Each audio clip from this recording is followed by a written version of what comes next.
became the best-selling and sometimes controversial book Go Ask Alice. The publication lays the drug scene wide open through the eyes of a very young and often insecure child. The real Alice died just 3 weeks after she noted in her diary that she would no longer keep a record. So no one can ask Alice, but in her own way, she has done what she most wanted to do, to help others not make the mistakes she made. The next 1,000 words were a big, wet kiss to Beatrice Sparks, the gentle, sensitive editor behind a modern-day classic. Go Ask Alice was a sacred trust, wrote Nelson, a trust that Sparks honored by staying anonymous, Nelson's article apparently notwithstanding. It was Alice's story, not Beatrice's, and the book's only goal was to educate. Sparks dismissed the idea of legalizing marijuana. That's like saying we had just as well cut off our toe because we have already cut off our finger, and polished her stay-at-home credentials. Despite the hit movie and the best-selling book and the Hollywood connections, Sparks insisted she was still just a cookie mama. In Pleasant Grove, Marcella Barrett read Renee Nelson's article and felt a stirring. Marcella knew about Go Ask Alice. Everyone did. It was still selling like mad, and the TV movie had aired several times. But it was more than that. Alice had helped people. Marcella didn't want money. She didn't want fame or attention. She just wanted Alden's life to mean something, or his death would be unbearable. She read the article again. Beatrice Sparks wasn't just a fellow Mormon. She was also a mother of 3 and seemed to be a psychologist. And she lived just 9 miles away. This, thought Marcella, is the reason. From out of nowhere. In Provo, Beatrice Sparks listened as Marcella Barrett spoke. Son, Alden, 16, committed suicide, left a diary, could be a book, like you did for Alice. It was too good to be true.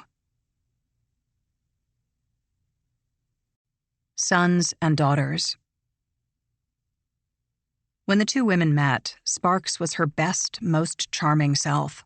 As a fellow saint, she could use the right words, mentioning testimony and free agency and maybe adding an oh my heck, all the tiny threads that bind a little world.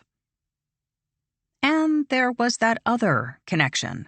Sparks's firstborn, Jimmy LaVanette, had died at just 6 days old, and the pain was ongoing. It was a special kind of club, that pain. You could imagine it, but you couldn't really know it, not until it happened. And then it was too big and awful for words. But other grieving parents? They knew. They spoke the same hidden language. Sparks agreed that Alden's writing could help people, just like Alice's had. Of course, she'd need to see the full journal. Marcella agreed to provide a copy, even the parts she found hurtful. For good or bad, it was Alden's true self, and she was willing to share it. There was no paperwork, and no money changed hands. That was fine with Marcella. What kind of mother would want to profit from her own son's death? Sparks would get the royalties. Sparks promised that Marcella could read the manuscript before publication. Years later, that promise would nag like an old fracture. But in the moment, Marcella felt hope. Dr. Sparks, she thought, is the answer to my prayers. When Doyle found out, he was furious. Alden's suicide was family business, and you didn't share that with strangers. Marcella stood firm.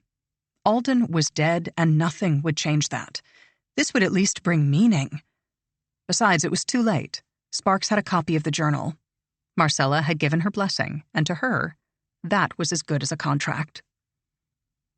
Doyle stayed angry, and the rift in the marriage grew bigger. Lost for words. September 1978. Go Ask Alice was closing in on 3 million copies. To sell even a fraction of that, Voices would need a ton of promotion.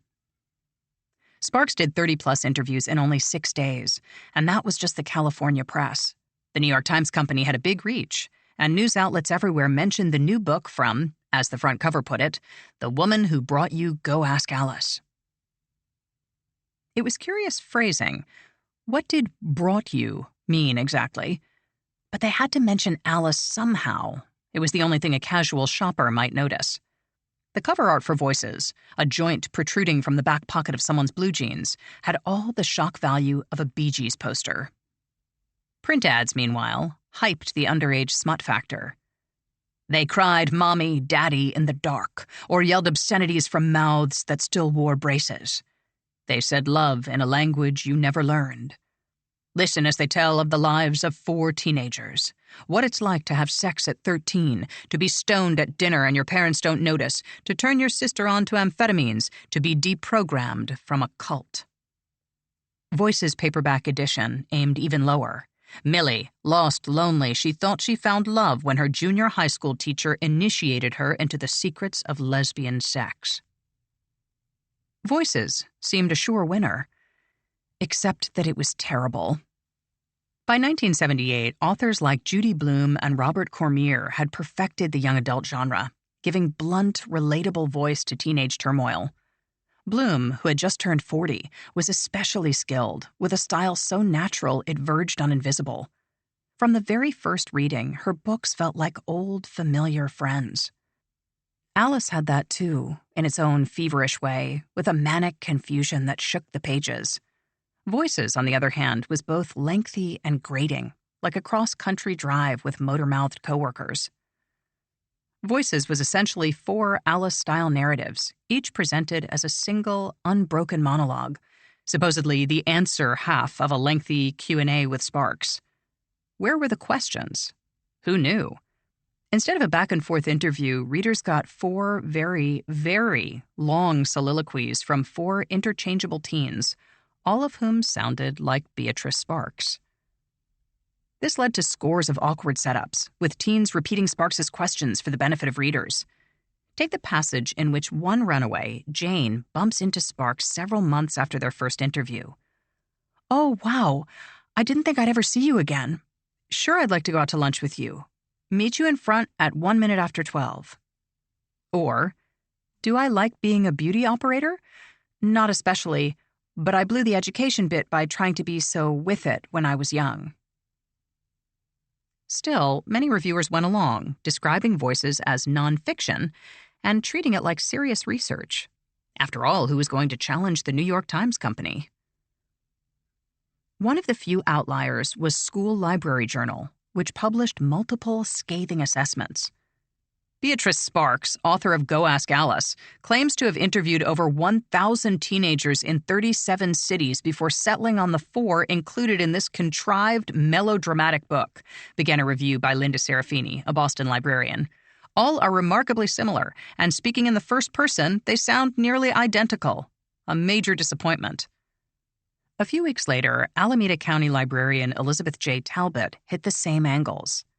"The teenagers are not believable. They seem to be merely vehicles for Sparks's theorizing," wrote Talbot. "Statements regarding gays are blatantly damaging. Such melodramatic, superficial coverage of crucial issues perpetrates stereotypes and can be misleading." Note: where Alice had its sadistic switch hitters and low-class queers, Voices chose the run-on sentence approach, at one point describing gays as fruits, fairies, queers, yucks, shits, and filths. Talbot ended with a terse, "not recommended."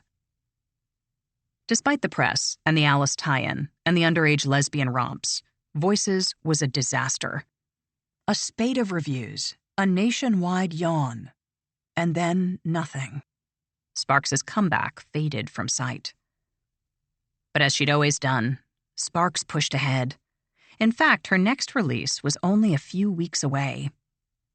It was a posthumous diary, just like Alice, but its author was a teenage boy. Sparks called him Jay. Teenage Frankenstein.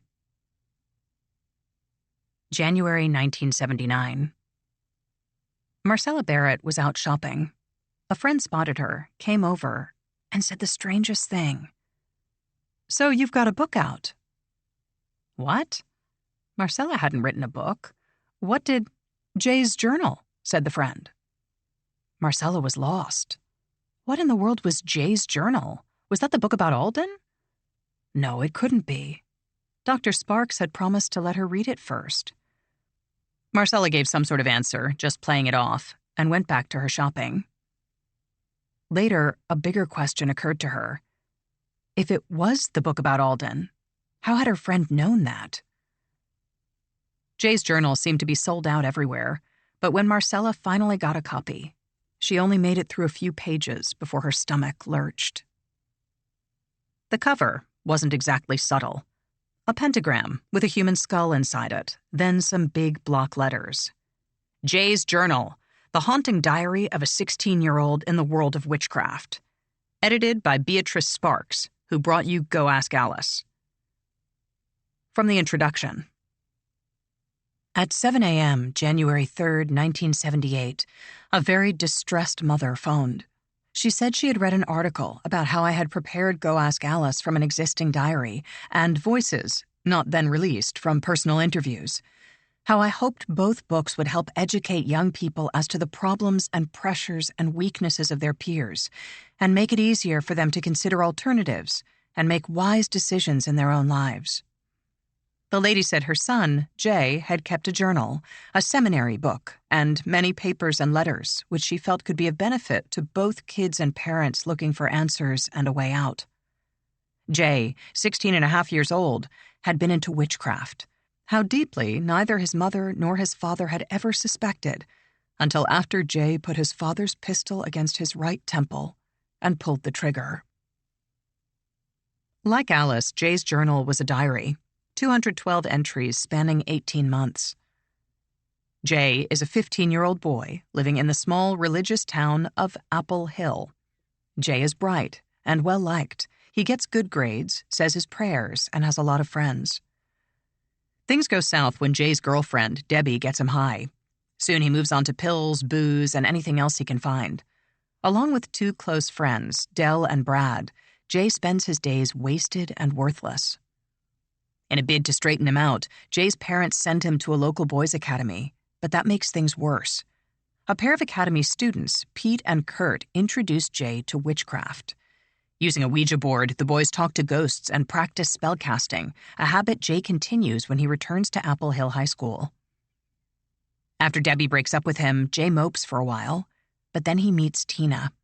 Their connection is immediate and soul-deep, and overnight they fall in love. When Jay learns that Tina is also into black magic, it only brings them closer.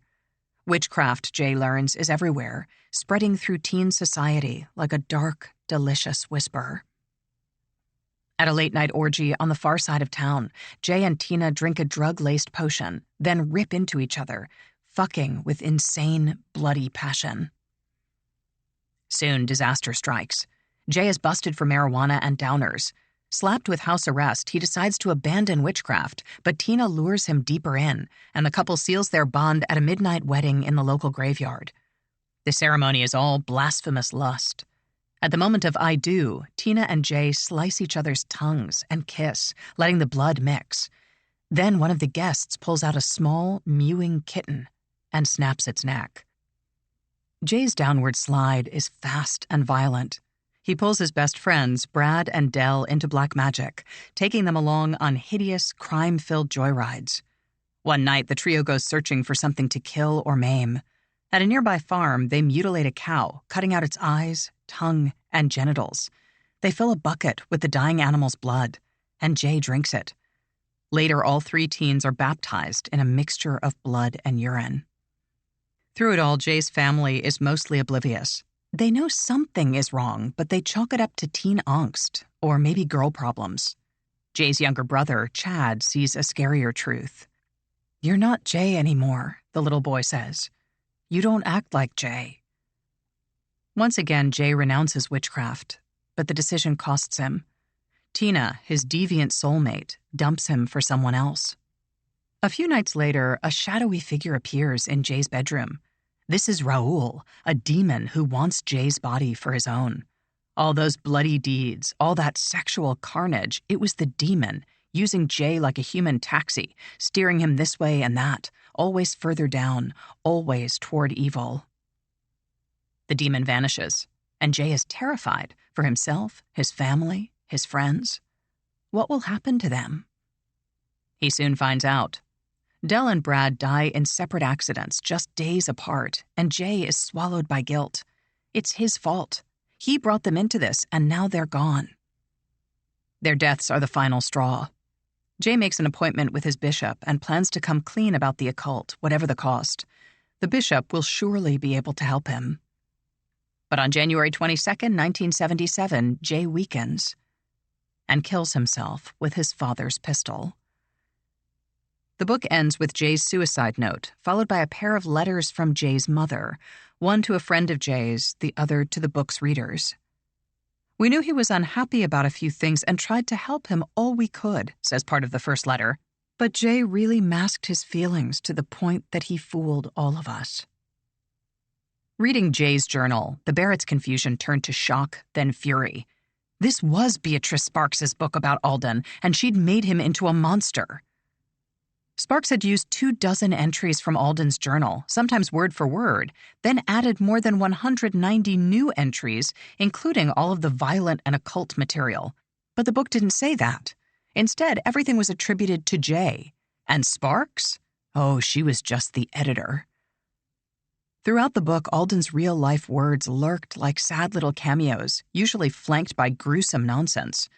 Sparks had, for example, used Alden's September 24th, 1970 passage in which he glows about Teresa. Well, things are looking up. Yes, things may be getting better.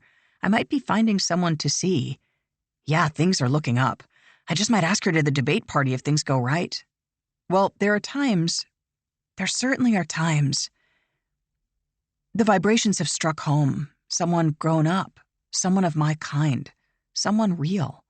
An individual, an understanding ear, a seeing eye, an open mind, living, breathing, walking, talking, listening, loving, holding. A few pages later, the bright-eyed couple are fucking at a gore-splattered orgy. I hit her and kicked her and mauled her. Sex was not enough. I wanted to hurt her. After what seemed hours, the drug wore off. The people came back into place in the circle. Panting and groaning, I was led back to mine. Tina crawled over, and gathering blood from her cuts on her fingers, she placed it in my mouth. Master, master, master, she whispered over and over. I was too groggy to do anything more than swallow. Elsewhere, Sparks used Alden's entry from October 17th, 1970, 2 weeks before the midnight wedding. But of more importance, Teresa and I finally came to grips about our relationship. I love her, and she loves me. That's all there is to it, except that our minds are still growing, and this may cause a hassle. But what will be will be. A happiness, a hopelessness, 2 children on the wing, a loving look, a storybook, and sacred hymns to sing. I have invested my heart. There is a chance that it will be broken, but also a chance at unlimited happiness. But in Sparks's hands, the gentle flower child ritual became a literal marriage from hell. By the single little black candle, which we certainly didn't need for light, we went through the ritual of eternal slavery to each other, although I, the male, would always technically be the master. Then we each cut our tongues and let the blood pour into each other's mouths. It was nirvana. We were one. When the chanting started, Martin brought in a teensy mewing kitten. With one twist, he wrung its little neck. Elsewhere, Sparks pilfered the news for inspiration. In early 1978, as Sparks worked on Jay's journal, California police had arrested schizophrenic serial killer Richard Chase, who, the papers reported, had once been detained for roaming Lake Tahoe, lugging a bucket of cow's blood. Around the same time, fringe conspiracists had latched onto cattle mutilation, the widespread killing and or maiming of livestock by, take your pick, extraterrestrials, government agents, the chupacabra, or other. Sparks neatly merged the 2 stories, creating a new and repugnant explanation. The cattle, confessed Jay in his posthumous diary, had been savaged by teenage Satanists.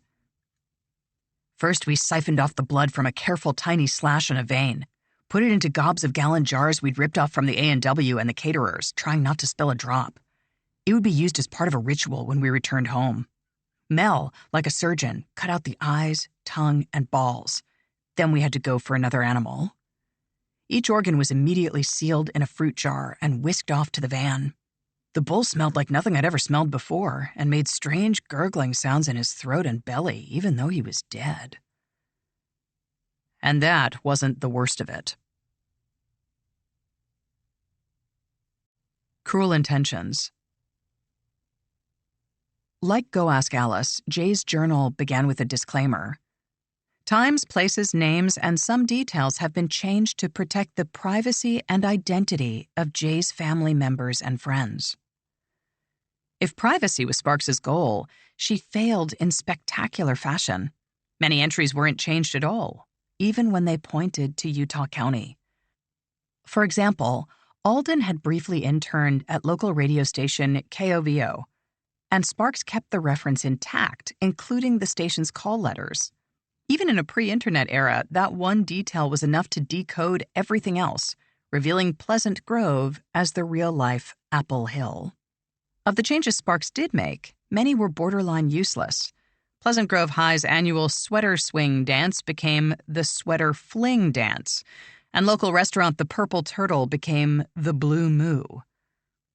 Certain changes were so unhelpful, they felt like a morbid game of word search. In choosing a pseudonym for Alden's Sunday school teacher, Sparks, whose options were literally infinite, opted for Niels, just one letter off from Alden's middle name, Neil. It didn't stop there. While editing the diary, Beatrice Sparks had several discussions with Marcella, getting a feel for Alden's life and social group. At the time, it seemed reasonable. Sparks wanted to understand Alden's world, and Marcella was glad to help. But Sparks sprinkled those details throughout Jay's journal, adding clues where none had existed. For anyone in Pleasant Grove, or Utah County for that matter, figuring out Jay's real name would be a snap. And once you had that, the rest would follow. Tina was Teresa Blaine. Brad and Dell were two of Alden's closest friends, Mike Wade and John Lundgren. Even here, Sparks hinted like a neon sign. She gave pseudonyms to Alden's friends John, Mike, and Kim, then added a separate trio of pals named, wait for it, John, Mike, and Kim. Note, in the decade following Alden's suicide, Mike Wade and John Lundgren had died in separate traffic accidents. Wade in 1971, Lundgren in 1976. To fit Jay's narrative, Sparks changed this chronology by several years and linked both deaths to witchcraft. Some editions seemed designed for maximum pain. When Alden wrote, "What do you know about love, fat hog?" October 20th, 1970, he was clearly pissed off at someone, but there's no telling whom. Devoid of context, it could have been anybody. Sparks rewrote the passage to specifically target Marcella. "Oh, Mom, you're such a fat, gross-out loser. What do you know about love, fat hog?" For Jay's epilogue, Sparks reprinted a letter that Marcella had sent to one of Alden's friends shortly after the suicide. A hurt and bewildered attempt at explanation from a woman still knee-deep in shock. It read, in part, "We do feel that Jay had lived a pretty full life in his short 16 and a half years because he had tremendous abilities and was such an intense person. He was a very deep thinker and was so far ahead in his intelligence that I'm sure he will advance much faster with his Heavenly Father than he could on this earth. He was a very choice child on earth, and we were so happy to have had him with us for the 16 and a half years that we did." For anyone who knew Marcella, the letter sealed things.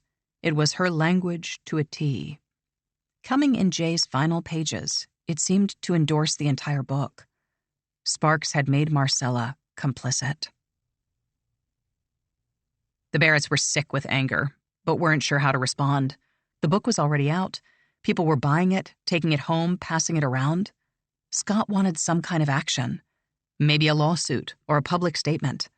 Anything but silence. Doyle and Marcella disagreed. They were old-fashioned and thought lawsuits were sleazy. Decent people didn't drag lawyers into personal affairs. As for a public statement, Doyle hadn't wanted to share Alden's diary in the first place, and he certainly didn't want any more attention. Scott protested, but Doyle and Marcella held firm. Why fan the flames? Just let it vanish. Besides, this book is crazy. Possessed house cats, levitation. Who could believe such nonsense? The answer, it turned out, was lots of people. Faith in the Devil. Sunday, April 8th, 1979. "This terrifying journal is not fiction," began the review in Sunday's Chattanooga Times.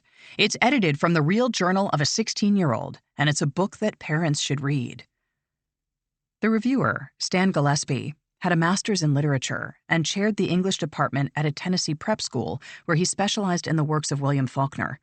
He was also a devout Christian, and he embraced Jay's premise without hesitation, saying, "The book's value is that it argues the possibility of a real occult terror in schools, an insidious power that can entice a youngster down a one-way road to fragmentation and death. This is a book that parents of young children should read." At Alabama's Anniston Star, Barbara Hall reviewed Jay with equal credulity. It was Jay's mother herself who set professional counselor and best-selling author Beatrice Sparks to work on this heartbreaking little book, excerpted from the diary of a 16-year-old boy who killed himself after some months of contact with practitioners of the occult. Similar in style to the devastating Go Ask Alice, the real-life journal of a young drug addict, this new book is the same vivid picture of a mind in torment. Writing in the Fresno Bee, reviewer Alan Lott described Jay's helpless plunge into witchcraft before adding, "It's hard to remember the book is not fiction." Powerful trade magazine Publishers Weekly had set the tone months earlier, reviewing Jay's journal just prior to Christmas 1978. "This is a compelling document, more mesmerizing than fiction, with implications too frightening to forget. Parents of teenagers, no matter how rational and skeptical they may be, must read this journal with a gnawing fear about what their own children may be experiencing and concealing." Sparks previously edited Go Ask Alice. Speaking to the Minneapolis Star's Jim Adams, Beatrice Sparks described her edits as deleting a few accounts about household chores, adding a few clarifying words, and correcting punctuation. The real work, it seemed, had been facing down the forces of evil.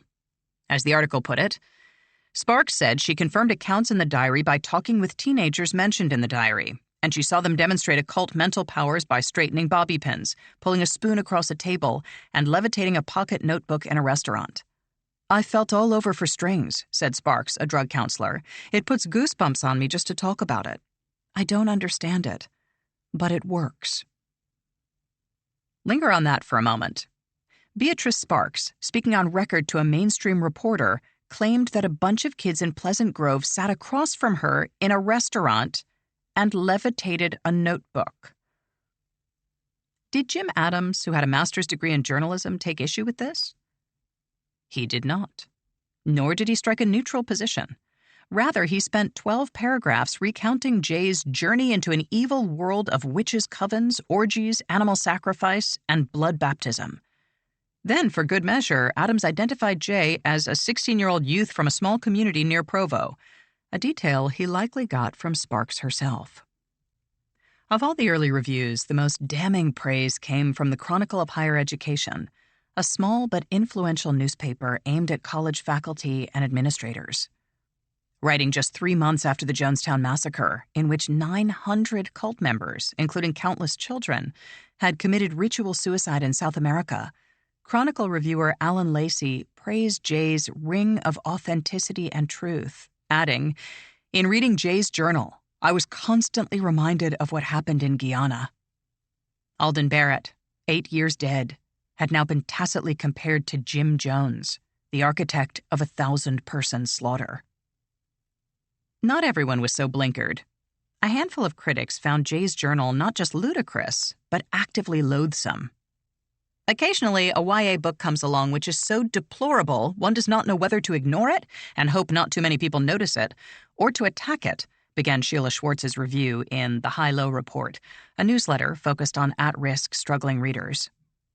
The High-Low Report had been one of the few outlets to question Alice's authenticity, and Schwartz, a professor of English education, took the same tack with Jay's journal. On the cover, it says, edited by Beatrice Sparks. Inside, the author credit is by Beatrice Sparks. Has Sparks edited a real journal or made one up? The same confusion existed with Sparks' previous overrated work, Go Ask Alice. In blurring the distinction between fiction and nonfiction, it comes off simultaneously as fraudulent and idiotic. Jay's journal was, Schwartz concluded, a disgrace. Don't believe the truth.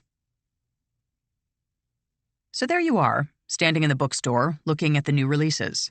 Fiction, nonfiction, memoir, anthology. How can you tell them apart? At first, it seems easy. Check the back cover, or maybe the spine, or that inside page with all the tiny print. But what if the book is unlabeled, like the Prentice Hall hardcover of Go Ask Alice? What if there's no fiction or nonfiction label, but the cover says, a real diary, like the Alice paperbacks? Here's a good one. What if the front cover says a real diary, the spine says autobiography, and the inside page says fiction? Avon's 1982 edition of Alice is printed exactly that way, with zero explanation. What if the labels disappear again, as they did a decade later, leaving just a real diary and anonymous with no other info? But maybe you live in the internet era, and information is yours for the asking. Seek and ye shall find. You go online, search the Library of Congress database, and find the entry for Go Ask Alice. Fiction. Bam! Case closed. Except, wait, because here's a second Library of Congress entry for Go Ask Alice, and this one says, not fiction. That's the actual designation. Not fiction. You look again. Is it a different book with the same title? No, it's the very same Go Ask Alice. So now, for this one book, there are two conflicting Library of Congress entries, a hardcover with no information, millions of paperbacks saying a real diary, and at least one edition that doesn't even agree with itself. What the hell is going on here? In the United States, where products must accurately disclose their contents, books are a towering exception. It's essentially an honor system, and like any honor system, it only governs the people who don't need it. The outcome is about what you'd expect, only worse. Authors and publishers lie with casual frequency, pushing fiction as fact and vice versa. At times, they omit the labels entirely, leaving readers of whatever age to simply guess at a book's veracity. Not that the labels are really much use. Terms like fiction and memoir are just marketing handles, with no fixed meaning or legal weight. And there's no real penalty for lying, especially for publishers, who are typically indemnified by contract. There might be some bad press, but that's mostly a problem for authors. Customers don't care who published a book. Even honest writers can be tarred by this process. Reprints, paperbacks, foreign editions, ebooks all require some kind of revamp and pass through dozens of hands in the process. Before long, a book originally labeled fiction is inspirational or memoir, or whatever sold well last quarter. In a pinch, you can always consult the Library of Congress, whose catalog is the closest thing to definitive. But even those entries are unreliable. Not necessarily wrong, but nothing you'd want to bet the mortgage on. Catalogers and librarians, who are truly among the world's unsung heroes, generally do their best to stay objective when classifying new materials. In cataloging lingo, they call this presenting the book as the book presents itself, and it means taking the claims at face value. If a book purports to be nonfiction, you file it under nonfiction, whatever your own suspicions. On occasion, a cataloger will overrule an author's or publisher's wishes, classifying an alleged memoir as fiction or noting that author X is actually author Y writing under a pseudonym. Likewise, if a book stays in print long enough, it might change publishers or get an expanded anniversary edition or be adapted into a graphic novel, any of which might require a new entry by a different cataloger who might have a different approach. This is how the same book can end up with multiple and conflicting official entries, a la Go Ask Alice. But those are exceptions. In most cases, librarians and catalogers take authors and publishers at their word and classify books accordingly, which would be fine if authors and publishers could simply be trusted. But of course, they can't. Which brings us to Jay's journal. Take a deep breath, then try to work through the following. Jay clearly isn't a true story, but big chunks of it are real. real enough to find the actual house, the actual gravesite, the actual family still trying to cope. The suicide note is real.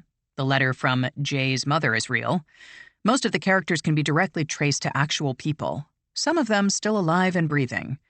And it holds 24 of Alden Barrett's diary entries, many of them largely unchanged. Across the country, reviewers treated Jay as authentic, often explicitly saying, "This book is not fiction." Jay's publisher, Times Books, was apparently fine with this and made no effort to stop or correct it. Jay's copyright page, however, says fiction, and the Library of Congress initially filed it under witchcraft, later moving it to criminology, which makes even less sense. Beatrice Sparks, meanwhile, presented the book as gospel truth. In every interview and promo blurb, she flatly declared it. Jay really existed, and this is his story. And sure enough, at Sparks's home in Provo, she had a copy of Alden's journal, along with notes from Marcella, letters from Alden's friends, and more, much of which ended up in the finished book.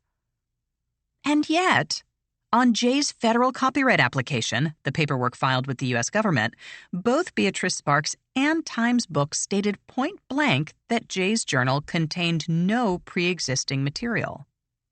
The whole thing was, in other words, a massive, misleading clusterfuck, one that was almost impossible to unravel. Note: Jay's copyright application was signed and submitted by Pamela A. Lyons, the production editor at Times Books. Lyons' work on Jay's journal was aided by assistant editor Joanna Ekman. Both Lyons and Ekman declined to speak with me. Or so I infer. Pamela Lyons' husband screened her incoming calls, but always promised to give her the message. Joanna Ekman received my interview requests, including one she had to sign for, but never responded at all, even to say, bug off. In most industries, this would be a shitstorm. In publishing, it's barely an anecdote. And that's the real warning. When obvious fraud no longer rates attention, let alone rebuke, things get ugly fast. And even good people can believe the very worst. Everybody knows. Scott Barrett was barely 19 when the story started.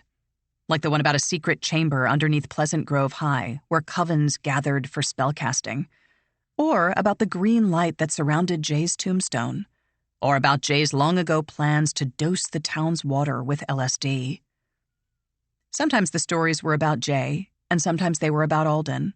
Sometimes it was a mix, with the teller adding, "His real name was Alden Barrett. He lived on 550 South." What to do? Step in and say something? "Hey, he was my brother. None of that's true." But that would only prompt strange looks and all kinds of questions. So he'd usually let it pass. Alden's little sister, Elaine, had worked to process his death, doing years of therapy with Alden's former psychiatrist. At Pleasant Grove High, she made the honor roll and landed roles in several plays and musicals. By the time she started her junior year in 1978, it looked like the past might really stay buried. Then Jay's journal appeared.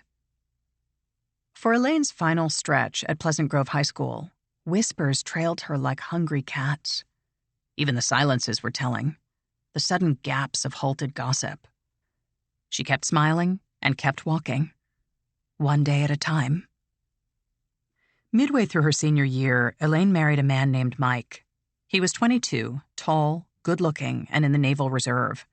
By then, Elaine was 2 days shy of 18 and nearly done with high school. The week of her wedding, Jay came out in paperback. But at least she had someone to lean on. When graduation came, everyone passed around yearbooks, signing their names and pledging eternal friendship. And there, on the very last page, was a recap of the year's biggest stories. In Olympic hockey, the USA stunned the world by upsetting Russia 4-3 and then winning the gold by beating Finland 4-2. January's record snowfall lasted 2 weeks and then the rains came. Areas of Utah were flooded, but Southern California and Arizona were hardest hit. Jay's journal, the story of Alden Barrett, former Pleasant Grove High School student, was widely read during February and March. The book was taken from Alden's personal journal. Things started appearing at Alden's gravesite. Sometimes notes or graffiti, sometimes just trash. Neighbors complained that the grave was a nuisance. It attracted too much attention. The Barretts tried to keep the headstone clean. That got harder when someone put a pair of black candles on top and burned them all the way down, the wax running into every crack and crevice. No sooner had they scraped it away than it happened again. This time the wax was red and drippy and slightly viscous, almost like it wasn't wax at all. Scott obsessed, checking the headstone every few days. At one point, he noticed a kid who always seemed to be there. He was young, maybe 16, and he sat close to the tombstone, sometimes leaning forward to touch it, tracing his hands over Alden's photo. Scott struck up a conversation, and things took a weird turn. The kid had some kind of homemade shrine to Alden and apparently even prayed to it. That was enough. Scott steered him to a psychiatrist. After failing to save Alden, the Barretts now faced another horror: his rebranding as evil incarnate. Atheists and skeptics could roll their eyes, but they were and are a minority. At the turn of the 21st century, according to a Gallup poll, 68% of Americans believed the devil was a literal, sentient being, with another 12% calling it possible. In Utah County, circa 1979, the number was more than 90%. In that setting, Alden's misdeeds, his drug use and arrest, his long hair, his comments about the church, made a horrible retrospective sense. 6 years earlier, The Exorcist had struck many Americans as utterly plausible, cementing their fear of demonic possession. Now it was happening again, with one major difference. The girl in The Exorcist had been taken over, possessed against her will. Jay, on the other hand, had sought out the darkness. Jay had asked for it. To some people, that made him a monster. To some, it made him an outlaw. And to many, it just made him magnetic. Kids, especially students from Pleasant Grove Junior High, began visiting Alden's grave. It was mostly a pose, a way to show off for each other and themselves, but there was also morbid curiosity, a normal part of any young life. Every town has at least one of these spots. The house where all those people died, the bridge where that woman threw her kids off, the park where that guy hung himself. Serial killers and rock stars in particular have littered the planet with death sites, spawning countless books, films, and podcasts, all predicated on the same basic idea: going there, standing there, being there. For most people, the obsession peaks in adolescence, when it overlaps with other emerging needs: showing courage, breaking taboos, standing out from the crowd. Sometimes a visit isn't enough. Sometimes there are rituals. Teenagers in DeKalb, Texas drive to the Mud Creek Bridge, then honk 3 times. If they do it right, they're supposed to see an eerie blue glow and hear the sound of crying babies. In Mattapoisett, Massachusetts, it's Wolf Island Road, where, if you blink your headlights, another set of headlights will blink back at you, or perhaps a phantom car will roar past. No one's quite sure, and it doesn't really matter. It's the going that matters. It's the doing that matters. Belief is largely irrelevant. Adults forget this, of course. They forget it even while packing up the kids to visit Grandma's headstone. Why not mourn at home or in front of Grandma's old condo? And why does Grandma need flowers? It's a strange bit of hardwiring, this fascination with death. Strange, but mostly harmless, so long as we're honest about it. It's when we lie that things go to hell. Nemesis. September 1979. Eileen Pace Nilsson was lost in a tangle of side roads, dead ends, and bumpy construction sites. Who knew Provo could be such a labyrinth? It was well after dark, which didn't help. Nilsson was interviewing Beatrice Sparks the next day and wanted to find the house in advance. For an hour, she drove back and forth without success.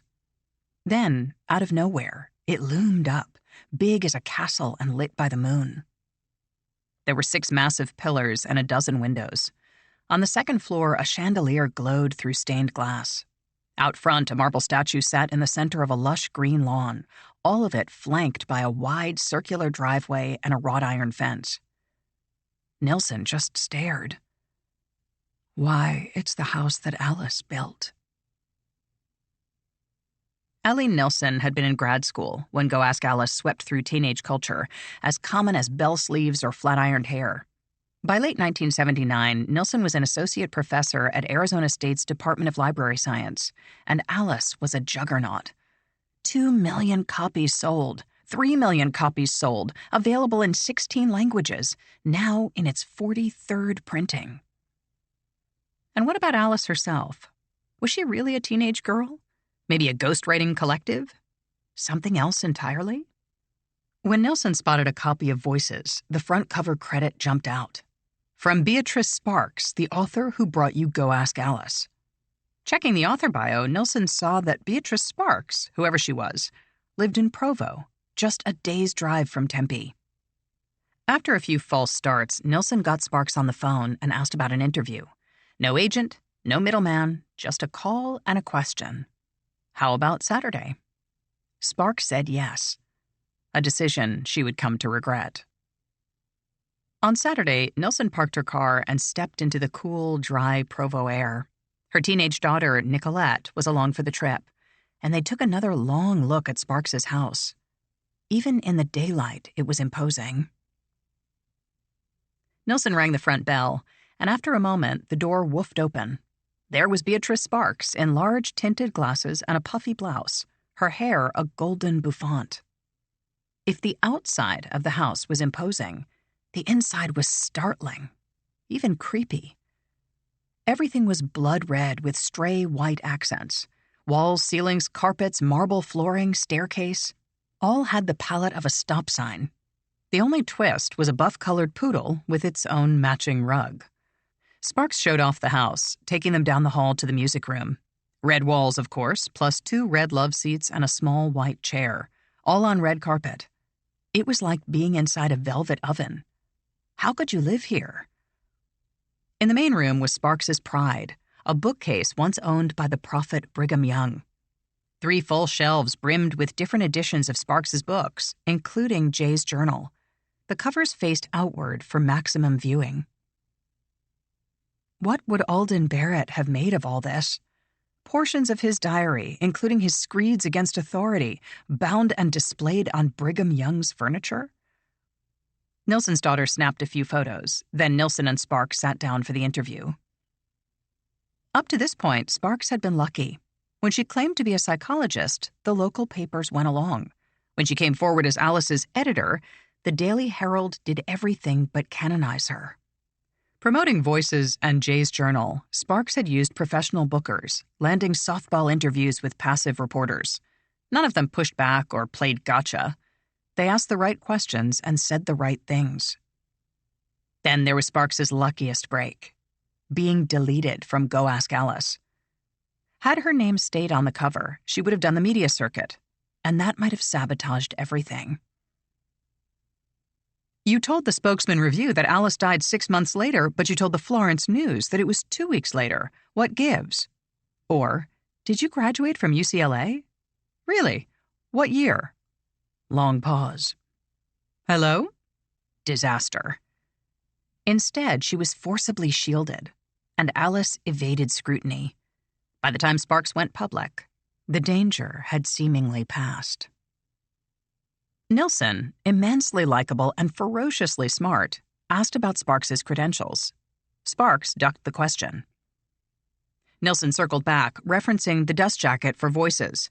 Beatrice Sparks has been working as a professional counselor with troubled kids since 1955. Where did Sparks train? Sparks lapsed into one of her stories about working at a drug rehab. Nilsson asked about the clinic. Sparks deflected, talking about the need for counseling and about her own deep connection with teens. That gave Nilsson a segue. What was the story behind Go Ask Alice? How had it really come together? Sparks unspooled the same basic tale, the youth convention, the call from a counselor, the hysterical teen, the ongoing friendship, the diary, the urge to share Alice's story with others. Going into the interview, Nilsson had believed Alice was real, or close to real. A friend in the publishing world had said Alice's parents threatened a lawsuit, and that's why the book was anonymous. According to Sparks, however, it was all to connect with young readers. Oh, there were many reasons for publishing it anonymously, she told Nilsson. But my reason was for the kids. Even to Nilsson, a fellow Mormon, this sounded a little glossy.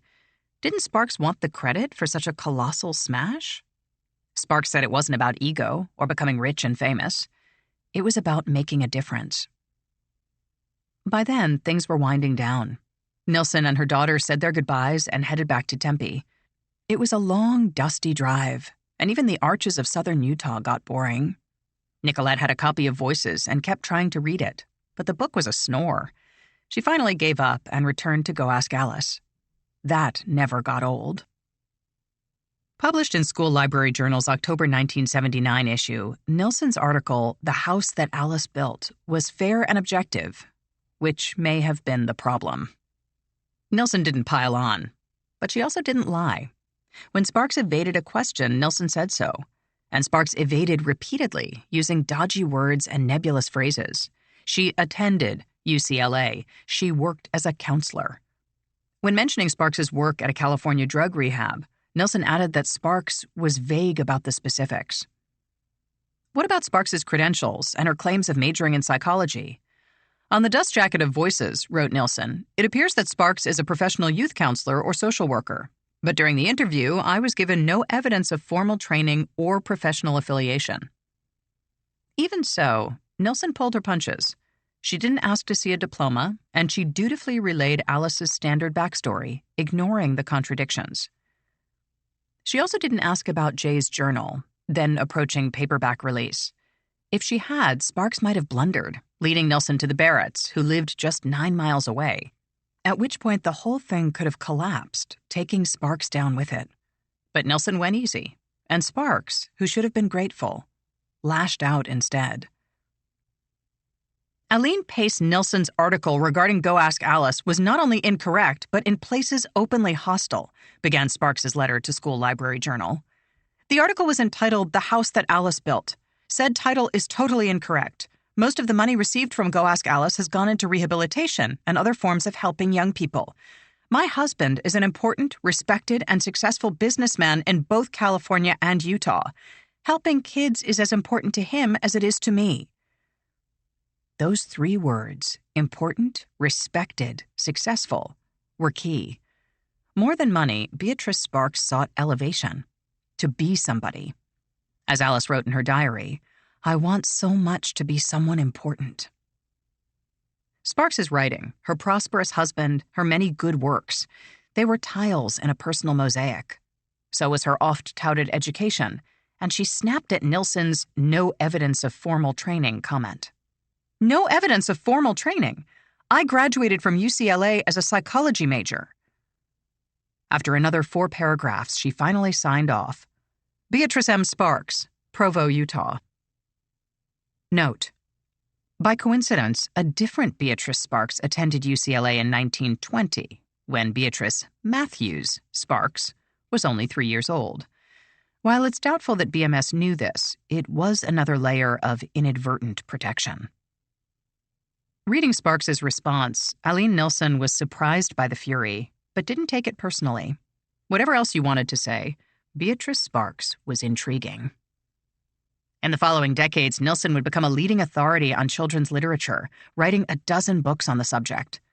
She would also keep an eye on Sparks's career, equal parts fan, scholar, and amateur detective. The ongoing surveillance went both ways. As Aline Nilsson would learn 30 years later, Beatrice Sparks held grudges for life and beyond. Bad Moon Rising. Throughout 1979, Jay's journal was a low, distant rumble, background noise for a season of darkness. On March 28th, a nuclear reactor in Pennsylvania melted down, dosing 2 million people with radiation. Officials downplayed the cancer risk, then paid $25 million to silence the victims. 5 days later, anthrax spores escaped from a Soviet lab and drifted into a nearby village, killing more than 60 people and hundreds of farm animals. In nightclubs, bathhouses, maternity wards, and blood banks, a new plague was festering, but would take a few years to fully explode. Those who needed biblical imagery stat could look to the Sahara Desert, where, for the first time in recorded history, it snowed for half an hour. In Iran, a trigger-happy bigot took control of the government, crushing dissent and creating a giant nation-shaped prison. Ayatollah Ruhollah Khomeini had no fear of death and actually seemed to relish the idea, so long as a lot of other people, particularly Jews, friends of Jews, and anyone who didn't loathe Jews, or gays, died first. When his lackeys took 53 Americans hostage, Khomeini cheered the kidnappings and coined a phrase to describe America: the Great Satan. The Soviet Union, to its probable shame, was the lesser Satan. The hostages languished in Tehran for more than a year, and Khomeini made the most of it, mocking the U.S. as an impotent giant.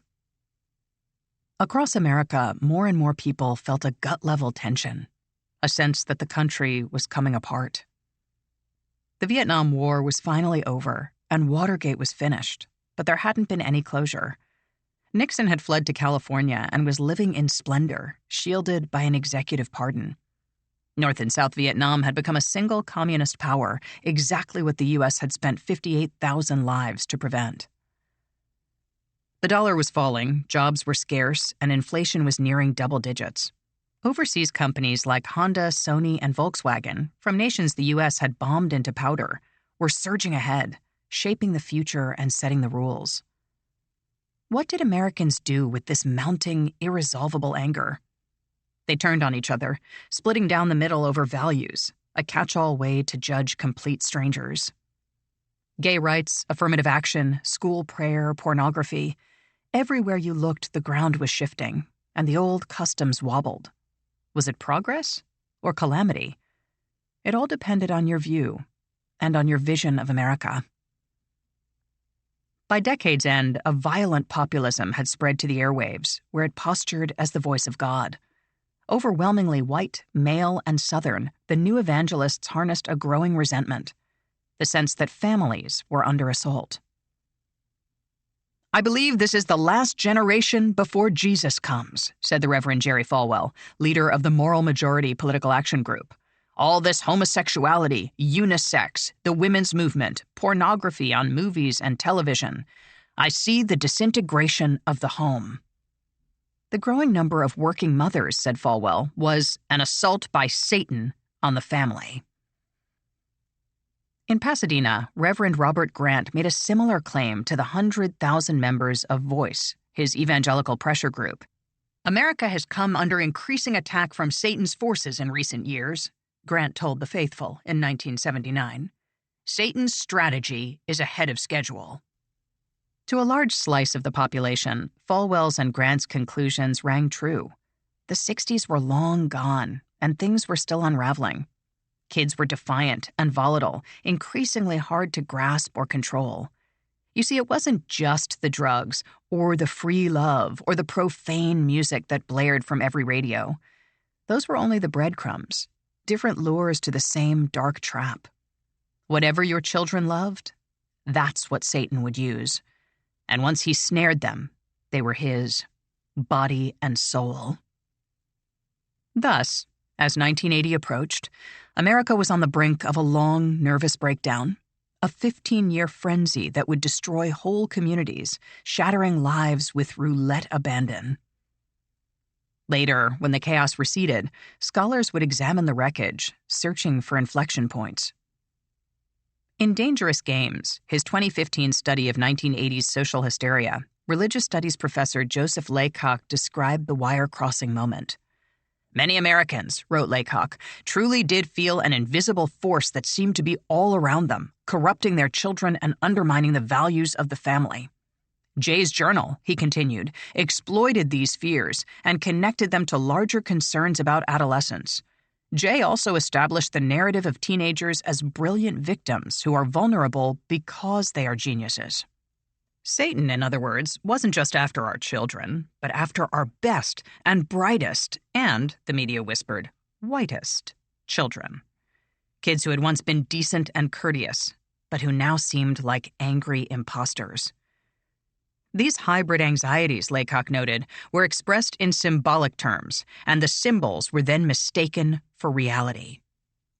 Once again, Beatrice Sparks had perfect timing, blending militant faith with parental dread and unleashing a new kind of menace.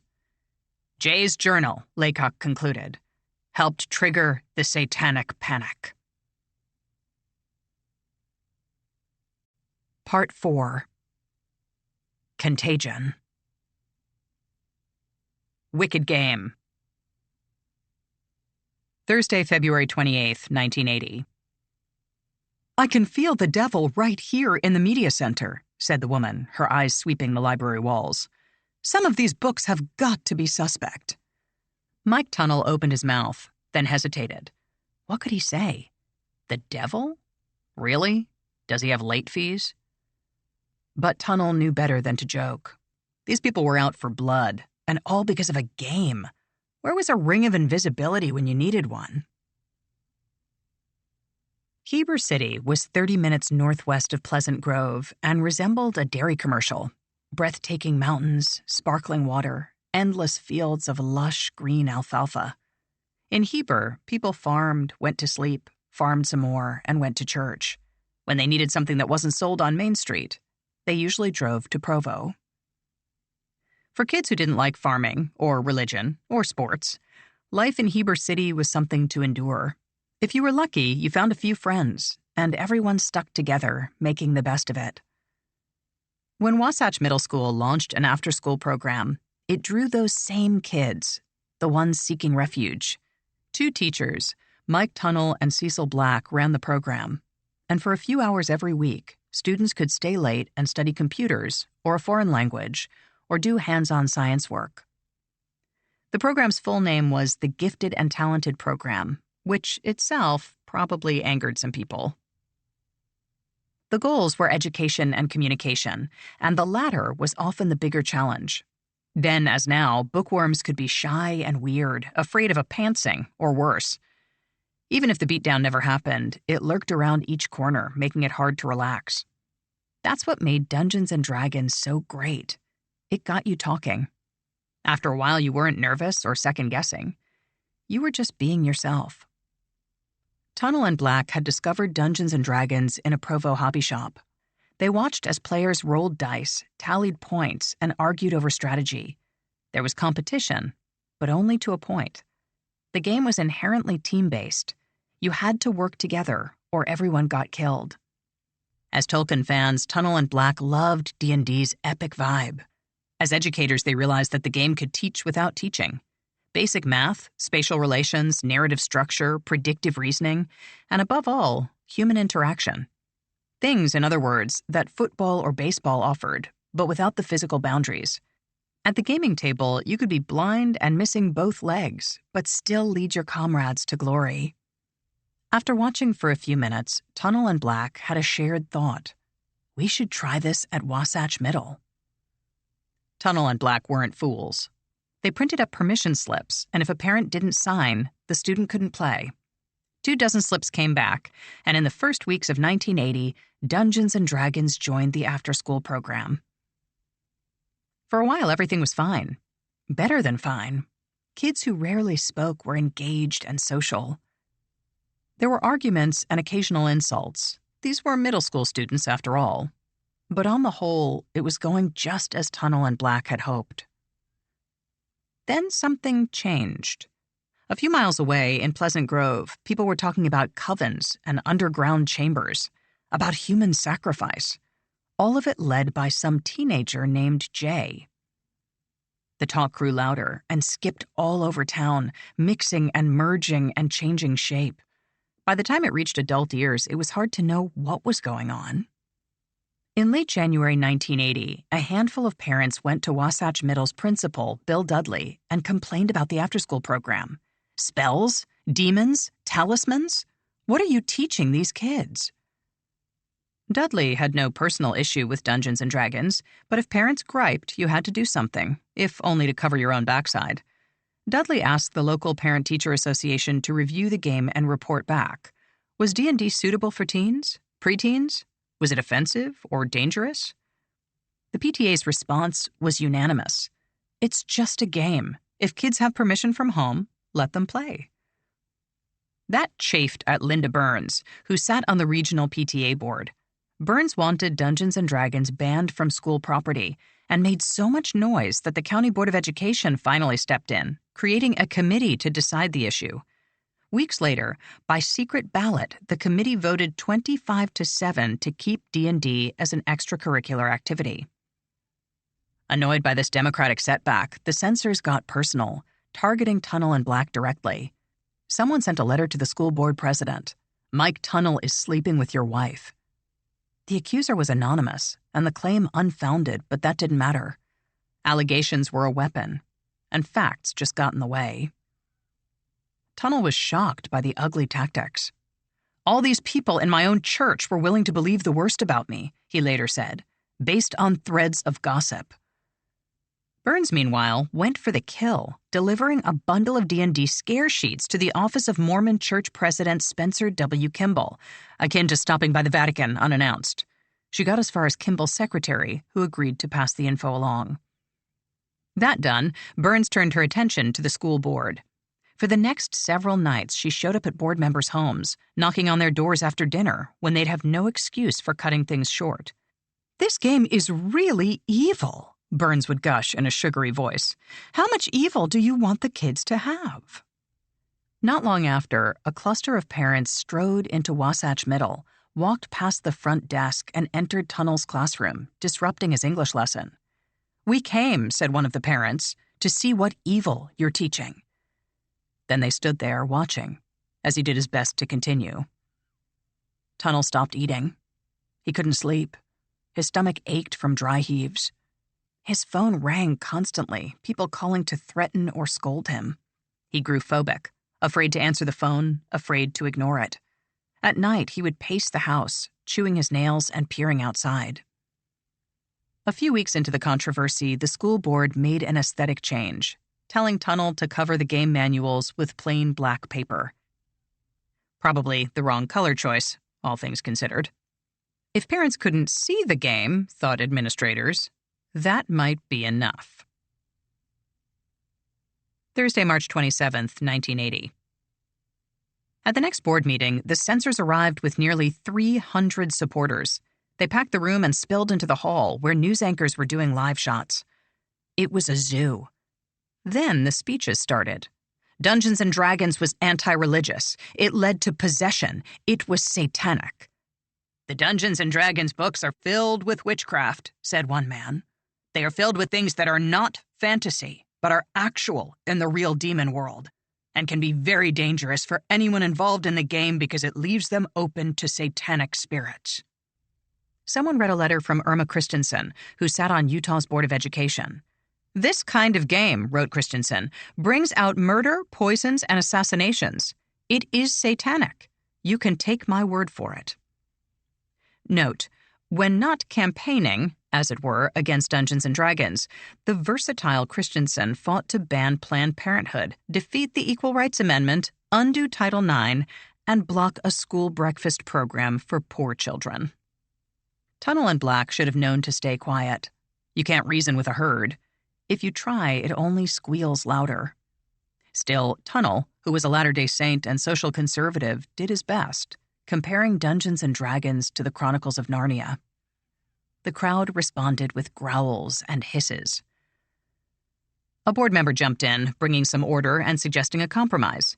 The after-school program could continue, and Dungeons & Dragons could remain, but without the game manuals. It wasn't much of a compromise. The manuals were the game. Without them, you couldn't really play. And it didn't matter anyway. Tunnell and Black knew what was coming. Weeks later, the parents were back with more demands, pushing for total victory. In April 1980, Superintendent of Schools Doug Merkley backed down, pulling the game entirely. For Mike Tunnell and Cecil Black, the defeat wasn't just upsetting. It was frightening, like something out of Salem. Beyond that, it was a slap at the very students that parents were bent on protecting. Even in rural Utah, kids faced a minefield, from simple isolation to major depression, and the combination could be lethal. But mental health was a vast, tangled area, and few had the patience for long-term adjustments. It was faster and easier to create your own answers, especially to difficult problems. And by 1980, one such problem had become a national crisis. Suicide solution. From the Tooele Bulletin, Letters to the Editor section, April 6, 1982. We would like to applaud Mayor Orrin Probert for his decision not to allow our public facilities to be used by special interest groups for the purpose of promoting and teaching role-playing games such as Dungeons & Dragons. We draw your attention to the book edited from a diary written by a Utah boy entitled Jay's Journal by Beatrice Sparks, Dell Paperback 1979. Sparks indicates that the boy was extremely intelligent, became involved in various spiritualistic experiences, and then ended his life by suicide. Connie King and Helga Cochrane. The teen suicide rate had been climbing since 1970, and by 1980, it was up nearly 50%. That was strange enough, but the demographics were even stranger. Most of the victims were white teenage males, and not by a little. The skew was 5-1. It defied all the cliches. What did young white men have to be upset about? That was part of the problem. No one really knew. Drug use? Maybe. Mental illness? Maybe. Sexual identity? Abuse? They were all possibilities, but that was a long way from knowing. Even the safest guess, depression, was a blind alley. What did depression really mean, and where did it come from? Was Johnny depressed because he got high? Or did Johnny get high to battle depression? The dead boys weren't around to explain things, and suicide notes were often withheld or destroyed by the family. Asking the parents was painful and frequently useless. Most were at a loss, and those who knew about abuse usually stayed quiet. So the deaths kept coming. At least once a day, someone found their teenage son hanging from the rafters or idling a car in a sealed-up garage. Endless wondering was fruitless and corrosive, so parents groped for answers. Anything to have an explanation. For Art Linkletter, it was LSD. For Marcella Barrett, it was a breakup. After Jay's Journal, there was a new option. Monday, August 11th, 1980. In a tiny apartment in Dayton, Ohio, Kevin Bach jolted awake. What the hell was that? Kevin waited a moment, then slipped out of bed and crept down the hallway toward the living room. The air was thick and smelled like ammonia. As his eyes adjusted to the dark, Kevin saw Dallas Egbert, 17, sprawled on the ratty couch, his head facing the other direction. Something was wrong. Something about Dallas's breathing. Kevin stepped closer. The couch looked wet, especially... On the floor lay a pistol. "Dallas!" At the sound of his name, Dallas lolled his head toward Kevin, and blood poured down his face. Kevin ran for the telephone. At 2 years old, James Dallas Egbert knew the alphabet. At 3, he was reading. At 14, he finished high school. That fall, he enrolled at Michigan State University for the 1978 to 1979 year to study computer science. Starting college at 15 would have taxed anyone's nerves, but Dallas, who always preferred his middle name, had some additional burdens. He was epileptic and lived in fear of sudden convulsive seizures. He was also gay, and male-male sex was a crime in 25 states. Even where it wasn't illegal, being gay could get you beaten or killed. At minimum, you'd endure taunts and stares, and Dallas already felt like an outsider. One upside to living on campus: there were lots of other nerds, men and women who cherished Tolkien, Lovecraft, Star Trek, and Dungeons and Dragons. Dallas loved playing D&D, but he often got completely blotto, which made everyone nervous. He was still underage, and the other players would catch hell if something happened, so they asked him to stay away. Dallas's drinking got worse, and his depression deepened. He added drugs to the mix, sometimes creating his own supply in MSU's chemistry lab. On August 15th, 1979, Dallas Egbert, now 16, wrote a 2-line note. "To whom it may concern, should my body be found, I wish it to be cremated." Then he disappeared with a bottle of pills, intending to kill himself. He woke up a day or so later, feeling like shit but very much alive. Hoping to stay off the radar, he crashed with some off-campus friends, then caught a bus heading south. He just wanted to vanish. Dallas's parents, meanwhile, were sick with worry and hired a private detective to find their missing son. The detective, in turn, dismissed Dallas's suicide note as a forgery and fixated on the Dungeons and Dragons angle. Perhaps, mused the detective, Dallas had suffered a mental break and D&D had consumed him.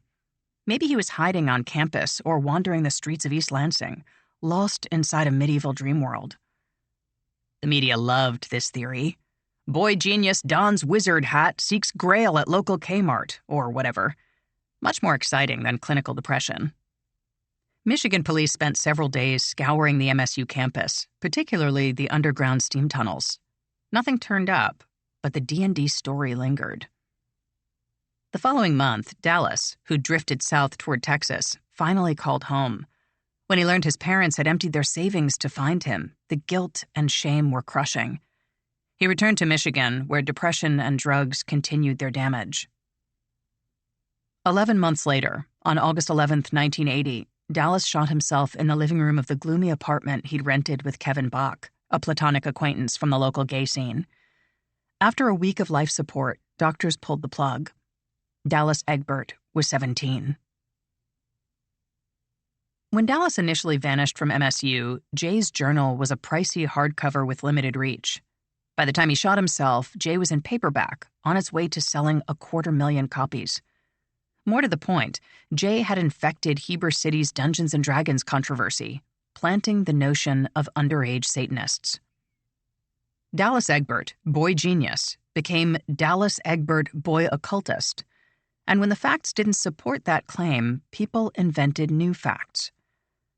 From the Calgary Herald, Egbert was a Michigan State University student who disappeared into a maze of heating tunnels under MSU's campus in 1979. When he reappeared in August 1980, the boy wrote, "I'll give Satan my mind and power." He then shot himself to death. From the Montreal Gazette, Egbert, a 17-year-old computer whiz kid, was a member of the Tolkien Society at Michigan State University. "I'll give Satan my mind and my power," he wrote before killing himself. The quote about Satan seemingly came from thin air, then replicated. Dallas Egbert's satanic suicide was soon accepted as fact, appearing in books and essays across the nation. From the beginning, Alden Barrett and Dallas Egbert were similar. Uncommonly bright and deeply depressed, both sought relief in drugs, booze, and simulated combat. Debate for Alden, D&D for Dallas.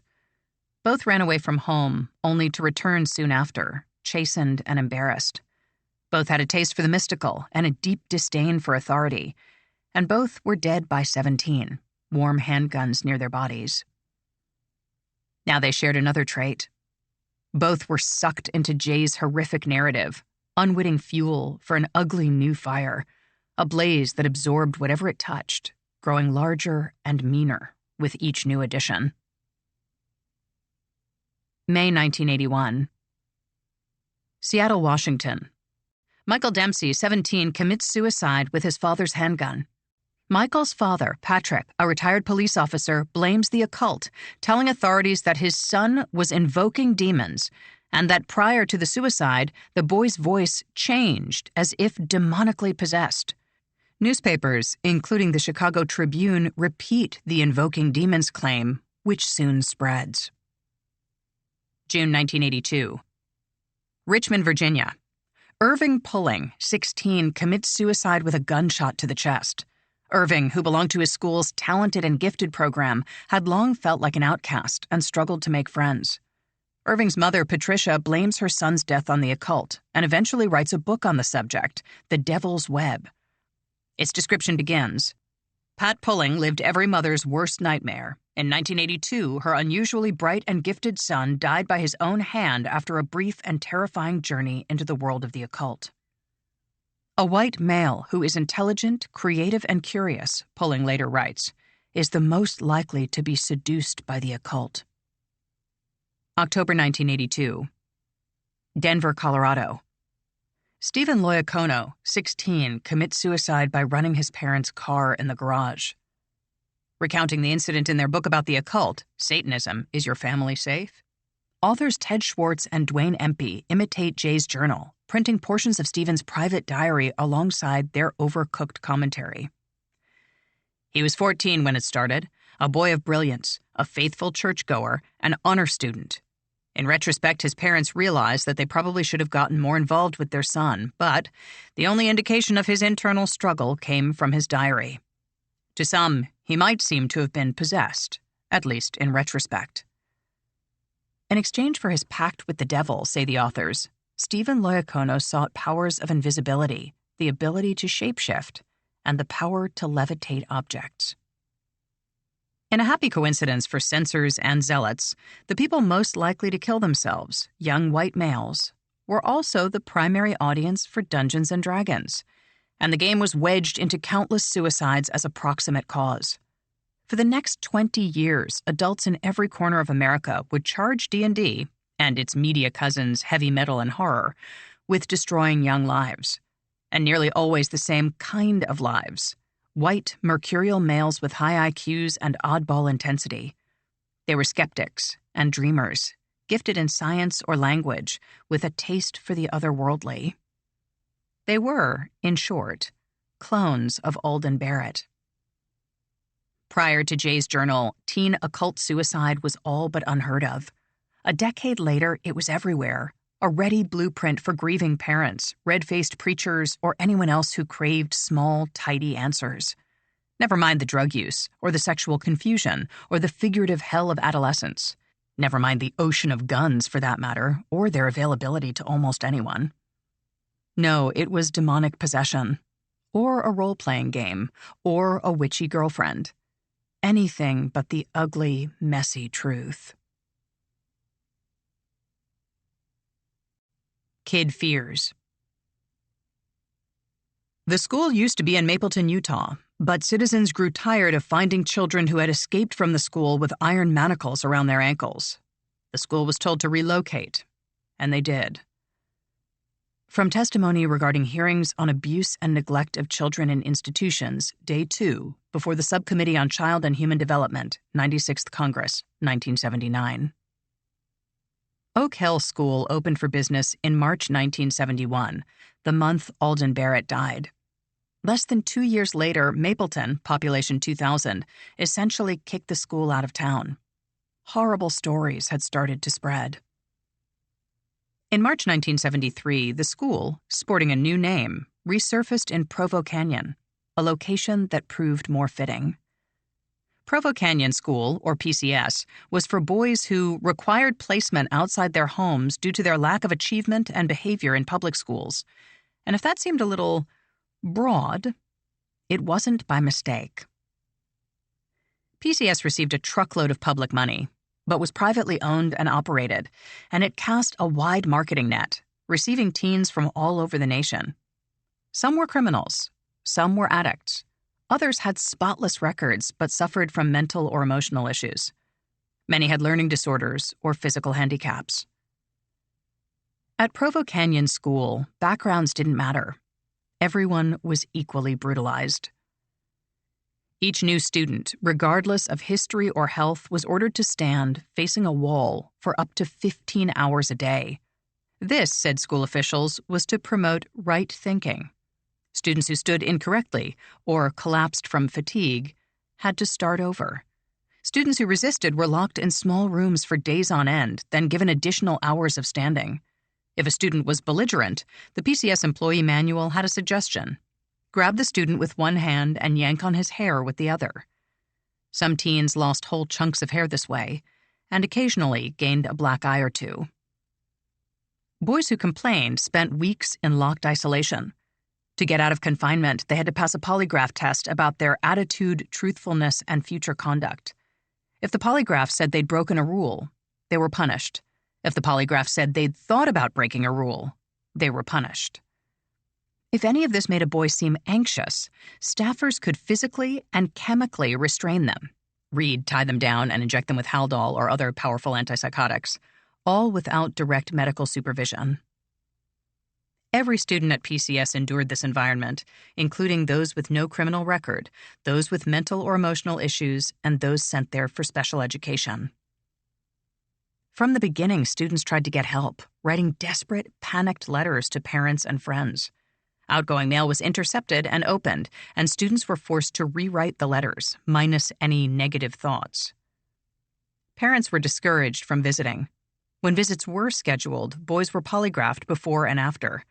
If the test proved that a boy had complained about the school or that he might complain about the school, calls and visits were suspended. Access to legal help was restricted as anti-therapeutic.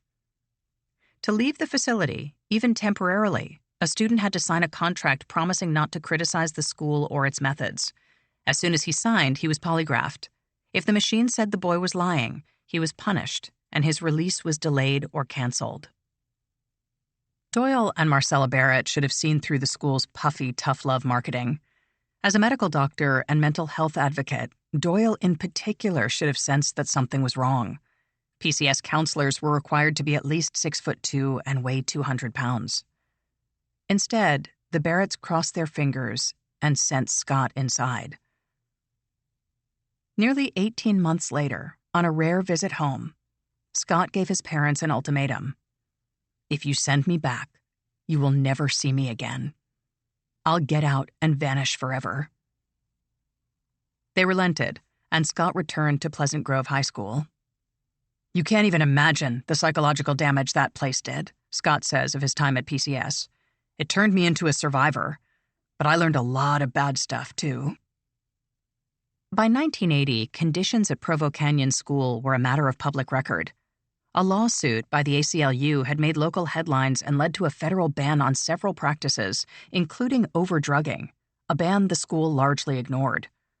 Yet PCS stayed open for business and later went co-ed, promising to provide healthy and positive life experiences, enabling young men and women to return home better adjusted and confident. It would take another 4 decades for anything like a full reckoning. In the meantime, parents in Heber City lost their minds over Dungeons & Dragons.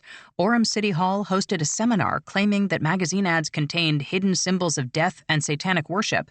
And up north in Layton, a Baptist congregation burned thousands of rock albums because secret, backward messages held invitations to worship the devil. Provo authorities, meanwhile, went for the gold, merging multiple strains of paranoia into unintentional slapstick. From the Daily Herald, November 1, 1981. Provo police have asked school officials to warn children not to accept candy or stamps from strangers. The stamps could contain glue laced with LSD. Timpanogos, Franklin, and Grandview elementary schools have reported seeing a male dressed as a clown in the vicinity of the schools, says Provo Police Chief Swen Nielsen. At Timpanogos, children said a clown was giving away candy and stamps.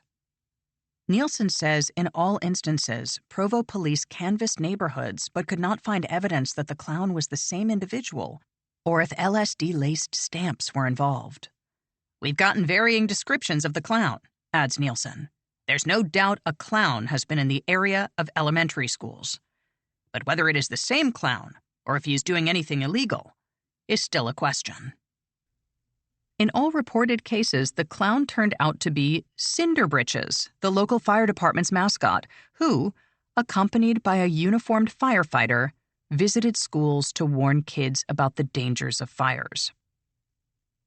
In churches, at town halls, and soon in therapists' offices, eagle-eyed grown-ups were looking for monsters, but only where they didn't exist. Beatrice Sparks, who, as the Daily Herald put it, dedicated herself to writing about those youth who are in such desperate need of help, lived just 400 yards from Provo Canyon School. But she had other demons to fight. Distant early warning. Monday, January 26, 1981. Sitting in her London hotel suite, Beatrice Sparks looked nervous and tired. It might have been jet lag, but speaking to journalist Shirley Davenport of the Doncaster Evening Post, Sparks had a different explanation. The stress and fatigue, she told Davenport, were from long investigations into black magic. The American kids are absolutely terrified to talk to me about it, Sparks said, her hands nodding and unnodding as she talked. It's not like drugs or any of those other things. With witchcraft, they are so frightened they won't even open their mouths. Sparks was in London to promote the British release of Jay's journal. 10 years after Alden Barrett's death, his corrupted diary had become a global product. Society, warned Sparks, should be asking itself why the suicide rate among teenagers was growing so alarmingly in recent years. How much of it is connected to witchcraft? As Davenport scribbled, Sparks painted a bloody, frightening picture. Youngsters, she said, were getting hooked on witchcraft, rituals involving orgies, devil worship, curses, animal mutilations, and sacrifices. And she had risked her own safety to prove it. One boy was afraid something would happen to me or my children if I knew too much, she told Davenport. He'd made some kind of covenant. What's more, Sparks warned, the danger had spread far beyond the United States. I'm sure from what I already know, said Sparks, that witchcraft is widespread in Europe and rife in London. I've heard indirectly that the use of Ouija boards and the soft approach to witchcraft is growing rapidly. It was grim and rattling stuff, and according to Sparks, it all came straight from the source. Jay's diary, Davenport wrote in the finished article, was found concealed in a box in the loft of his home. After skimming through it, his mother sent it to Beatrice Sparks, suggesting that its publication may prevent other youngsters from getting hooked on witchcraft. For Sparks, the interview's crowning moment might have been the photo shoot. Standing outside in the cool London air, she posed in a dazzling white fur coat, its upturned collar framing her delicate features. As the photographer zoomed in, harrowing pressures were building. Like a mid-ocean earthquake, Jay's initial force had been minor. The real damage was on the horizon, gaining speed and heading for land. Sparks put one hand on a black iron railing, looked into the camera, and smiled. Dirty Laundry. November 1982. At Brigham Young University's bookstore, bundled newspapers arrived for display.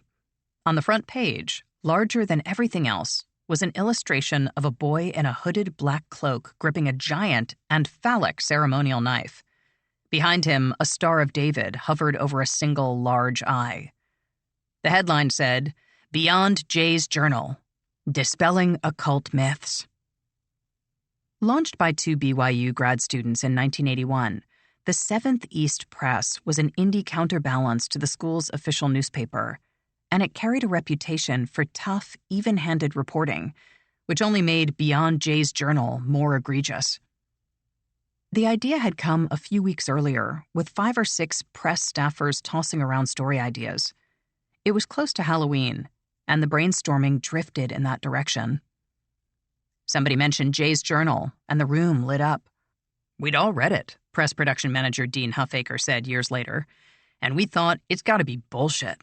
That would be fun to look into." Camera in hand, Huffaker headed to Pleasant Grove to get the real story. Reflecting on Beyond Jay's Journal decades later, Dean Huffaker remembers a hard-hitting piece of journalism, the dispelling of hearsay, and the finding of fact. The actual article was somewhat different. High school groups like the one Jay was involved with still exist, Huffaker concluded, and appear to have grown in popularity. A bold assertion. How had Huffaker learned of these satanic cliques? Reliable source number 1. James Randolph, a pseudonym, a local counselor who has talked to numerous youths involved with such groups, estimates there are 11 to 15 students in every high school and 6 to 10 students in every junior high school involved with occult groups. Reliable source number 2. A high school student named Brian, a pseudonym, who was formerly involved in occult activities, commented, "I've heard of human sacrifice in other parts of the country, but I'm not aware of any occurring in this area. It has been an open discussion at times, though." Reliable source number 3. Rich, a pseudonym, another student who is no longer involved with high school occult groups, explained that animal sacrifice is sometimes a part of necromantic rites invoking spirits. Most of the time it will be a hen or a billy goat. I've heard of cows being used, but I've never seen it done. They're too big. Reliable source number 4. A Utah Valley resident named Danny Sims, a pseudonym, was introduced to Satanism while serving a prison sentence. About 4 of us got together and started our own satanic cult, just for something to do with our time. What the hell kind of reporting was this? Did the story use any real names? Actually, yes. In reality, said the article, Jay was a teenager named Alden Barrett, who resided with his family in Pleasant Grove. In his diary, he recounts how he and his 2 best friends, Mike Wade and John Lundgren, began experimenting with drugs and the occult. Barrett later committed suicide on March 14, 1971.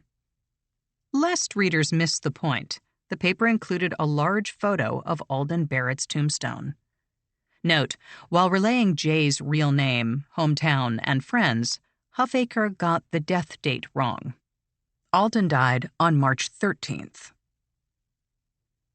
The pseudonymous sources used awkward Ren Fair syntax. Rituals involved tying girls to trees and performing oddities with them, and seemingly hinted at major crimes, including a recent murder. And where was this horror taking place? Pleasant Grove, of course. According to the 7th East Press, Alden Barrett's tiny hometown was a hellmouth of violence, and his diary was required reading for local warlocks.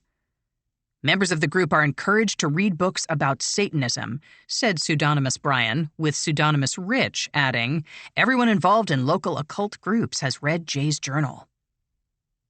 This wasn't a supermarket tabloid. The 7th East Press was sold in BYU's on-campus bookstore and positioned itself as the voice of reason.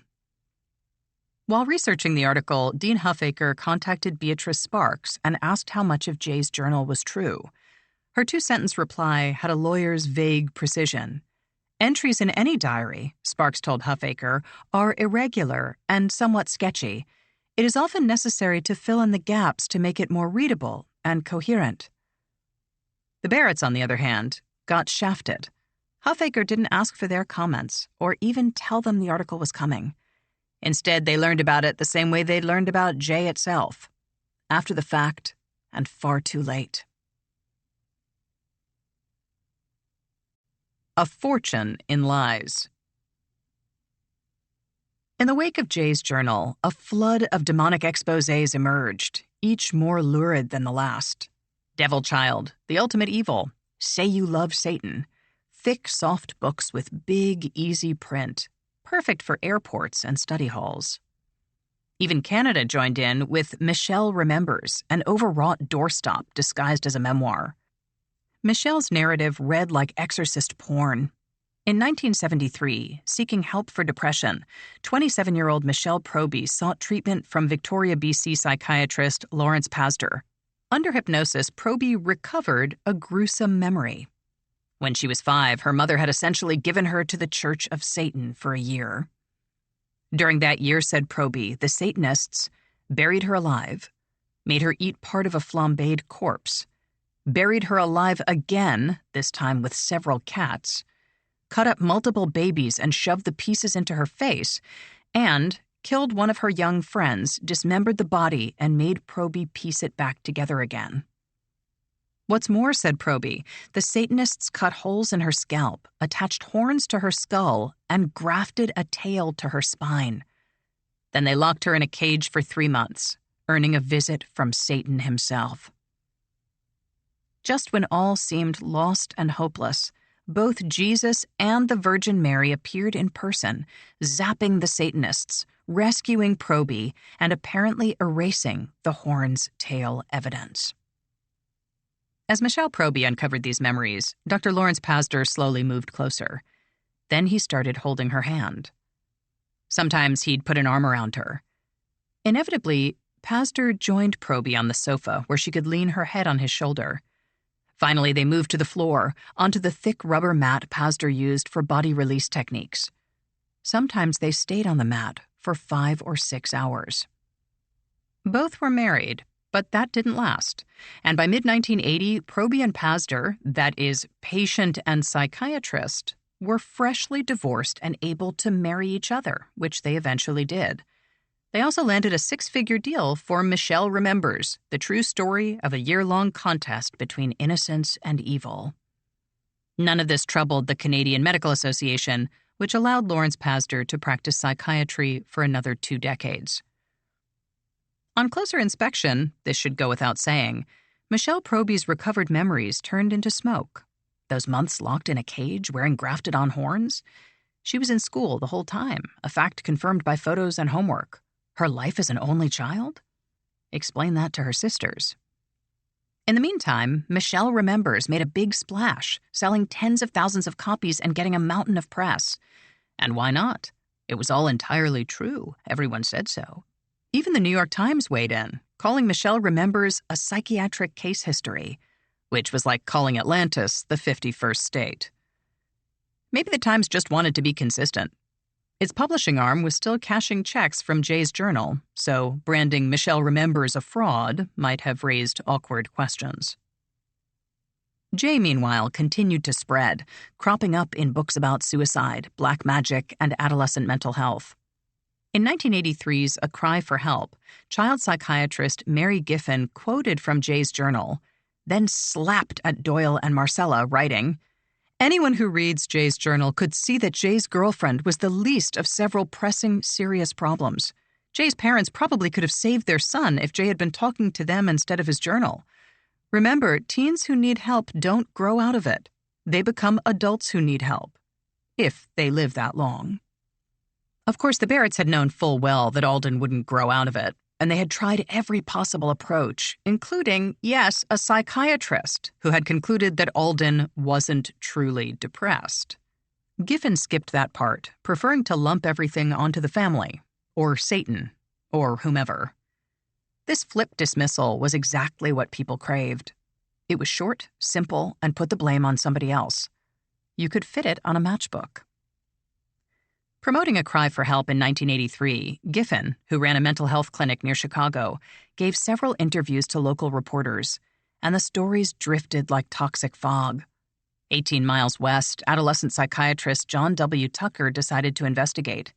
He picked up a copy of Jay's journal and started reading. Tucker was a PhD with degrees from BYU, Columbia, and Harvard. If that wasn't enough, he'd done postdoctoral work at Oxford and was the former chancellor of Purdue Northwest. Reading Jay's journal, Tucker grew worried. Was it possible that some of his teenage patients were actually witches? Before long, Tucker was convinced. And it was even worse than he'd feared. Writing on Purdue letterhead, Tucker shared his findings with Jay's editor, Beatrice Sparks. Not only were the area kids into witchcraft, wrote Tucker, but a pack of spell-casting grown-ups was actually trying to recruit him. Fortunately, John Tucker was a man of power. In addition to his private psychiatric practice, he sat on the American Board of Medical Psychotherapy. Concluding his letter to Sparks, Tucker made it clear that he knew the stakes. This was about the children. "These young people," he wrote, "need help." Heroes are hard to find.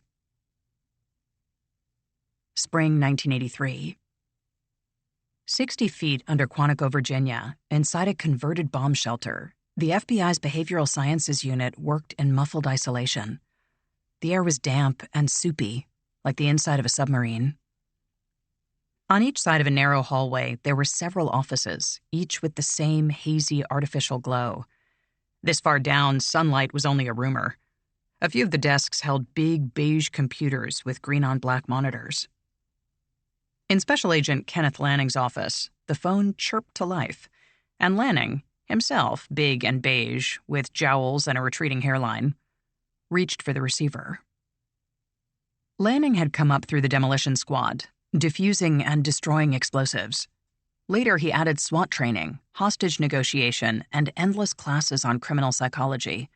When he made the jump to teaching, the FBI was just beginning its behavioral science program, later referred to as profiling.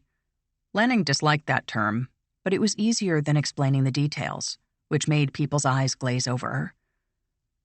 While Lanning's peers across the hall focused on serial murder, he dealt with interpersonal violence, what used to be called sex crimes. He had taught the subject since 1973 and knew it could use an overhaul. He zeroed in on the worst of the worst: crimes against children. It might have seemed like the short straw, but Lanning knew it was vital. Crimes against children were incredibly complex, with endless overlapping concerns. Even tireless investigators could find themselves stymied. Looking for new perspectives, Lanning went at it full force, learning everything he could on the subject. When he wasn't buried in research or training new recruits, Lanning taught a 10-week course for regular cops. Officers came from all over the country, hoping to hone their thinking. Later, if those same cops caught an unusual case, they could ring Lanning's office and get his first thoughts, or maybe float a few theories. Nobody phoned about a standard crime. When you called the FBI, it meant that you were deep in the weeds and needed some fresh insight. So when Lanning answered the phone in early 1983, he was prepared to hear almost anything. It was a police officer calling from New England. He'd just interviewed an adult woman who had a gruesome, detailed story. As a child, she'd been abused by a ring of Satanists, including her own parents. It wasn't just sex, either. The woman described murder, mutilation, and all kinds of blood rites. Lanning was shocked, but not by the crimes. He'd seen more hell than he cared to remember, and he knew what humans could do to each other. No, it was the overlap. Murder, ritual violence, child abuse, and cannibalism, all in one case? That was exceedingly rare. Throw in the group component, and it was almost unheard of. I was so concerned, Lanning later said, that I was determined to do everything I possibly could to help stop, catch, and convict the offenders. Lanning's first advice was basic but crucial. Even after all these years, some evidence will still exist. Get as many details from the victim as possible and corroborate the facts. Corroboration was key. If even a few facts could be proven, cops could scoop up the victim's parents and pressure them to cooperate. Evidence made that far easier. Hours after the call, Lanning was still rattled. If the woman's claims were true, her case was one of the worst he had ever encountered, and that was saying something. If there was any good news, it was the outlier status. However long I'm in this job, thought Lanning, I'll probably never hear another case like this one. Several weeks later, a lawyer called Lanning for help. An adult woman had approached the attorney with a sickening story of childhood abuse. Blood drinking, ritual mutilation. The worst things you could possibly imagine. The perpetrators were some kind of above-the-law supercult, and the woman was conflicted about going to the police, so she wanted the lawyer's opinion. The lawyer, in turn, wanted Lanning's opinion.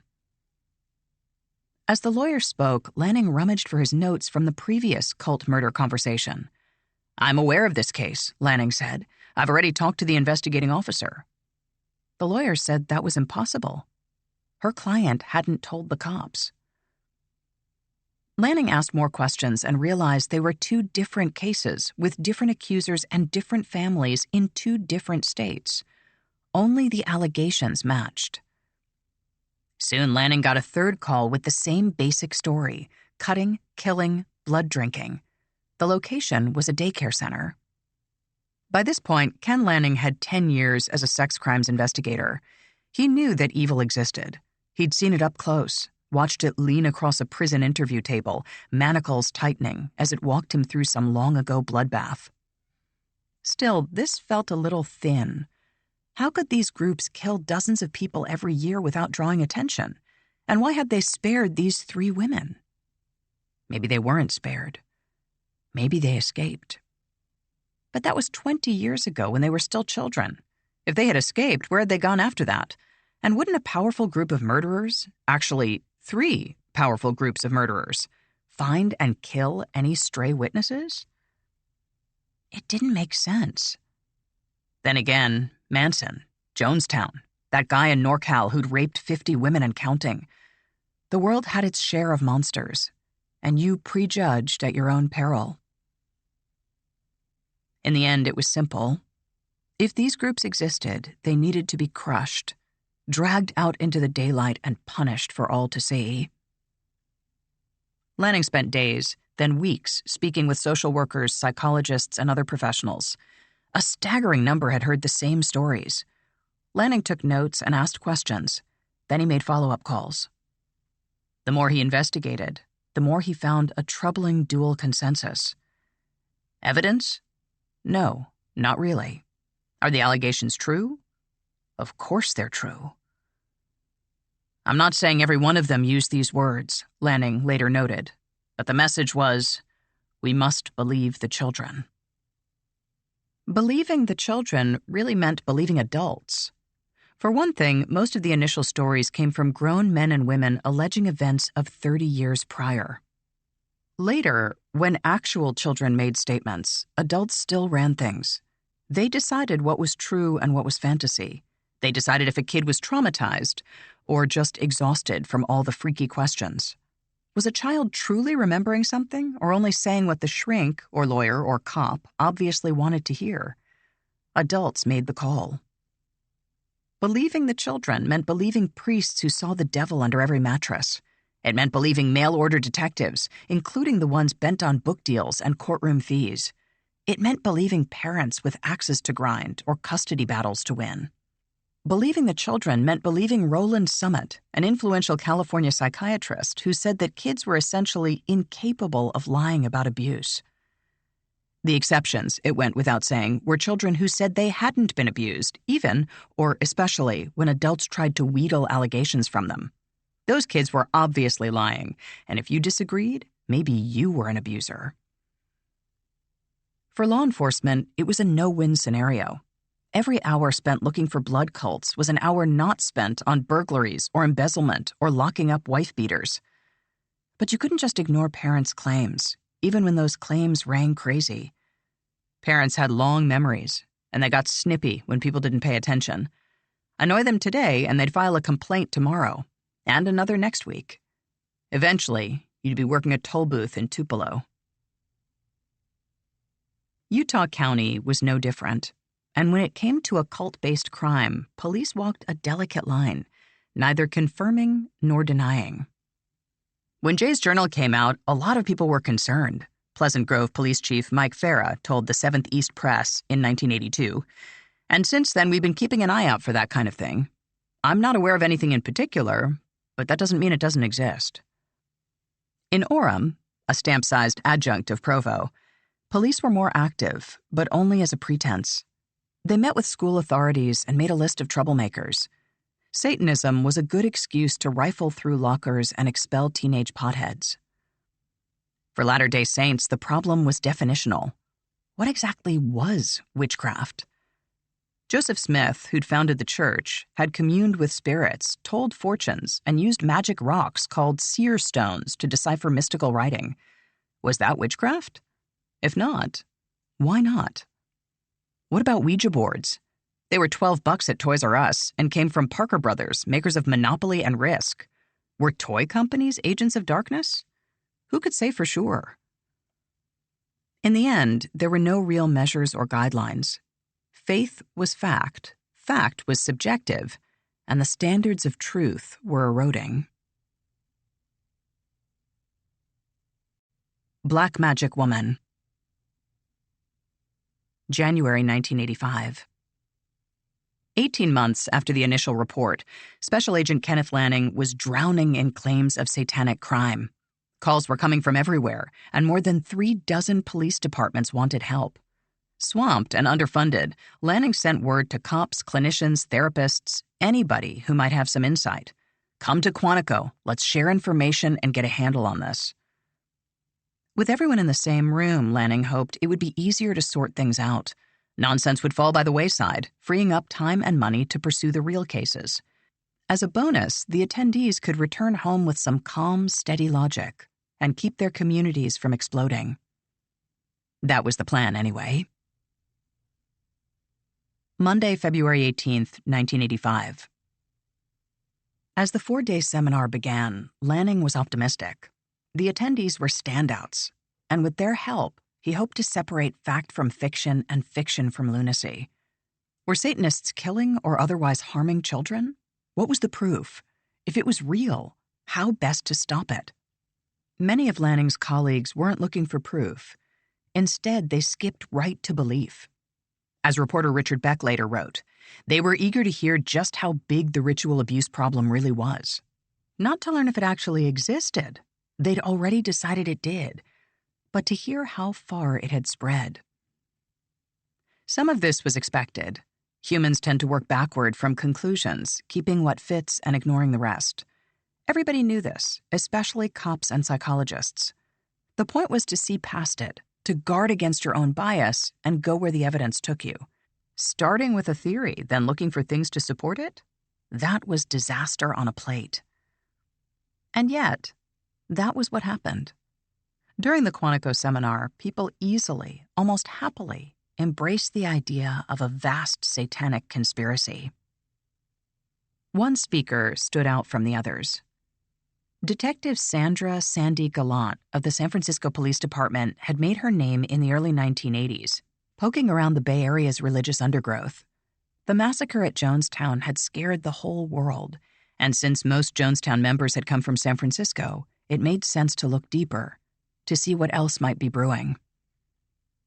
Most of what Gallant found was either boring, Wicca, or campy, Anton LaVey's Church of Satan, which existed mainly to tweak straight society. But it was enough to raise Gallant's profile within the SFPD. Over the next 4 years, Gallant scoured San Francisco for anything vaguely demonic. She didn't find much, but she wrote lots of memos, including ritual crime scene clues, satanic cults / Sabbath celebrations, and colors significant to Satanism / witchcraft. By 1985, Gallant was famous in cop circles, and police from other departments frequently sought her advice. That put her on Kenneth Lanning's radar, and when Lanning scheduled his conference on occult allegations, he asked Gallant to attend. Now, as Sandy Gallant spoke, the Quantico audience leaned forward, rapt. She was engaging, with a deep command of her material, and made the supernatural seem commonplace. This was something Kenneth Lanning hadn't anticipated. Rather than deflating satanic rumors, the FBI's involvement was making them more plausible. Here, in the very heart of forensic analysis, grown men and women were nodding at phrases like, "Everything Satanists do is done to defame the name of Christ," and "Christians look for faith, not the obtaining of power." The problem wasn't Gallant's Christianity. Lanning himself was a lifelong Catholic and former altar boy, but her conflation of religion with science. Faith and proof weren't merely an awkward mix. They were opposites, and you had to pick one. Gallant's handout, the ritualistic crime profile and questionnaire, was a hash of factoids and candle store blather, including a calendar of pagan holy days. There was also a checklist for sorting actual satanic murders from apparent satanic murders. Were victims forced to devour mutilated parts? Check yes or no. Then came a long list of ritualistic indicators, clues that someone was a Satanist. Here, the iffy, swastikas, cauldrons, sat side by side with the everyday, cameras, singing. Lanning could have cut Gallant short or confiscated the handouts, but that wasn't his style. Lanning preferred carrots to sticks and teamwork to turf wars. More to the point, Lanning believed in logic. Empirical fact would rise to the top, and fluff would disappear. After 4 days, the conference concluded. The cops, teachers, and other attendees dispersed, taking home what they'd heard and seen. That included Gallant's cult crime handout, which wound up in the hands of civilians who took it at face value. It was, after all, seemingly vetted by the FBI. Gallant left with something else. A halo of authority. Now she could casually drop phrases like, "As I said at FBI headquarters last month," or "When the FBI asked me to speak at Quantico." 3 months later, Sandy Gallant was testifying as an expert witness in Contra Costa County, east of San Francisco. According to prosecutors, a local mechanic had abused scores of children, including his own daughter, as part of an elaborate satanic ritual.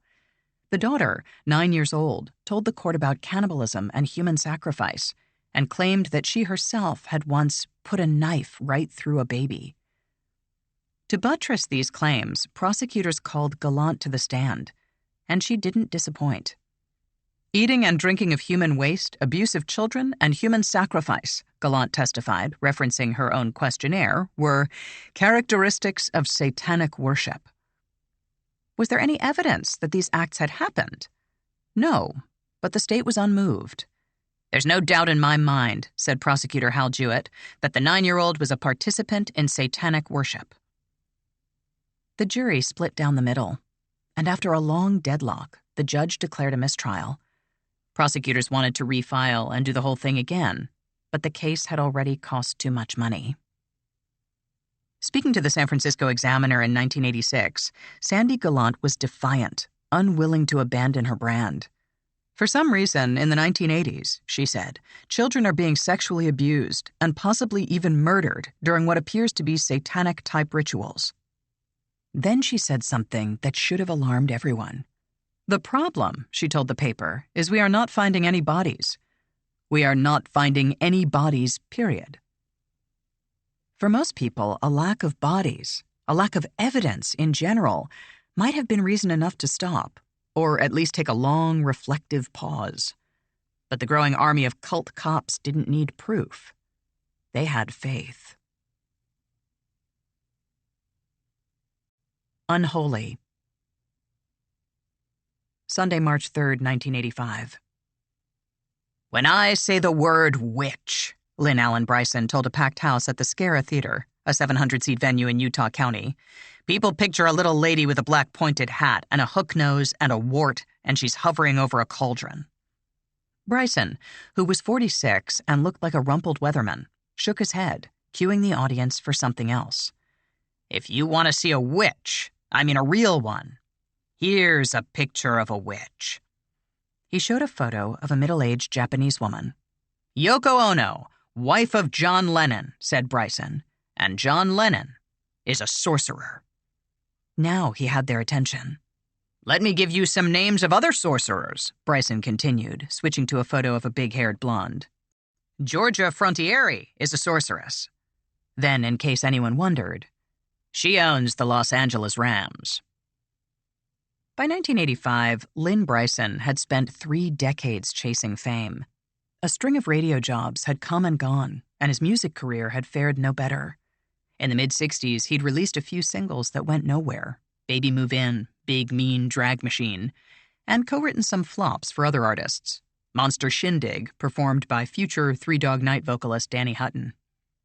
To keep his hand in the game, Bryson had done flat-fee work on children's records, scripting things like Wilma Flintstone Tells the Story of Bambi. A glimpse of success had come in 1966 with a novelty song called BYU Boy Missionary. The song sold a few thousand copies in Utah, so Bryson left California for Provo, christened himself the world's funniest Mormon, and angled for new opportunities. He managed a few local bands, did music for little scene movies, and even recorded a concept album, a soft rock opera about church founder Joseph Smith. By 1979, Bryson's record label had gone under, and the bank had taken his house. Luckily for Bryson, a new market was booming, and it came with a captive audience. "If you want to see a picture of a sorcerer," Bryson told the teenaged crowd at the Scara Theater, "pick up the album by the Eagles called Hotel California. The real Hotel California is headquarters for the First Satanic Church of America." Bryson glanced around the venue, making sure they all understood. "This multi-million seller," he said, paraphrasing the title track's lyrics, says, "It's easy to get in, but once you're in, you can never leave. That's because that is where human sacrifices are held." Like most occult experts, Bryson had a dramatic origin story. He claimed to have dated Sharon Tate in high school, and, after Tate's murder, learned through associates that Charles Manson was into witchcraft, and that he killed Sharon because he needed the blood of a pregnant woman for a ritual. Bryson's connection to Tate was tenuous at best. Tate moved frequently, and she attended Bryson's former high school for only a single year as a sophomore, by which time Bryson was 20 and living in a different city. Lynn Bryson's fireside talk was called Witchcraft and How It Enters Our Home, and he performed it at church venues in Utah, Idaho, California, Arizona, and anywhere else that would have him. Afterward, he sold books and cassettes in the lobby and signed people up for his mailing list. He also peddled his self-published memoir, Winning the Testimony War, and his unabridged narration of the Book of Mormon. But Witchcraft and How It Enters Our Home was Bryson's most popular work, a freewheeling montage of dark suburban whispers. The words stairway to heaven, when literally translated from witch language, mean suicide. Queen has a lyric that says, and another one bites the dust. You play it backward, and it says, start to smoke marijuana. There is a devil, and you have got to stop inviting him into your house. There's a game kids play. It's called Dungeons and Dragons. That's one way to invite Satan in. Dubbed cassettes of Witchcraft and How It Enters Our Home passed from teen to teen, spreading through Mormon culture, and one segment in particular quickly grew notorious. A young boy in Pleasant Grove, Utah, kept a journal of the events of his life from the time he was an active seminary student. When he left the church, he just kept writing in the journal. He was visited by several spirits, including one called Raoul. He didn't know who Raoul was, but Raoul is just another name for Lucifer himself. Can you believe that Lucifer himself took the time to come to Pleasant Grove, Utah to speak to one little kid named Alden Barrett? The journal he wrote? Well, after he committed suicide, it was made into a book, which is published by Dell Books called Jay's Journal. It is an account of what is happening thousands and thousands of times a day. If that were an isolated case, where it just happened once, maybe I wouldn't even be giving this talk. But spirits are appearing regularly today, throughout the United States and the world. Unsubstantiated rumors are good enough for me.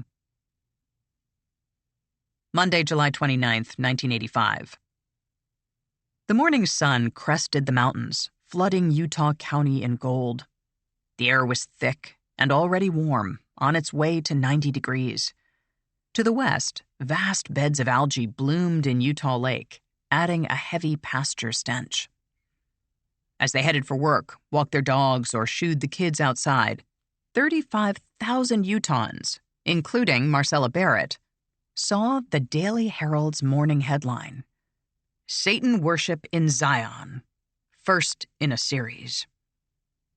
Note, Zion is a local nickname for Utah, particularly its heavily Mormon regions.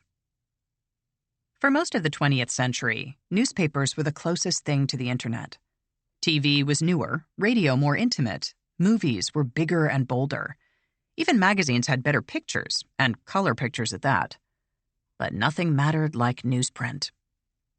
Newspapers were portable. Newspapers were updated each morning, and some places had a separate evening edition. If a town could support 2 competing papers, that meant 4 news updates a day. Newspapers were cheap, bordering on free. The advertising saw to that. Sometimes they were actually free, passed around the office or left on a bench. You could read them on your own time. No need to be home to catch the 6 p.m. news.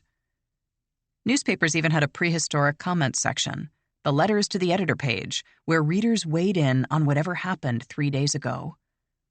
And like the internet, newspapers had space to fill. Readers wouldn't buy a paper that had nothing but advertising, and the more ads you ran, the more you needed other content. Comic strips, chess columns, fashion guides, recipes, and whatever else was handy. When it came to actual news, editors weren't shy about recycling. Papers quoted other papers, or, for a fee, reprinted whole sections of the New York Times or Cleveland Plain Dealer. Companies like the Associated Press sold access to newswires, proto-fax machines that clacked day and night, ensuring that papers would always have something to print. In a pinch, reporters could rehash existing stories, swapping words around and adding their own bylines.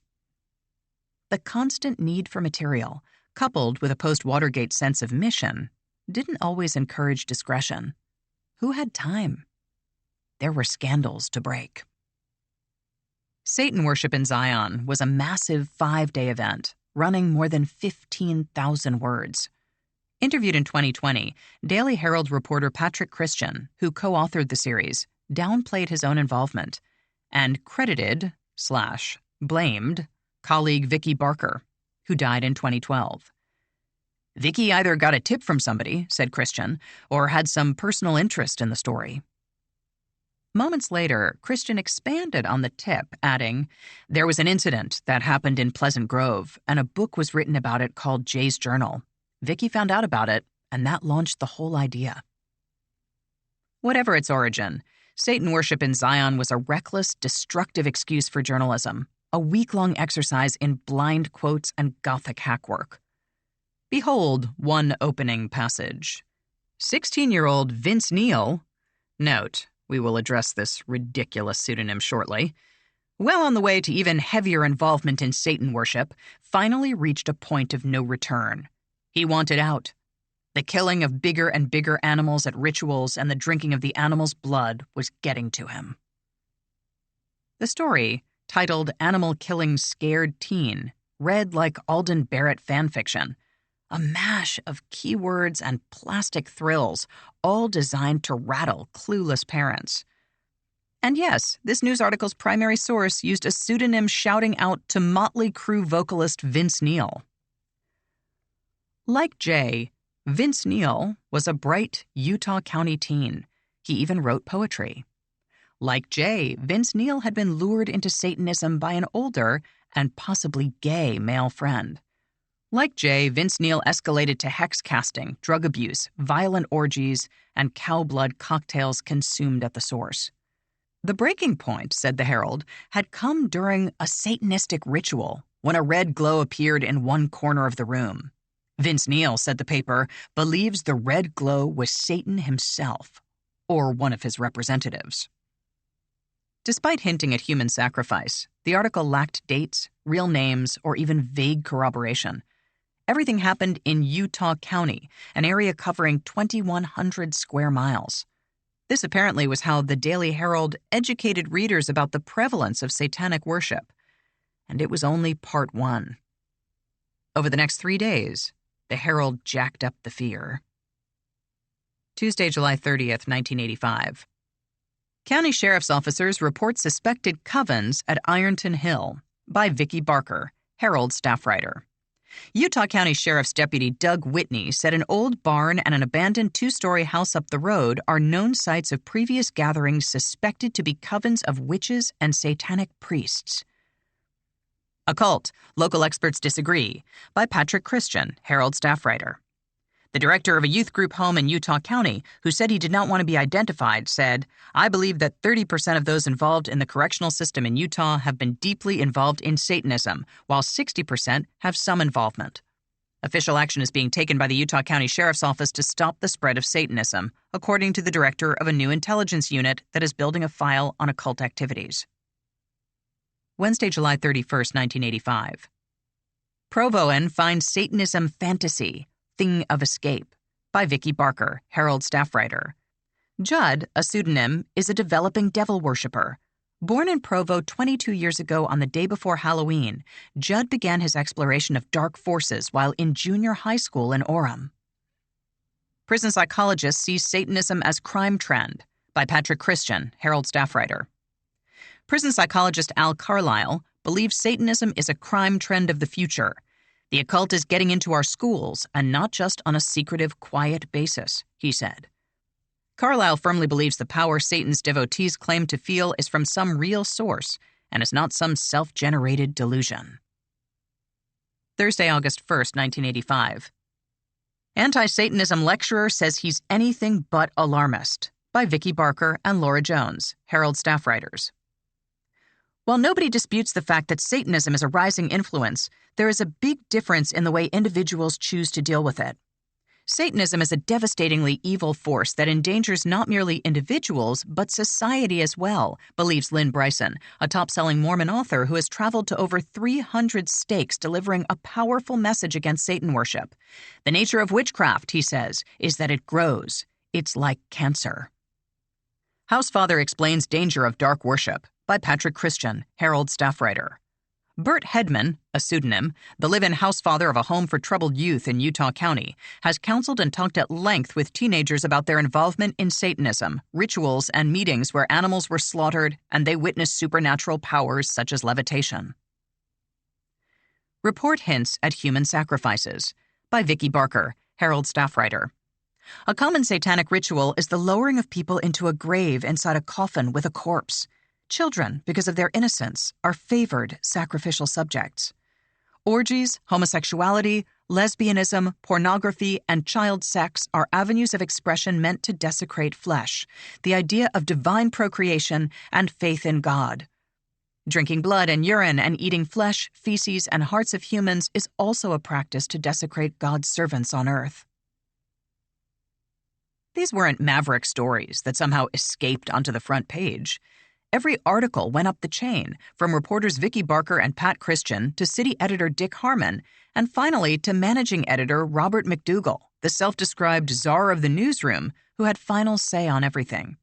In each case, the stories passed muster and went out to a news-hungry public. After 4 days of hair-raising prelude, the Herald unleashed its finale. Hurt.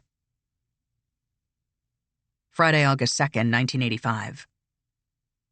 From the Daily Herald. Satan worship in Zion. Youth's death leaves questions. Warning. By Vicki Barker, Herald staff reporter. 14 years after his death, friends still speak in hushed and careful tones about the teenager's suicide. Don't ask questions, they advise, and stay away from the gravesite. The tombstone in a Provo cemetery bears a hand-tinted color photograph of the boy, known in this and other stories by a pseudonym, Jay. The portrait mounted on white porcelain and trimmed in gold, the eyes piercing and unblinking. In case the description of Alden Barrett's tombstone with its unblinking eyes wasn't enough, the article featured a photo of the granite and porcelain marker. Vicki Barker resumed her scene setting. Rumors persist among Utah Valley teens about suicide clubs comprised of devil worshippers and of unsolved murders that are linked to the activities of satanic cults. Seldom is there reasonable proof that a death may be cult-related, but Jay left a diary. 14 years later, people still remember what happened, and hundreds of thousands, maybe millions of others outside the valley remember too, because the diary was made into a book, Jay's Journal.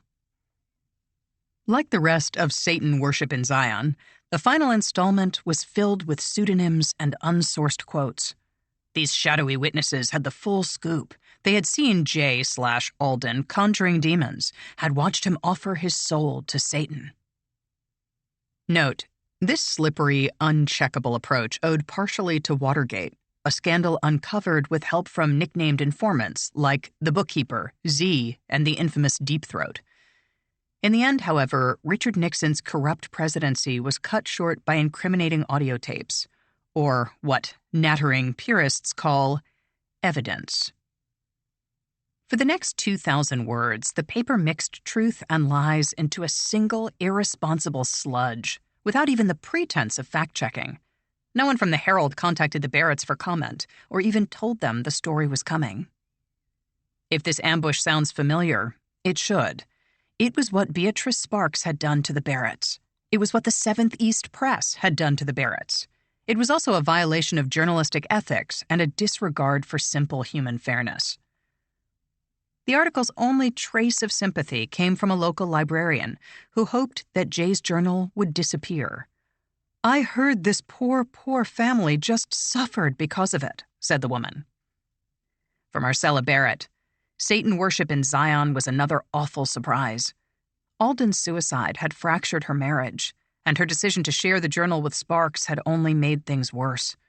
Then Jay's journal appeared, bringing Alden back in the worst way possible. If that weren't enough, Doyle's extramarital affair had eventually come to light, and in 1981, he and Marcella had divorced. Now, nearly 15 years after Alden's death, a local newspaper was kicking his corpse. Not long afterward, Marcella stepped outside to get the morning mail. Reaching into the mailbox, she felt something soft and pulled out a dead rat. Enough is enough. She talked to Doyle and Scott about the Herald series. Should they contact the paper and demand a retraction? Before they could decide, another calamity flared. Alden's tombstone vanished. Dead and gone. Pleasant Grove City Cemetery sits in the middle of a quiet neighborhood and has no gates or fences. It's a big, open stretch of welcoming grass and lazy, low-slung trees. and looks like a small, well-tended park, until you see the headstones. Even then, the feeling is tranquil, especially at night, when the eastern mountain range, so close it looks like a rumpled brown wall, brings a spectral hush. Houses flank the cemetery on 3 of 4 sides, and some are only 300 feet away. From inside those homes, you can see across the grounds, clear to the other side. Alden Barrett's grave, meanwhile, is just 100 feet from the cemetery's edge, and most of the surrounding plots have flat, horizontal markers. Anyone standing there is easily spotted. But shortly after the Herald's awful crescendo, someone, probably multiple someones, drove onto the cemetery grass, parked at Alden's grave, loaded up the 700-pound granite slab, and drove away, leaving deep tire tracks, all without being seen or heard. The neighbors were sick of Alden's dark celebrity and the weirdos it brought to his gravesite. Now someone had taken care of that, and nobody saw a thing. The Barretts geared up to file a report, but didn't get the chance. Just a day later, the headstone reappeared, only now it was facing the wrong direction. Once again, the activity went unnoticed. Doyle and Marcella were beside themselves. The Daily Herald series was bad enough. Now this. They scheduled a family meeting and invited Scott and Elaine, plus a few other relatives. Then they invited Beatrice Sparks. In this house that I call home. Late August 1985. The sign out front still said Barrett, but it was really just Marcella. Doyle was remarried and living a few miles away. Elaine had a new life with her husband, Mike. Scott had married, divorced, and married again. But Marcella was still in the house on 550 South. It was full of ghosts, but at least they were family. Doyle and Scott arrived early. There were things to decide before Sparks showed up. First, Alden's tombstone. Returned or not, someone had carted it off like a load of trash, and it could happen again. Forget the work Doyle had put into designing it. Forget the cost. It was just wrong. You didn't steal someone's headstone. Maybe it was time to move Alden's body. Bury it somewhere else without a marker. Find it now, you little bastards. But exhumation was a major step, with lots of big, bad images. And it wouldn't work anyway. Someone would notice, and word would spread, and the vandalism would start again. The only way to keep it secret would be moving the body at night, and that was too morbid to contemplate. They decided to split the difference. They'd leave Alden where he was, and put the headstone itself in storage. That would make the grave harder to find and keep the headstone from wandering off again or being spray-painted or damaged. Maybe, someday, they could put it back out. Next, the Daily Herald.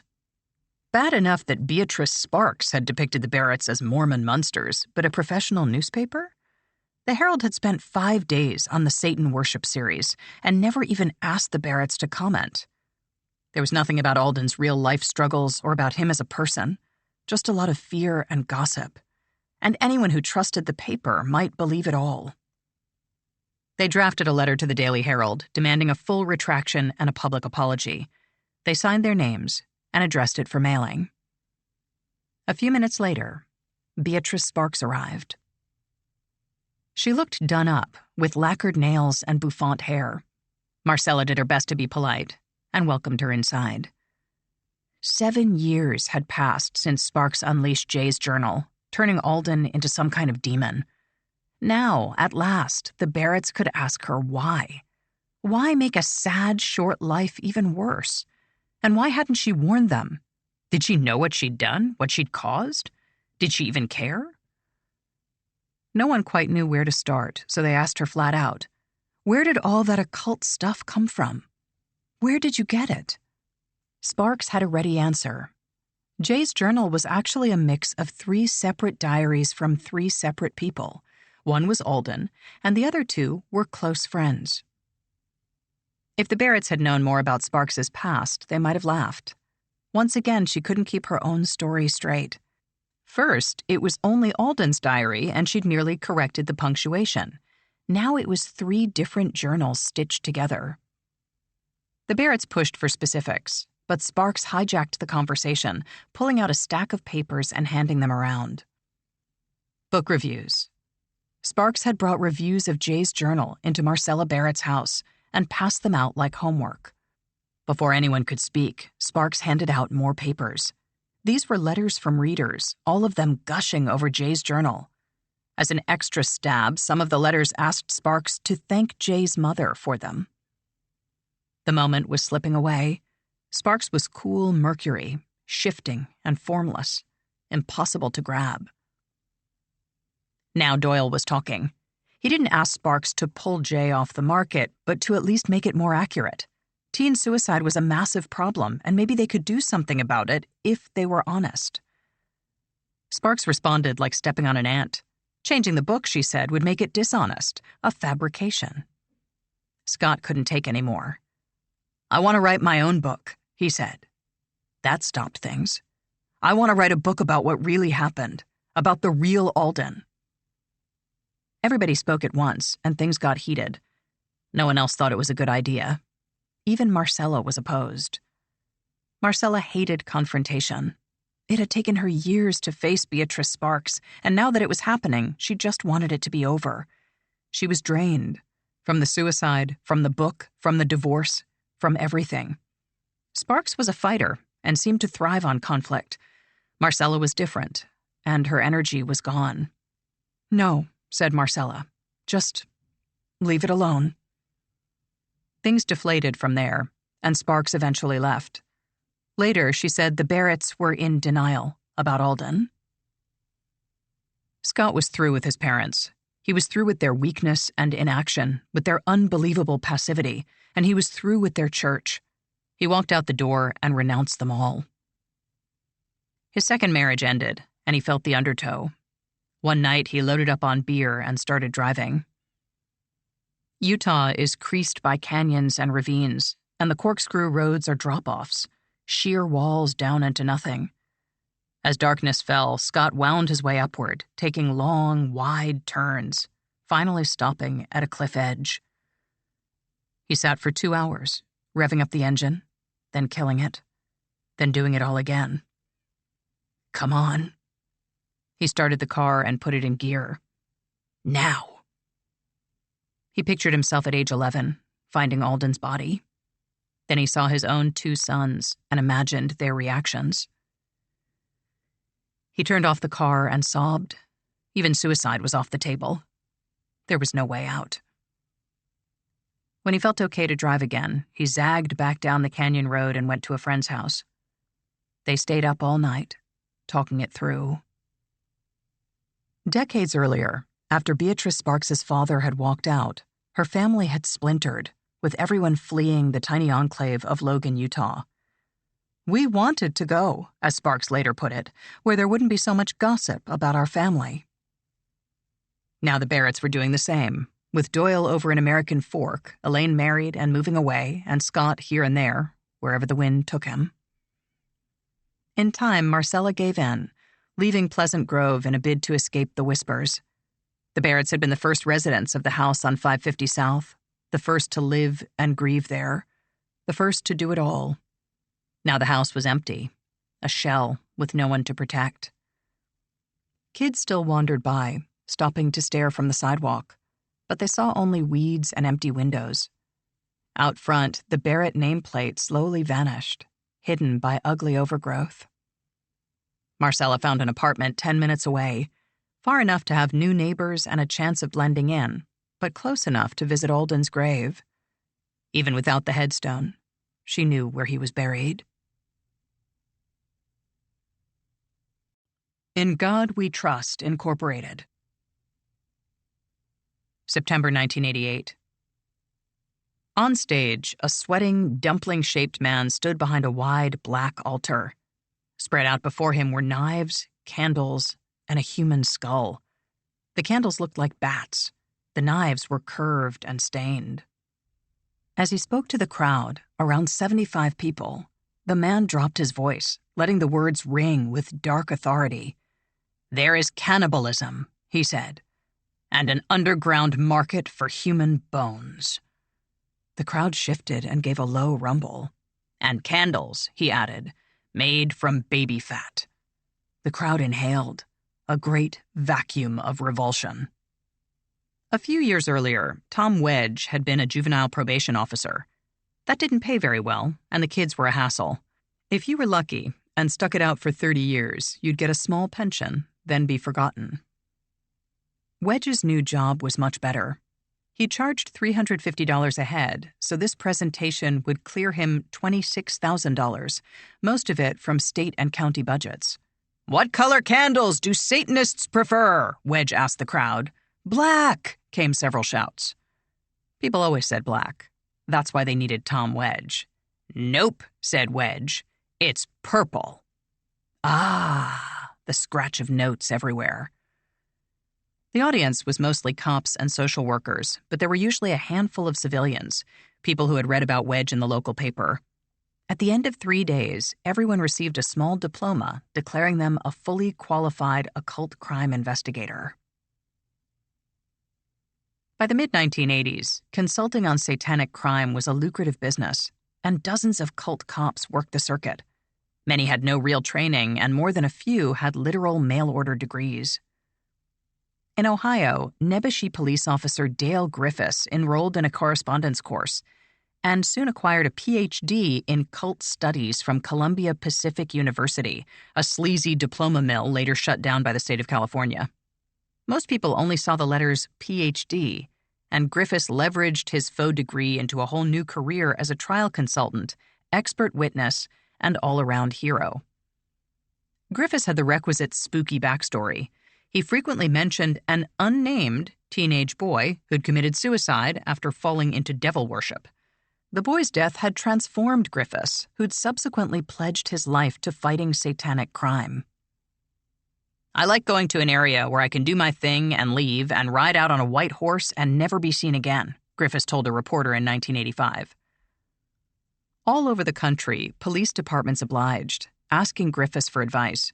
This sometimes backfired, as when Toledo cops spent 3 days excavating 3 different grave sites, read vacant lots, in a search for human corpses. Griffiths speculated that as many as 75 people had been sacrificed and buried at one or all of the sites. Dozens of news stories later, police had found rocks, dirt, garbage, an old broken doll, and, trailing from a tree, a single piece of red string. Red string, Griffiths informed the Associated Press, was used in satanic rituals and often marks the boundaries of graves or other ritual sites. Similar debacles happened in town after town. Nobody wanted to look like a chump, so when searches came up empty, the definitions expanded. Better to find something, anything, than admit you'd been swindled. When teens were involved, things got even more vague. Depending on the source, signs that a teenager was involved in devil worship included the following: listening to heavy metal, playing fantasy and/or occult-themed games, reading books by Stephen King, skepticism toward organized religion, skepticism toward patriotic ideals, talking in rhyme, owning bells or gongs, black clothing, silver jewelry, heavy makeup, a strong belief in individualism, intense introspection, clove cigarettes. The list was effectively endless and sometimes doubled back on itself. A church in Wisconsin added an unusual interest in the Bible, an obsession with Jesus Christ, and a preference for New Age mood music. For a certain kind of teen, this was like finding a battle plan. Here was a list of ways to frighten and/or annoy adults, a list the adults themselves had compiled. In the 1970s, British punks, Jewish and Gentile alike, had outraged straight society by sporting swastikas. Critics and codgers went berserk, which was, of course, the goal. A decade later, heavy metal bands were the chain yankers par excellence, slapping devil horns and 666 onto everything from bandanas to bracelets. The apotheosis arguably came with Motley Crue's Shout at the Devil, whose front cover was simply a giant black pentagram set against an even blacker background. Teens paid their money. Adults lost their minds. It was almost too easy. But there was a catch. Screwing with grown-ups only worked if the grown-ups believed it, and the more they believed, the more they acted like crazy, destructive children. The Mob Rules. September 1988. Caldwell County, Kentucky. Rumors of planned attacks by Satanists sweep through several towns, including Princeton, where devil worshippers will supposedly target blonde, blue-eyed teenagers. By midday on September 16th, more than 1,200 Caldwell County students have either fled their schools or been kept home by parents. And by nightfall, local gun stores are sold out. The much-feared attack never happens. Over the next 6 weeks, rumors that Satanists will murder blonde, blue-eyed children spread to Wisconsin, Kansas, Wyoming, Pennsylvania, and Indiana. Hoping to quell the growing hysteria, police in 24 counties hold public meetings. The gatherings only accelerate the panic, and gun sales skyrocket as citizens form vigilante groups. The Satanists never appear, but suspicion lingers. In Northeast Indiana, several local businesses are accused of conducting secret satanic rituals in basements. February 1990. Caroline County, Maryland. After a spate of handgun suicides, rumors of adolescent Satanism spread through the community, replete with talk of moonlight rituals and animal sacrifice. Christian Jensen, the state's attorney, downplays the occult angle. It's easy to say the devil did it, says Jensen, rather than face up to the facts. This infuriates many local parents, and hundreds crowd into town meetings, insisting that the teens' deaths were influenced by something far more sinister. There's a strong force that is causing kids to kill themselves, says one woman. Other parents agree, and several mention occult practices involving Ouija boards and heavy metal rock music. 3 weeks later, another teenage boy kills himself with a handgun.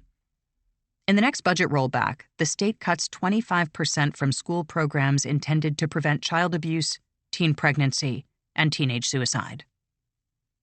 August 1983 to July 1990. Los Angeles, California. Following a single accusation by an alcoholic parent who suffers from psychosis, authorities investigate the staff of McMartin Preschool and eventually conclude that 360 children were raped during sacrificial satanic rites. After filing 321 charges against 7 adults, prosecutors learn about the initial accuser's mental illness, but withhold the information from defense lawyers. As the case unfolds, therapists pressure children to affirm and repeat unprovable claims. When one child won't affirm suggestions of abuse, a therapist responds, "Well, what good are you? You must be dumb." Soon enough, the children describe flying witches, hot air balloon rides, and toddlers being flushed down toilets into secret rooms. Media coverage intensifies, and similar cases with similar allegations erupt in dozens of cities. It can't just be a coincidence that kids are telling these same stories across the country, Detective Sandy Gallant tells the San Francisco Examiner. The rituals are detailed and very consistent. A young child could not make them up. Note: the logical misfires deployed by cult cops could fill a separate book, but this particular trap, all the allegations are similar so they must be true, is the sort of thing that even first-year psych students roll their eyes at. Quick, picture a standard-issue probe-happy alien, the kind that snatches rednecks from backcountry roads. Does your alien have a teardrop face, elongated frame, and large dark eyes? It does? Apparently, we've both been abducted.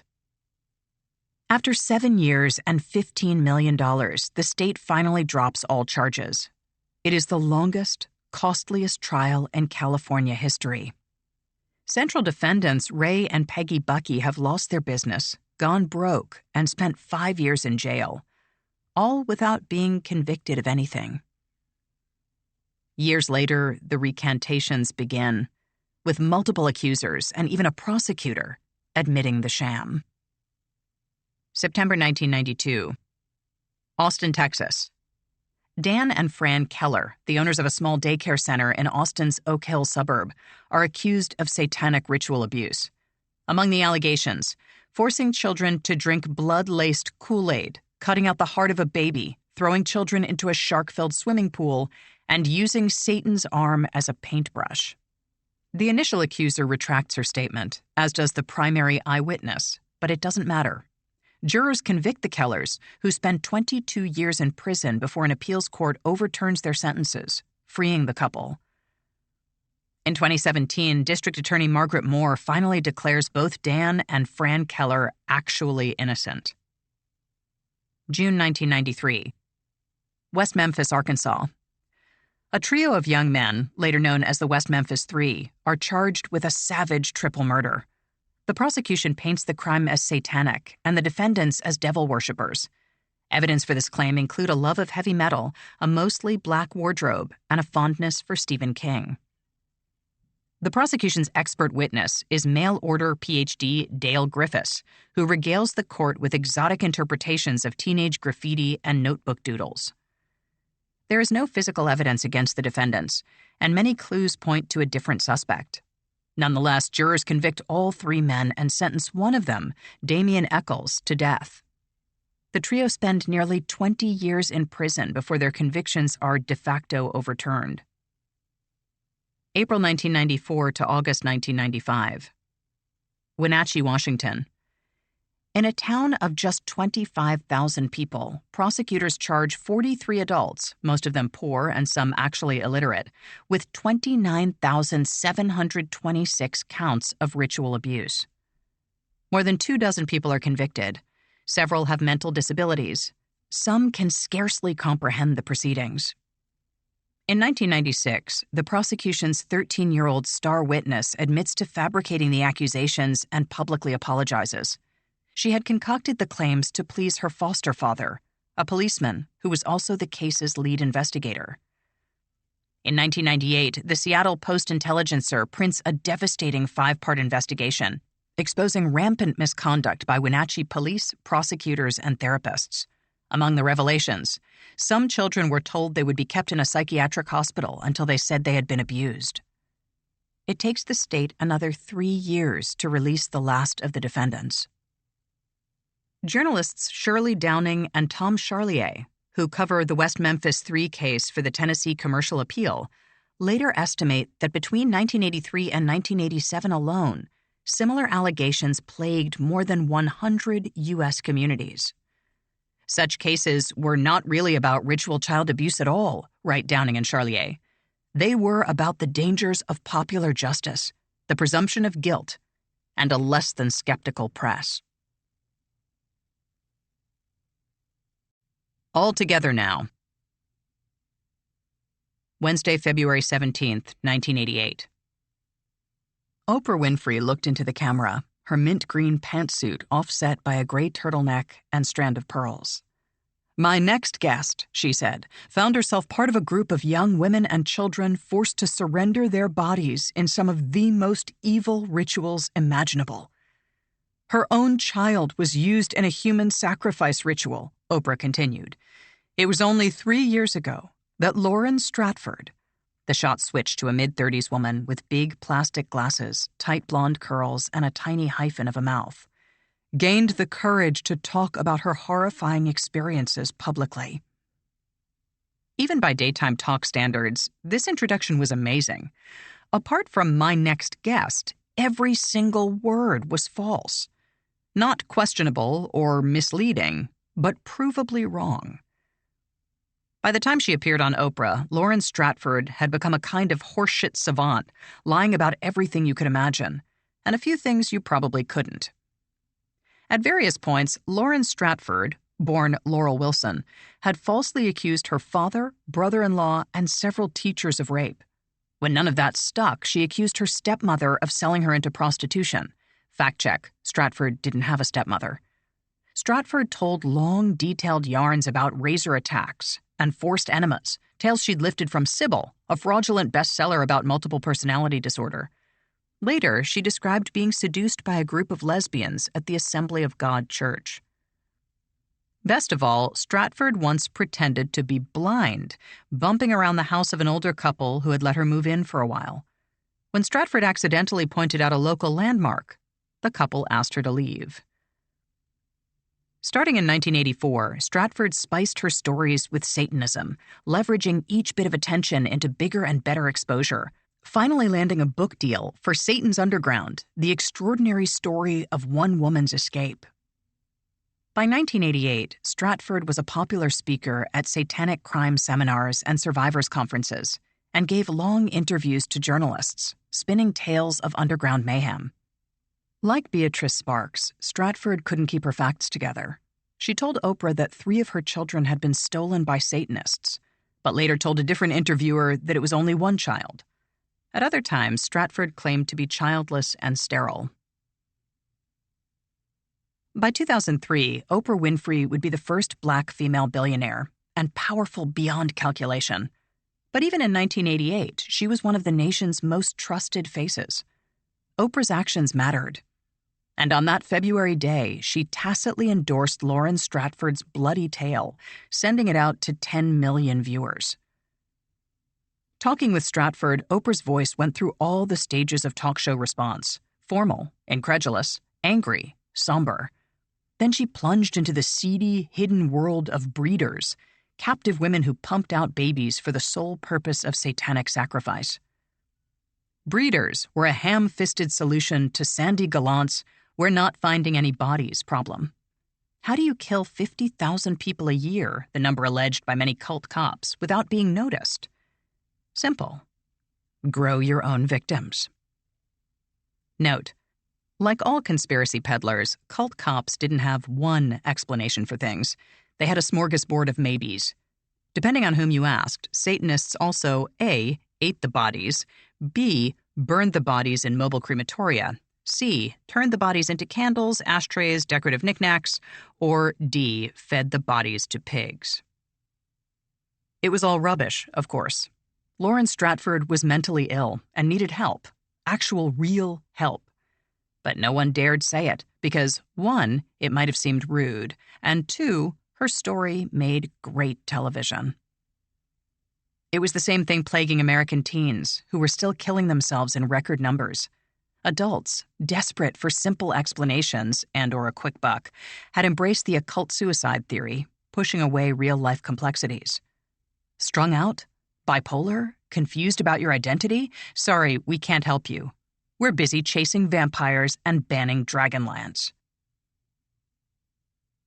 Several years later, Lauren Stratford resurfaced as Laura Grabowski and claimed to be an Auschwitz survivor.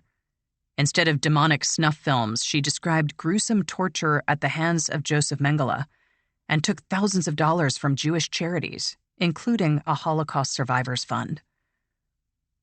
The internet was relatively new, and it would take a few years for Stratford's myriad lies to surface. In the meantime, she had a pat reply for anyone who doubted.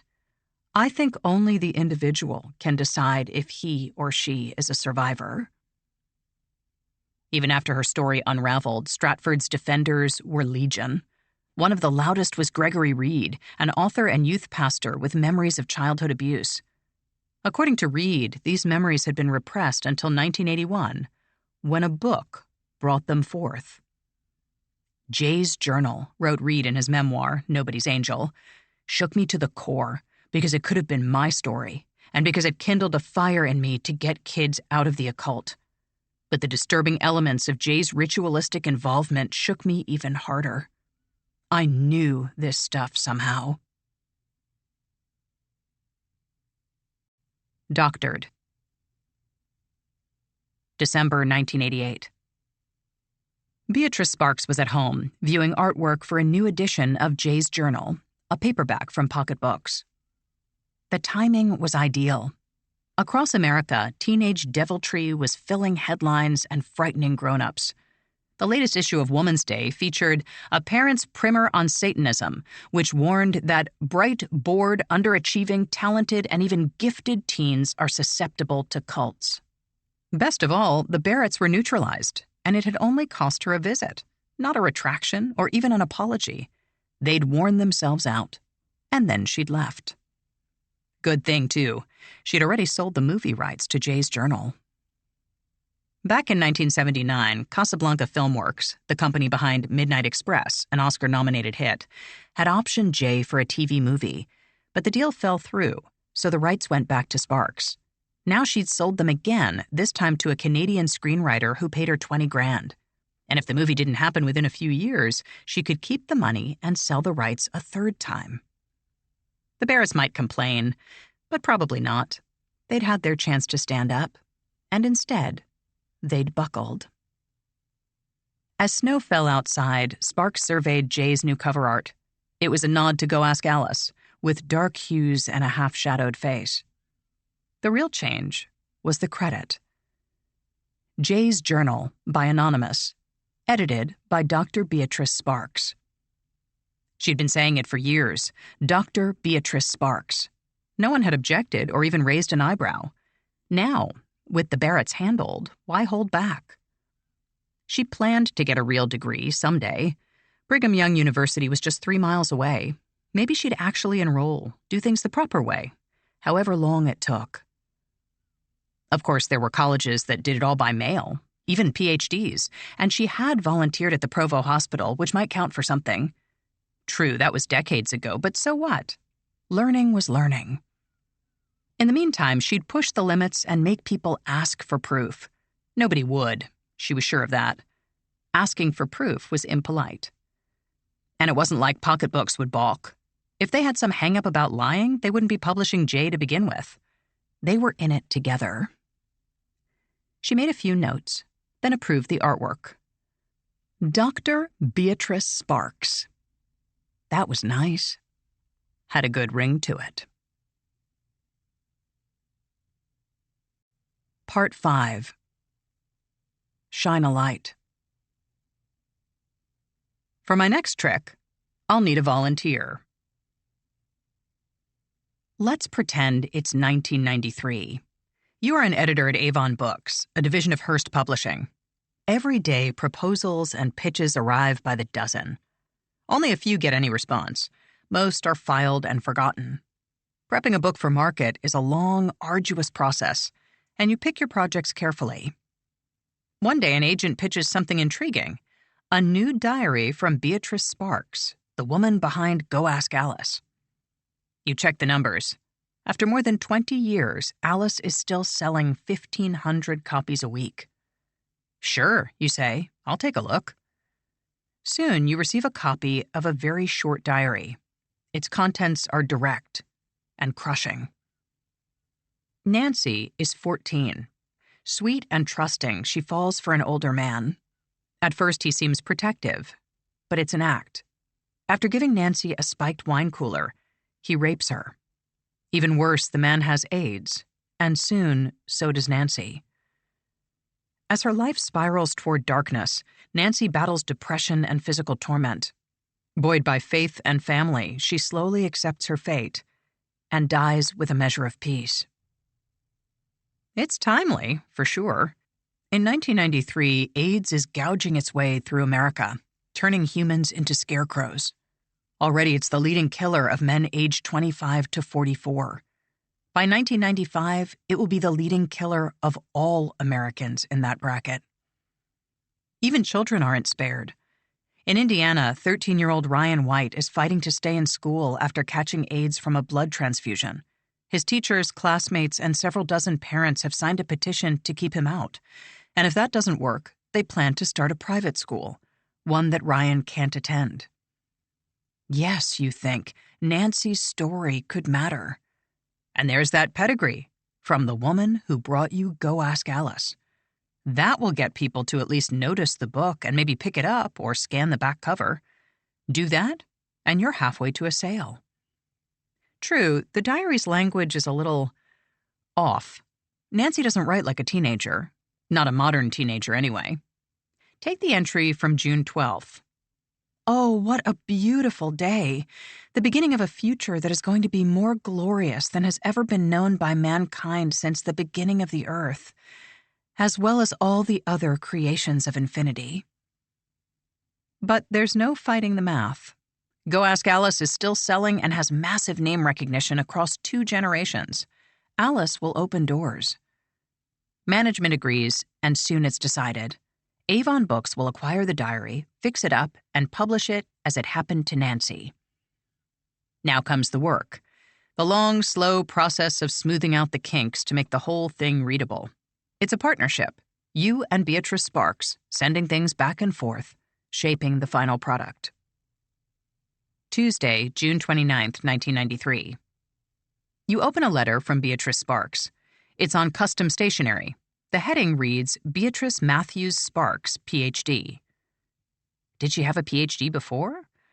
Well, it's been a few years since her last book. Maybe she went back to school. Good for her.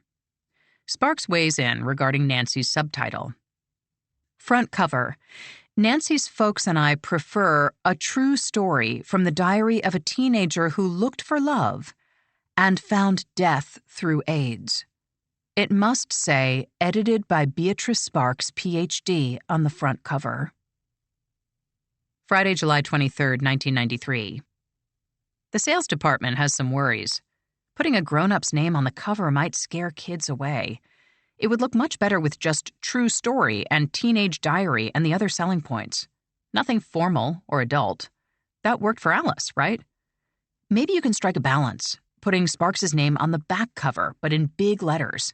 That should make everyone happy. You send the idea to Beatrice Sparks. Monday, July 26th, 1993. The fax machine squeals to life, shoving out thin sheets of crinkly paper. One by one, they curl and drop into a pile. It's your letter to Sparks, with handwritten notes all over it. What kids don't know can hurt them. Kids respect education. You'd be surprised how many want to be psychologists or therapists of some kind. Next to your suggestion about keeping the cover grown-up free, there's another long scrawl. When kids find a grown-up they trust completely. My problem is trying to get away from them after a month in session. After a month in session? She must mean with her teenage patients. She is a Ph.D. Friday, October 1st, 1993. A doctor from the CDC is vetting the manuscript, making sure the AIDS information is correct. At least that's supposed to be happening. Sparks is the go-between, and she says she already sent you the doctor's approval, but it never arrived. Maybe it got lost in delivery. You make a note to ask again. But there's a bigger issue. You have a copy of Nancy's diary, plus the updated manuscript from Sparks, and you're checking them side by side, looking for stray mistakes, when you notice something strange. On page 79 of the manuscript, a whole section has been altered. Nancy's original entry is short, just a few lines, but in the manuscript, it runs for nearly a page, and most of it seems brand new. You keep reading and find more long passages that weren't there before. You phone Beatrice Sparks. She doesn't answer, and her machine is turned off, so the phone just rings. You hang up, then write a brief letter asking about the CDC vetting and about the strange new material. There are some pretty huge chunks that don't seem to exist in the journal at all, you write. Were these moved from another section of Nancy's journal? Sparks is smart. She'll read between the lines. All she has to do is say yes. Tuesday, October 5th, 1993. Once again, Sparks sends your own letter back to you, covered with notes. At the bottom is a whole paragraph about the new material. It Happened to Nancy is a compilation from her diaries, note scribblings on margins, interviews with family, friends, and teachers, and over 40 tapes which I made. I thought you understood that. Never did I say it was word-to-word hers. I put her thoughts and materials together as I thought they would best tell her story. Then, sorry if you misunderstood. Mid-October 1993. You're reading the manuscript again. In places, Nancy's diary resembles Go Ask Alice and even Jay's journal. Phrases and quirks seem to repeat, sometimes in near-identical wording. From Jay's journal. I remember a speaker at a conference said that bad thoughts are like birds. We can't keep them from flying over our heads, but we can keep them from nesting in our hair. From It Happened to Nancy.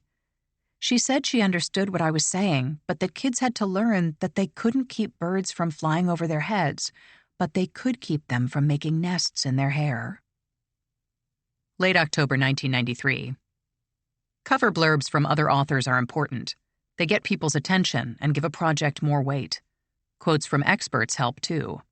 For It Happened to Nancy, Sparks has obtained glowing quotes from 2 doctors. You read the first one. Only when one has been intimately involved with a real AIDS-infected person like Nancy can one slightly comprehend the overwhelmingness of the disease. Milton Norbaum, MD, AIDS specialist. AIDS specialist sounds a little general.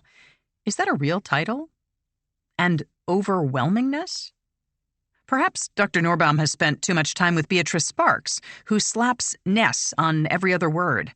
Exoticness, delectableness, absoluteness, amazingness. You read the second blurb. It Happened to Nancy is a deeply disturbing book because it faces AIDS honestly, realistically, and head-on. Up to 30% of people who have AIDS are diagnosed in their 20s, which means most were infected in their teens.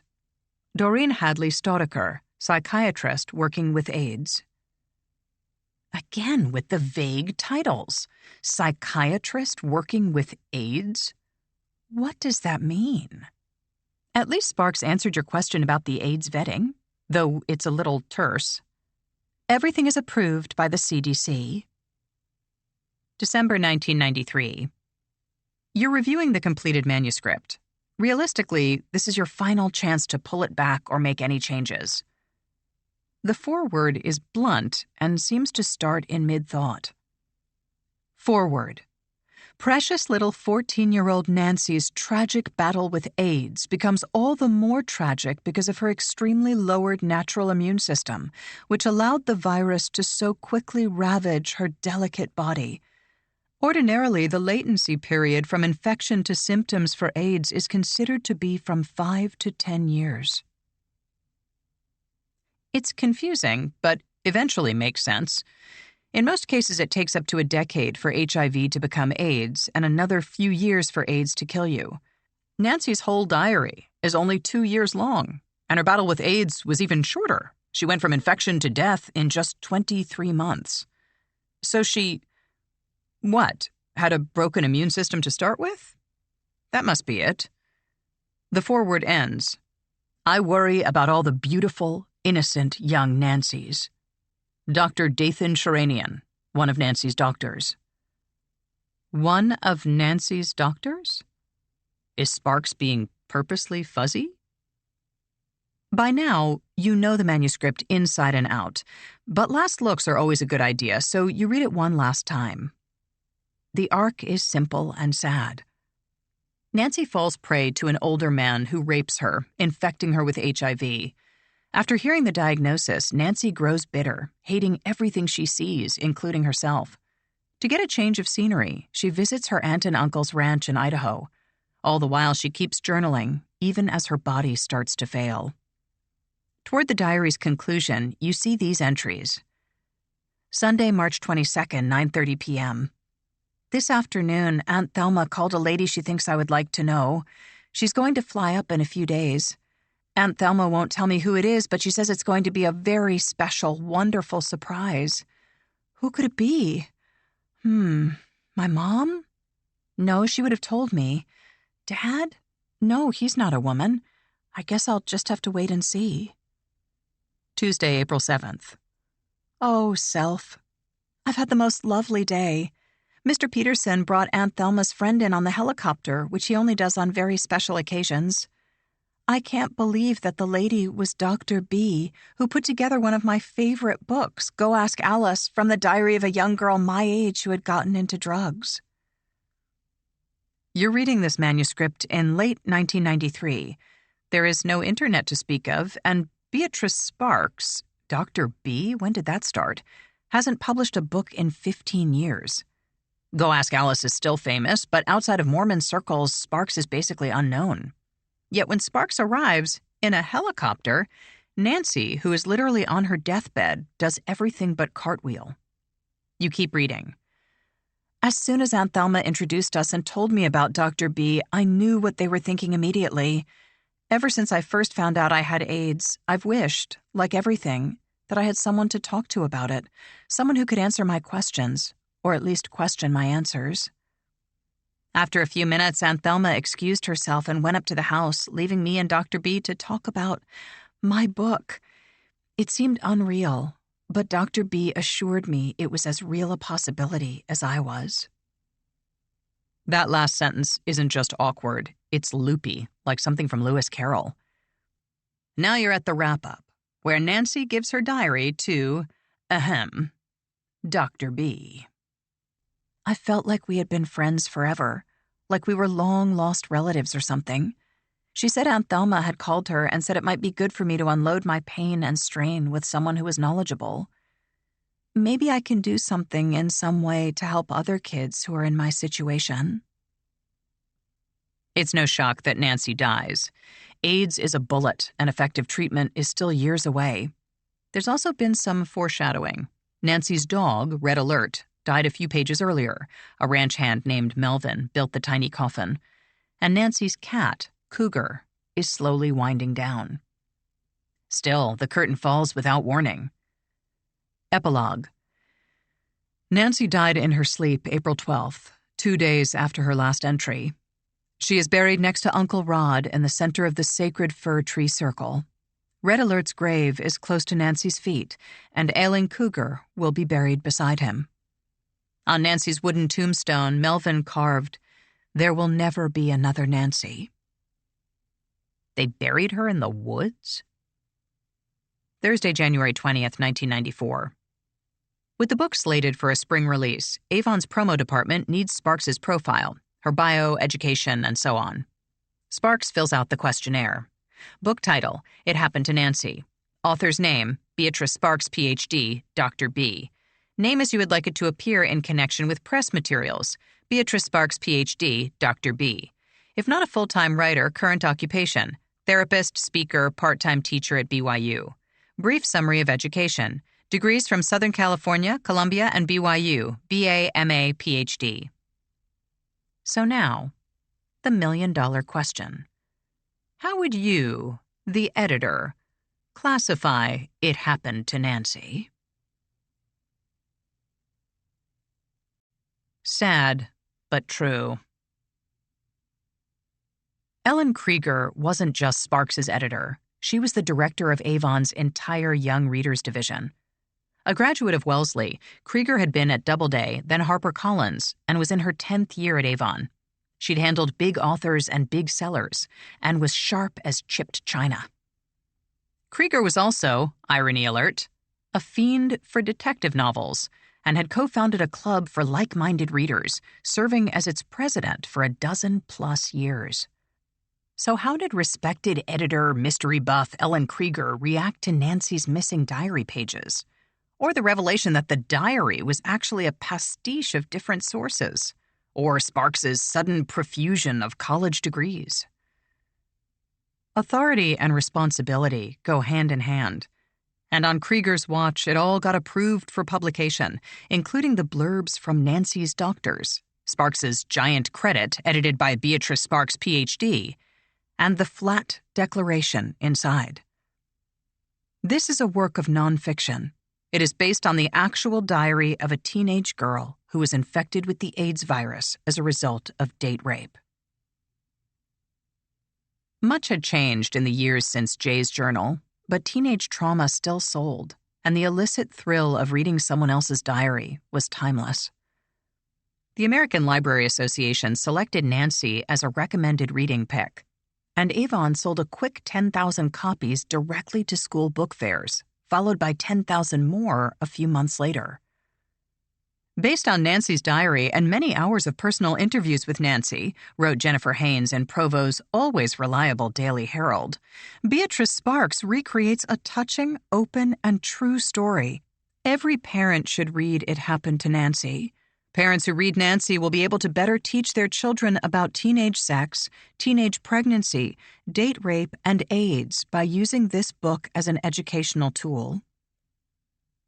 The ink had barely dried on Nancy's reviews when Sparks pitched another teen tell-all to Avon Books, who snapped it up and scheduled it for a 1996 release. Shameless. In the decade following It Happened to Nancy, Sparks published 4 more books in the Alice J. vein. Things like Treacherous Love, the diary of an anonymous teen seduced by her teacher, and Annie's Baby, the diary of an anonymous teen mother.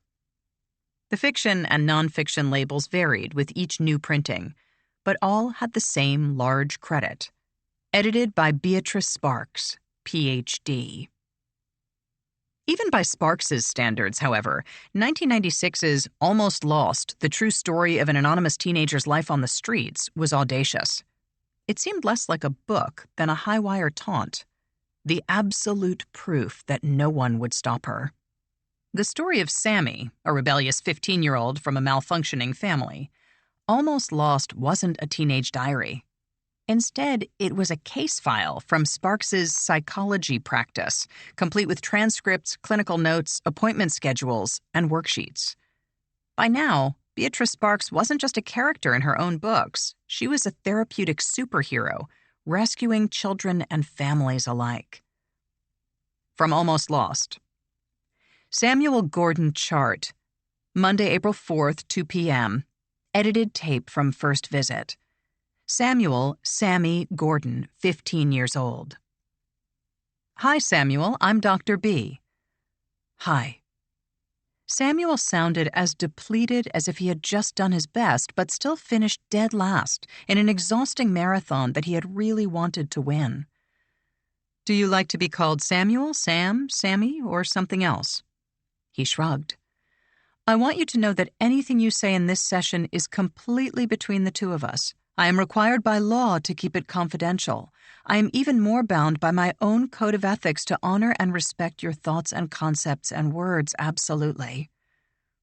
Samuel continues. What I really want is for you and the rest of the whole screwed-up world, including me, to just quickly and quietly dissolve into nothing. Never was nothingness.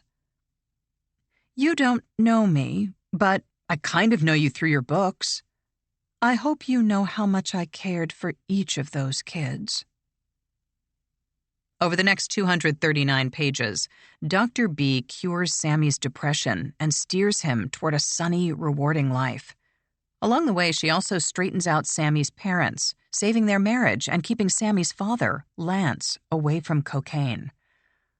The book's inside description was the most brazen of Sparks's career. Almost Lost is a work of nonfiction based on the actual counseling sessions between Dr. Sparks and a suicidal teenager. To the question, how many diaries can one woman find, Sparks now had a ready answer. They were actually case studies, all drawn from her clinical practice with teenage patients. There were no case studies. There were no patients. There was no clinical practice. Beatrice Sparks was no more a psychologist than she was a Sasquatch, and even a lazy editor could have unraveled the lies with a single phone call. Like Go Ask Alice and It Happened to Nancy, Almost Lost came endorsed by a medical professional, Dr. Philip Morgenstern. As with the doctors who praised Sparks's other books, Dr. Milton Norbaum for Nancy, Dr. Myron Greenbaum for Alice, etc., Philip Morgenstern shared Sparks's distinct writing style and even ended his foreword for Almost Lost with an Alice-esque "love ya." These doctors have something else in common. None of them seems to have actually existed. Ancestry.com, which currently indexes more than 100 million family trees and more than 30 billion historical records, has no trace of a Milton Norbaum. Even dropping the Milton only gets you 14 results, and several of those are typos. Dr. Myron Greenbaum and Dr. Philip Morgenstern fare scarcely better. Of the few Myron Greenbaums listed by Ancestry, one vanished after the 1930 census, one is a young lawyer in Illinois, and one is an electrical engineer in New Jersey. As for Dr. Philip Morgenstern, the closest candidate is a gastroenterologist who emigrated from Poland in 1920 and focused on the study of mustard gas.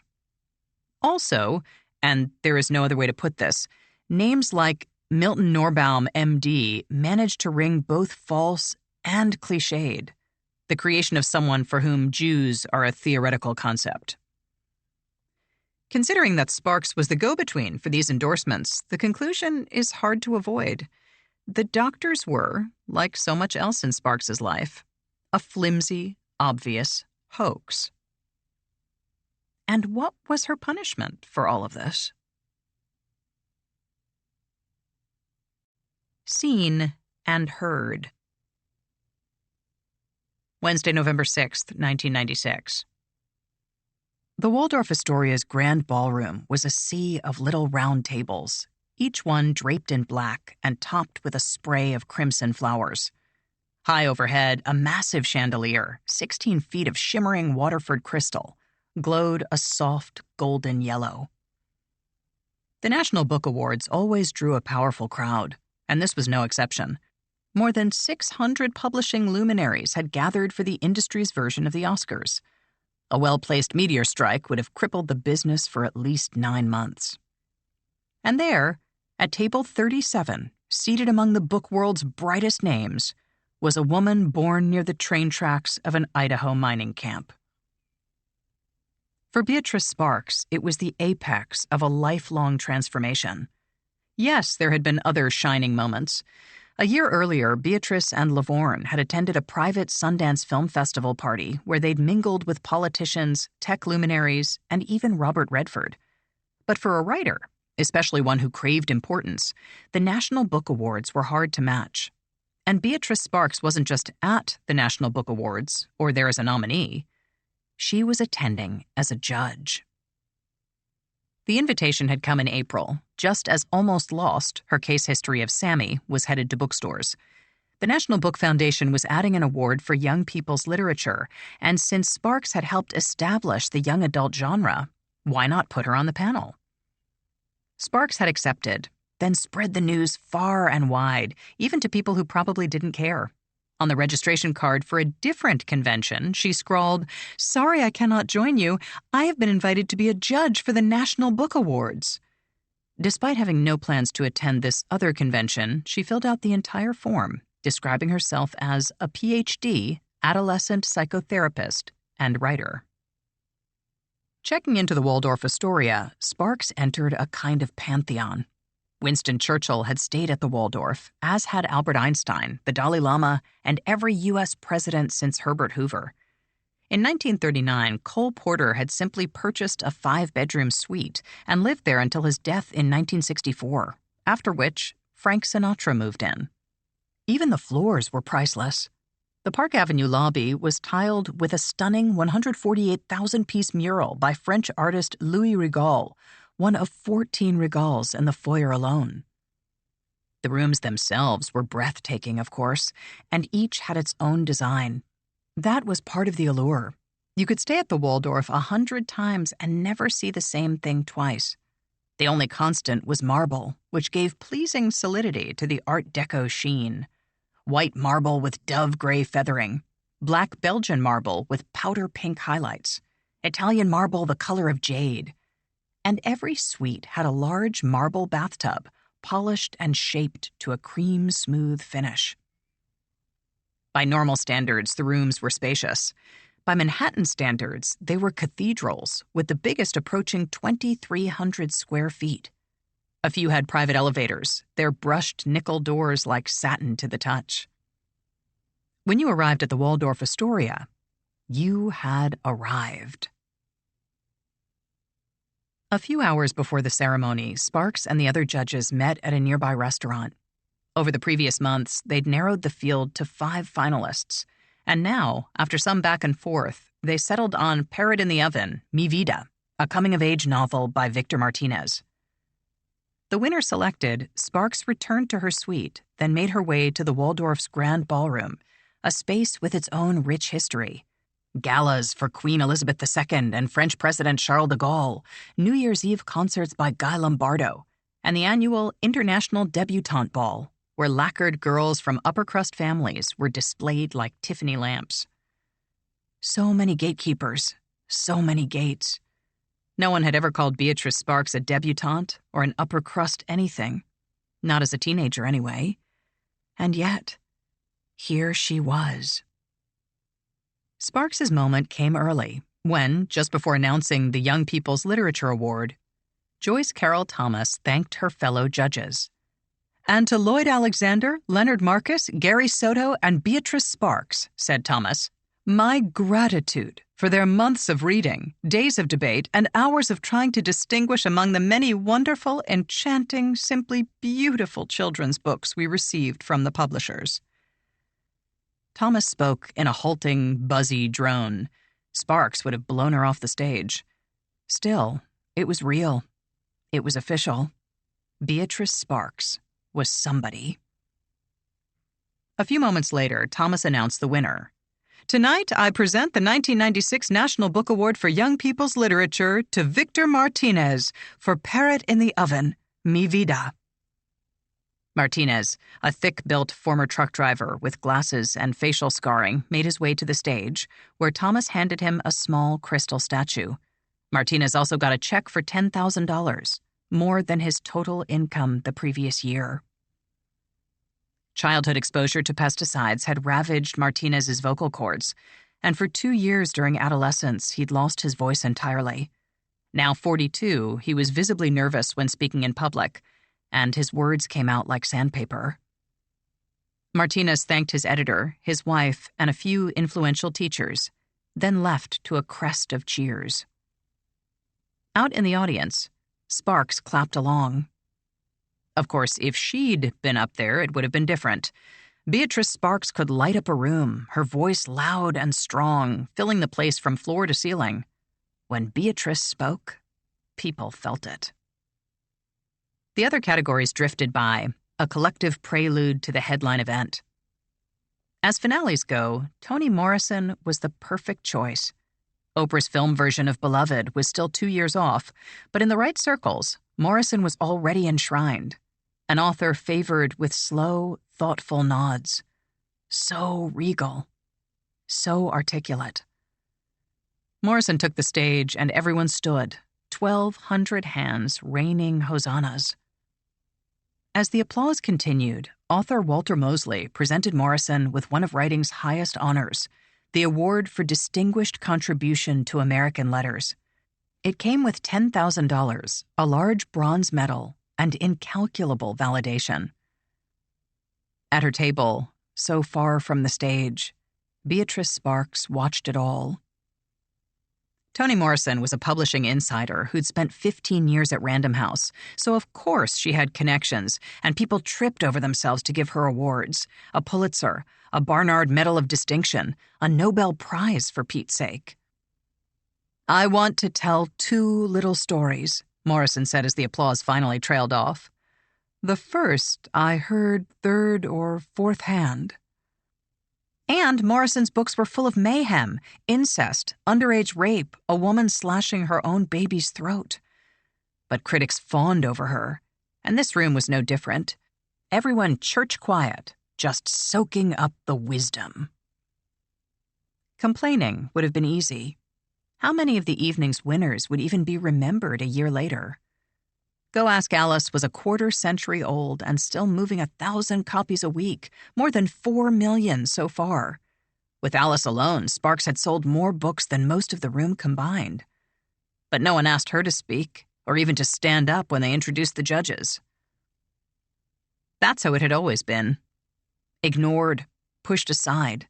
After all the money she'd made for the publishers, Alice still didn't have her name on it. No matter. She'd arrived at the innermost, and that's what counted. 15 minutes later, Morrison wrapped up, and everyone moved to the Waldorf's Louis XVI suite for a champagne reception. As a Mormon, Sparks didn't drink, but parties weren't off limits, and saints lived to network. Besides, lying is easier when everyone else partakes. Note: the National Book Foundation did not respond to my numerous requests for comment. Bad at being human. In a granite-shielded, climate-controlled vault deep below Brigham Young University are 9 large boxes, each with the same label heading. Title: Beatrice Sparks Papers, 1949 to 2000. Creator: Sparks, Beatrice. Biographical History Abstract. Author with Ph.D. in Human Behavior, specialist in child and adolescent psychology, member of The Church of Jesus Christ of Latter-day Saints, Mormon. Each box is packed with manila folders, and each folder bulges with unsorted bric-a-brac. Pamphlets, brochures, news clippings, holiday cards, personal letters, and scribbled notes about future projects. It's as though Sparks couldn't stand to part with anything bearing her name, a trait that quickly turns from interesting to ghastly. Let's dispatch with the basics. Beatrice Sparks was, in every sense, a terrible liar. Her deceptions weren't just frequent and hurtful, they were klutzy, bordering on incompetent. For one thing, Sparks saved numerous drafts of her fraud. Large sections of Alden Barrett's journal were photocopied, altered by hand, then copied again. Others were spackled with correction fluid, allowing Sparks to shuffle the order or insert new text between sections. Elsewhere, a letter from Alden's friend Kurt has been copied and a new sentence added. There's only one way out now. Through the grave. Across the side of this copy are the words, "Do not use." One page, buried halfway through a stack of unrelated papers, reveals the whole lazy scam. It's a note supposedly typewritten by Alden and redacted by Sparks for the sake of privacy. Throughout the letter, the name Teresa is whited out and changed to Tina. But there's a problem. At 2 different points, Tina is typed directly on the page. In other words, rather than Teresa whited out and replaced with Tina, it's just Tina from the outset. Since Alden, A, didn't type his journal, and B, wouldn't have called Teresa Tina, it doesn't take Veronica Mars to figure out the rest. It's a clumsy, telling mistake. Sparks couldn't even be bothered to forge correctly, much less dispose of the evidence afterward. She assumed, rightly as it turned out, that people would accept whatever she told them. There are dozens of these slip-ups, and they soon become a dispiriting wash. That changes with box number 2. There, amid the scraps of commerce and myth, is a stash of news clippings about the fallout in Pleasant Grove. As the Barretts found themselves besieged, slowly coming apart in a cauldron of public shame, Sparks observed it all with an artist's care, clipping and filing the snapshots of another family's destruction. This is something more than wrong. It outstrips squishy labels like troubling and problematic. Even sinister feels inadequate. That Beatrice Sparks, whose own family imploded after her parents' divorce and whose own first child died in infancy, betrayed the Barretts is vile enough. That she tracked their suffering and actually kept souvenirs is ugly beyond measure and carries the unmistakable stench of a crawlspace. It also leads to a strange reappraisal. I'm looking through you. While the outer details shifted, Sparks's core explanation for Go Ask Alice was nearly always the same. Here's the 5-sentence version. In the summer of 1970, Sparks was teaching daytime classes at a youth convention on the BYU campus. Late one evening, a teen attending from California, Alice, had a sudden hysterical breakdown. After trying and failing to calm the young woman, a counselor finally phoned Beatrice Sparks, who arrived at the dorm and soon had Alice under control. As the week progressed, Sparks learned more about Alice's troubles, stories of drug use, and sexual indiscretions. When the youth convention ended, Alice returned to California, and Sparks stayed in touch with the girl and her family. From there, things quickly went sideways, but the central facts were consistent, especially for Sparks, who excelled at forgetting her own stories. What's notable is what's missing. When discussing the real Alice, Sparks rarely called her a runaway or a former drug dealer. She skipped the acid-laced soda and the long stretches spent on the street. Instead, she hit the same few points: the youth convention, the California teen, the late-night breakdown, the call from a counselor. It's miles from Go Ask Alice, but Alden Barrett is miles from Jay's journal. Without the personal details, would anyone have read Jay's cow-killing escapades and thought, wow, that must be Alden? For more than 50 years, people have asked the same question. Did the girl from the diary exist? But there's a question that seemingly no one asked. Did the girl from the story exist? An interlude. There's no way around this, so let's deal with it now. What follows is altered for privacy. I know how that sounds, especially after 300 pages explaining why truth is fiction, war is peace, there is no spoon, etc. If you choose to doubt, I won't blame you. That said, if you've made it this far, perhaps I've accrued a little trust. In the next 2 chapters, I'll tell what I know and do my best to protect the innocent. That this story exists at all is on Beatrice Sparks. Not causing further harm is on me. Flashback. Saturday, July 11th, 1970. The campus of Brigham Young University is dry in every sense.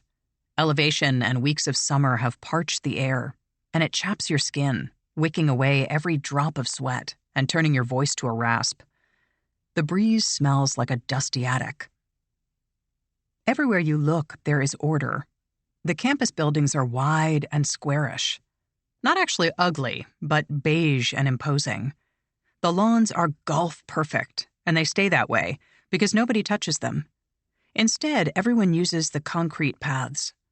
Cougars, the saying goes, referencing BYU's mascot, don't cut corners. To the east, the Wasatch Mountains fill your vision. 2 miles high and spanning half the state, the slabs of rock and earth seem close enough to touch, but impossible to cross. The sense of isolation is absolute. At BYU, it's easy to feel that no place else exists. Late in the morning, young women arrive, emerging from cars or stepping off buses. Nearly all are white, with straight, sleek hair that hits the shoulders. They carry suitcases and vanity bags, and most wear dresses or long skirts. A few are in pants, but that won't last. The girls are chatting and smiling, seeing old friends and making new ones. This is Youth Academy, a summer camp for Mormon teenagers. For the next 7 days, the young saints will have a micro-version of college life, attending classes, eating in the commons, and living in a dorm room with an assigned roommate. As the young women mingle, we zoom in on a 14-year-old with dark bobbed hair, a sunburn, and an impressive scrape on one elbow. A tomboy from Washington State, Toby Hudson didn't always look like a proper young Mormon, female version, but that was deceiving. She was a true believer who'd spent the spring picking apples for 5 cents a pound, then paid the $125 tuition herself. It was her first visit to BYU, and she was nearly aloft with excitement. Suitcase in hand, Toby made her way to Deseret Towers, the 7-story dorm where she'd live for the next week. Navigating the blue-carpeted hallways, she eventually found 308, a double room with white cinder block walls and a view of the mountains. As she unpacked, someone appeared in the doorway. Toby looked over, then looked up. At 14, Brenda March was taller than most boys her age, and she positively loomed over Toby. A pasty Californian with long blonde hair and eyes of pale amber, Brenda wasn't just tall, she was powerfully built, and the flowery dress didn't hide it. She had broad shoulders and muscular arms with strong-looking hands, and nails that were chewed to the quick. Underpinning all of this was a kind of intangible bluntness. It was in the way she talked, and the way she sat, and it was always there. Decades later, Sarah Faber, a volunteer counselor in 1970, drifts into memory, searching for the right description.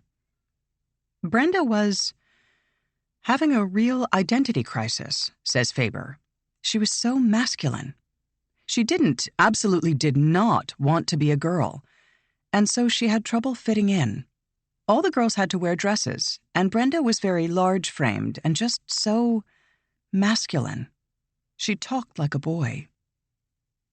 Still, rules were rules. Girls were expected to dress and behave like girls, and if they didn't know what that meant, there were men on hand to explain it.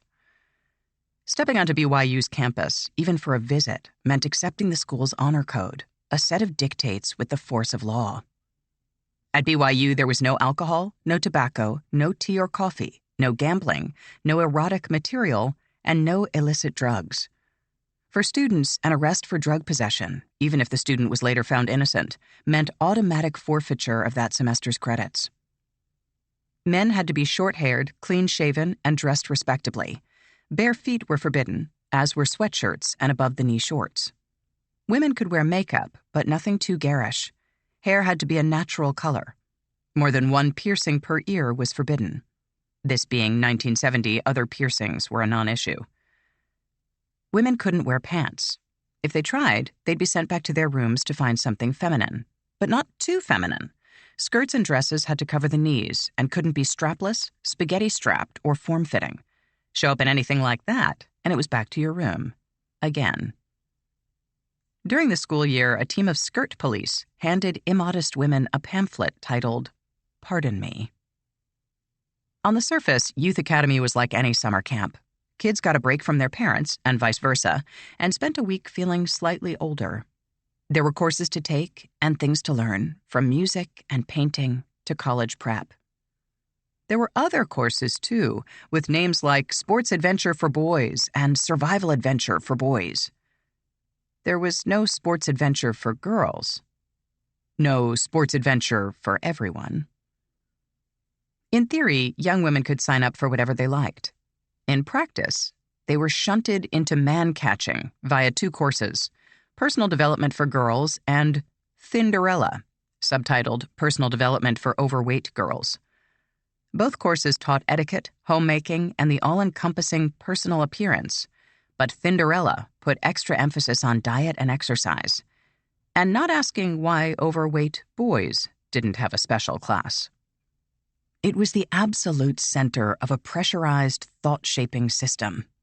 Here, in the most conservative region of the nation's most conservative state, on the campus of a church-run college, in classrooms divided by sex, in roles determined by God via men, young Mormon women learned their life's purpose: to marry, to have as many children as possible, and to serve their husbands, their male church leaders, and their heavenly Father. As bedtime approached that first evening, Toby saw Brenda fully dressed and lying on the bed, her eyes clenched against streaming tears. Toby knelt down. "Brenda, what's wrong?" Brenda looked over at Toby. "God doesn't want me." "What?" asked Toby. "What do you mean?" For a moment, Brenda didn't answer. Her eyes were red and swollen, her face gone blotchy. When she finally spoke, her voice was strangled. "God hates me." It was such an ugly, alien statement that Toby just backed away, like retreating from a strange new insect. Out in the hallway, Toby saw counselor Sarah Faber and blurted out, "Brenda needs help." It was Sarah's second summer as a Youth Academy counselor, and she wasn't going to rattle. She went to the room and saw Brenda curled up, staring off into nothing. "Maybe it's just homesickness," thought Sarah, walking toward Brenda.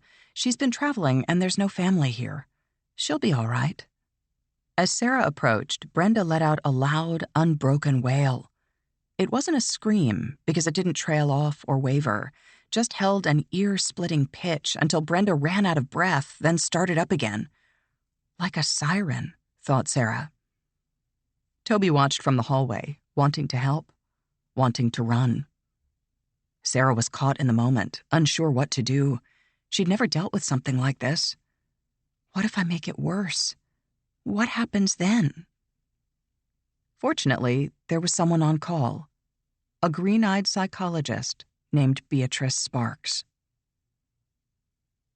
When living in Los Angeles, Sparks had volunteered at a veterans hospital, and after moving to Provo in 1964, she'd done the same at the Utah State Hospital, which had a separate psych unit for adolescents, the Youth Center. According to the hospital's volunteer service department, volunteer duties included mending and sorting clothing, providing evening entertainment, and assisting teens with homework. Admirable service, and necessary. But in Sparks's telling, such non-clinical work became professional counseling of troubled children. In speeches and columns, meanwhile, she frequently mentioned psychology training and having majored in psychology, usually at UCLA.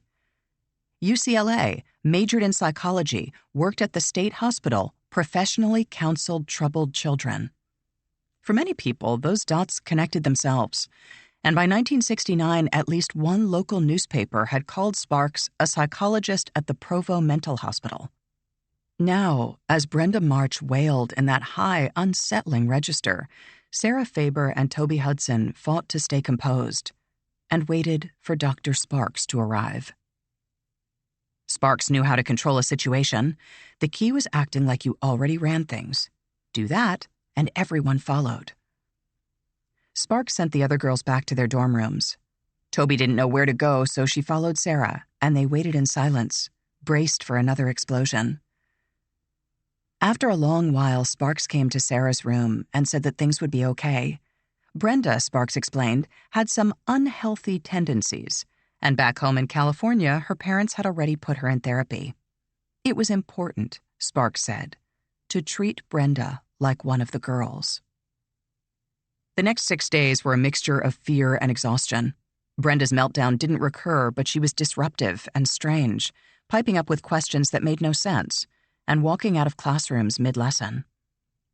When she wasn't vanishing or derailing conversations, Brenda told abrupt and shocking stories about marijuana and heroin and suicide attempts, about her sex life and a boyfriend named Stephen, all in the same deadpan delivery. In the cloistered space of Youth Academy, the stories circulated, and people believed what they wanted. One day, Toby saw Brenda standing in a stairwell, talking to nobody. After a few moments, Brenda turned to Toby and waved her over. As Toby approached, Brenda said she wanted to introduce her boyfriend. "This," said Brenda, pointing to a fire extinguisher, "is Stephen." The scandalous tales and odd behavior, Toby later concluded, were a kind of emotional venting. 1 part performance, 1 part aggression, 1 part personal anguish. Despite the tumult, Toby and Brenda made a connection. They were different cuts of the same cloth, these intense and brilliant girls. Toby Hudson was a good-hearted zealot who wanted to save the world, possibly by force. Brenda March prayed with equal fervor, but also with desperation. There was fear in her entreaties, and a clutching, desolate hope. When Youth Academy ended, Toby and Brenda vowed to stay in touch. They lived on opposite ends of the West Coast, Toby up north in Yakima, Brenda down south in Ukiah, but swapped addresses and promised to write. With tears and hugs, they said goodbye and went their separate ways. It's a common refrain, "I'll stay in touch, I swear," but Toby meant it. From her first week back in Washington State, she wrote to Brenda, sending long, thought-out letters of prayer and support. Brenda's responses were sad and confusing, and more than a little scary. "I miss you more than I can even say. I wish you could come see me. I don't know what is wrong with me, but I ruin everyone and everything. Maybe that's why God hates me. There is nothing anybody can do. God doesn't care. I would be better off dead at the bottom of a river. I should kill myself and get it over with." Then, a few days later, "Isn't life perfect? I'm so glad we met. Heavenly Father is watching over me, and He will not let me falter. The future is beautiful and bright, and I am blessed." The emotional whipsawing broke Toby's heart, and she prayed and fasted, sending every good thought toward her suffering friend. If I only pray hard enough, she thought, Heavenly Father will keep Brenda safe. Please, God, please make Brenda well. The letters kept coming. "God has shut me out. Why? I ask for His help and feel only coldness. Why doesn't He love me? I don't think I can go on like this anymore. I'm so sad and scared." Toby gave sympathy, advice, whatever she thought might help, but nothing seemed to change. She didn't know what to do, but she knew someone who might. Follow You Down. Thursday, September 10th, 1970. After Youth Academy, Beatrice Sparks was at loose ends. 3 years earlier, she'd ghostwritten for the Family Achievement Institute and pitched several ideas to Art Linkletter, but nothing had stuck. Now Linkletter had changed. His daughter had jumped out a window, apparently after taking LSD, and Linkletter was crazy with anger, condemning the drug as unalloyed evil. He wasn't alone in that view. In Los Angeles, the Manson trial had barely started, and lawyers for both sides had already mentioned LSD. Charles Manson, they said, had used it to rewire good Christian girls, turning them into blood-hungry monsters. In Marina del Rey, cops had arrested a frizzy-haired activist for bringing acid-laced snacks to a swinging singles party. 17 people, or possibly 50, depending on the source, had wound up in the hospital. 2, said newspapers, had even slipped into comas. And on Capitol Hill, Congress was about to pass Nixon's new drug law, making LSD a Schedule I substance, no different than heroin. It was all in the ether, waiting to form.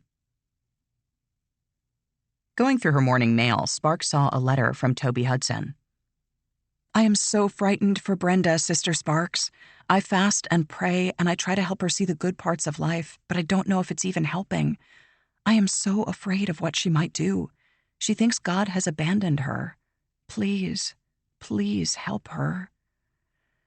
Sparks rushed a reply, and a 3-sided circuit commenced. Brenda sharing her pain with Toby, Toby consoling and praying for Brenda, and Sparks getting the updates.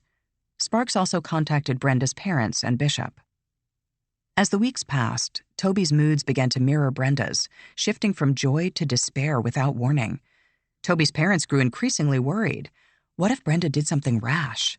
How would Toby react? When they heard that Brenda was mentioning suicide, they finally stepped in, putting an end to the friendship. You can't talk with Brenda anymore. No letters, no phone calls, nothing. We know you tried to help her, but now you have to stop. Toby's bishop agreed. This was between Brenda, her parents, and Heavenly Father. It was best for everyone if Toby moved on. Then they made her burn Brenda's letters. Several weeks later, Toby, who was still only 14, reflected in a letter to Beatrice Sparks. Looking back, I wish I had done more. If I could only do things over, I would treat Brenda as a person, and only as a person, not as a problem or some kind of outcast, but a person who needed my help. I tried to play psychologist, and it got the better of me, but it also hurt Brenda, and for that I am so filled with remorse. If there is ever a next time, I must and will do better.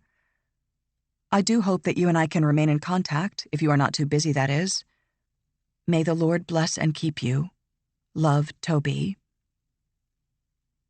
Sparks never replied. Perhaps that's because she was very busy. By the time of Toby's final letter, Sparks had sold an exciting new project. It was the story of a troubled girl from California who got into drugs, even heroin, eventually suffering a terrible breakdown. And, said Sparks, it was all entirely true. In fact, she'd met the girl just a few months earlier at a BYU summer camp. A Girl Like You. Time passed. Presidents came and went. Fashions emerged, flourished, then faded away. But certain things remained. 1976. In Fayetteville, New York, Lori Halse Anderson, 14, found a copy of Go Ask Alice and felt transported. Here was someone with a life as ugly as her own, maybe more so. The year before, just prior to starting 9th grade, Anderson had been raped by an older boy, and the experience turned her spectral and silent. When the rapist died in an accident just 1 month later, Anderson thought her own sorrow had ended. She was wrong. I did not know, she later wrote, that the haunting had just begun. Anderson's father suffered from war-induced trauma and drank heavily, and her mother labored to keep things afloat. Afraid that speaking up might add to the burden, Anderson kept quiet about the rape. She vanished in plain sight. shielded by drugs and the printed page. When I wasn't stoned, wrote Anderson decades later, the only thing that helped me breathe was opening a book. One day she discovered Go Ask Alice. Not only was it a gripping read, Anderson recalled, it also convinced me that there was somebody out there whose life sucked worse than mine. It took another 20 years for Anderson to tell someone, a therapist, about the rape. In the meantime, she'd written several books of her own. The breakthrough came in 1999 when she published Speak, a novel whose teenage protagonist, Melinda, is raped at a party. Speak was a bestseller, a finalist for a National Book Award, and a target for censors, who fought to remove it from schools. A film version followed, and later, a graphic novel. Speaking to Booklist in 2004, Anderson gave thanks to the unnamed diarist who'd helped her survive and find her own voice. "I owe it all to Anonymous," she said. "Sometimes you take hope where you can find it." 1996. In southwest Pittsburgh, teenager Gillian Jacobs found a copy of Go Ask Alice and figured she'd give it a chance. Just a few pages in, she was transfixed. An actress since the age of 8, Jacobs had already met her share of drunks and druggies and knew that if she wasn't careful, she could go the same route. Her father had been fighting addiction for years, a constant reminder of its parasite grip. After reading Alice's final few pages, Jacobs vowed to avoid drugs and booze forever. 20 years later, after roles on Girls, Law & Order, Love, and a 6-season run on Community, she was still clean and sober. "Go Ask Alice," said Jacobs, "inoculated me." 2010. In Arapahoe, Nebraska, 12-year-old Morgan Curran was afraid and confused. Her older sister, Sam, had turned into someone else, a stranger you couldn't trust or talk to. It was meth. Sam had started getting high in her teens, taking whatever was offered, but meth had hollowed her out, leaving her glassy and vacant. She stole from the family and lied to their faces. Every now and then she cleaned up, but the drug always lured her back. Morgan wanted to understand, but more than that, she wanted to reach inside and grab the real Sam, to pull her out before she dissolved forever. At school, someone told Morgan about Go Ask Alice and said she ought to read it. When she got to the epilogue, it felt like a punch in the stomach. The girl was dead and cold and never returning. Tears streamed down Morgan's face, and she found herself trying to will the future. Sam won't die. Sam won't die. Sam won't die. But at the same moment, she understood two things. I can't fix Sam, and I will never use drugs. Later, Morgan read about Beatrice Sparks and about Go Ask Alice, how people said it was all made up. That didn't wash with her. Embellished or not, there was truth at the core, and anyone who'd been there could see it. Sparks herself understood Alice's legacy, and she guarded it like an angry parent. In 1998, she learned of a website called goaskalice.com. The site, run by Columbia University, was an advice column for teens and 20-somethings and gave blunt, graphic answers to sex and health questions. Alice was the collective name for the site's editors. Sparks was appalled by the content, particularly its judgment-free discussions of group sex, anal intercourse, and other outre activities. When Sparks discovered a spin-off paperback called The Go Ask Alice Book of Answers, a guide to physical, sexual, and emotional health, she was apoplectic and sent a series of outraged letters to Columbia University President George Rupp. Written on Beatrice Matthews Sparks' Ph.D. letterhead, the opening salvo was a perfect distillation of Sparks's public persona. In 1971, my book titled Go Ask Alice was published. It started the genre of young adult books and was a bestseller. It is still selling well. I am an adolescent psychologist, and all my books come from true diaries or case histories of teenagers. A follow-up letter stated, "Perhaps you are not aware that I have been an adolescent psychologist for over 30 years. I also hold a doctorate of philosophy in human behavior.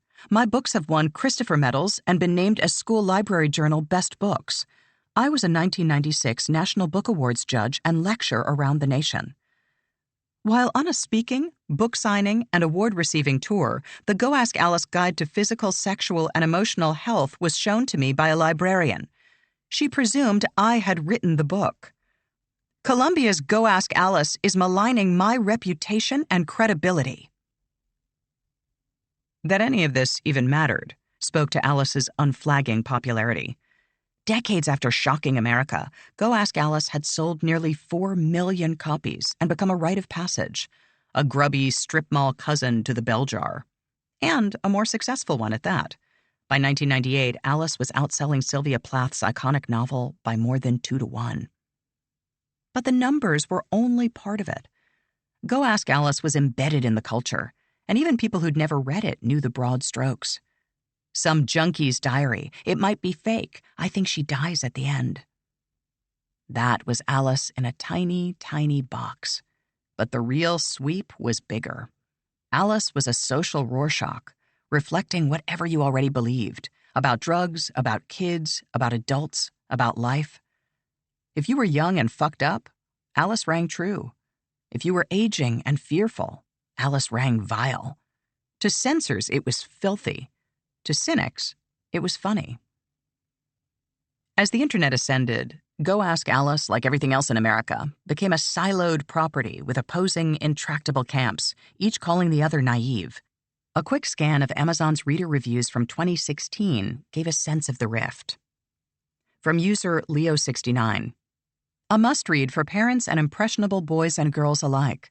I first read Alice when I was in middle school many years ago. When I reread it as an adult and a mother of 2 girls, I came away with a different perspective on the mindset of adolescents and the pressures they are under. Timeless life lessons. From user CJFCL. Tedious. Preachy. Obviously fiction. This may have worked to scare kids into not using drugs in the 1970s. I hope no one is relying on it to do that today. Basically, it's a quaint, naive relic from the beginning of the war on drugs. From user JMV. If you have children or work with children, please read Go Ask Alice and Jay's journal. They just may save your life or the life of your child. Read them with your children, with your students, and within your communities. Both journals are extremely honest and nakedly candid, poignant and tragic. Neither were released for the sake of profit, but rather by 2 sets of parents hoping they would prevent other children and teenagers from the same fate. From user Beware of Oranges. Stupid melodramatic crap. Go Ask Alice is severely overhyped and is written like a bad after-school special. The all-or-nothing view extended into classrooms, especially where drugs were concerned. In Alaska, Colorado, Illinois, New Mexico, and elsewhere, schools used Alice in the fight to keep students sober. At the University of Washington, Go Ask Alice was one of the college's young adult resources on the science of addiction. Alice even reached people who couldn't, or generally didn't, read. Literacy programs ranked Alice among their most popular titles, ideal for reaching dyslexics and other low-interest readers. Likewise, ESOL classes, English for speakers of other languages, frequently use Alice to teach vernacular English, raising the fantastic possibility of future generations using au fait and freak wharf in casual conversation. At the same time, social activists continued their anti-Alice crusade. In Michigan, New Jersey, Ohio, Texas, and New York, censors got Alice yanked from classrooms and school libraries, and for every successful banning, there were a dozen more attempts. One such battle, Island Trees School District versus Pico, went all the way to the U.S. Supreme Court, where a split decision returned Alice and 8 other books, including Soul on Ice and Slaughterhouse-5, to Long Island school libraries. This tug of war put Alice in rarefied company. When the American Library Association unveiled its most banned/challenged books list in 1990, Go Ask Alice sat between Anne Frank's Diary of a Young Girl and Shel Silverstein's The Giving Tree. A decade later, Alice remained on the list, an enduring middle finger to priggish complainers. All of it testified to the book's true power. Alice connected with readers, young women especially, in ways that sometimes defied expectation. A lot of people think Go Ask Alice is only about drugs, wrote Gabrielle Moss in Lost magazine. But it wasn't the drugs or the crime or the counterculture that intrigued me. It was the way that the narrator was a mess, an exciting, bubbly, rebellious teenage basket case like I had never seen before. I didn't get that we were reading about Alice because she was supposed to be a warning, said Moss, who later became an editor at online magazine Bustle. I thought we were reading about Alice because people like her mattered. Likewise, many closeted teens saw themselves in Alice's narrative, in her mix of lust and self-loathing, hunger and despair, in her desperate wish to not be this way anymore. It was on the surface. I'm really confused. Now, when I face a girl, it's like facing a boy. I want her to touch me, to have her sleep under me, but then I feel terrible. I get guilty, and it makes me sick. And in the shadows, hidden by slang. In my head, I know it's going to be all right because I have Joel, her boyfriend, and my new super straight friends, and they'll help me.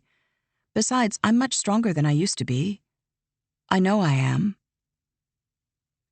Viewed through the prism of shock treatment and other conversion therapies, certain passages turn from mournful to shattering.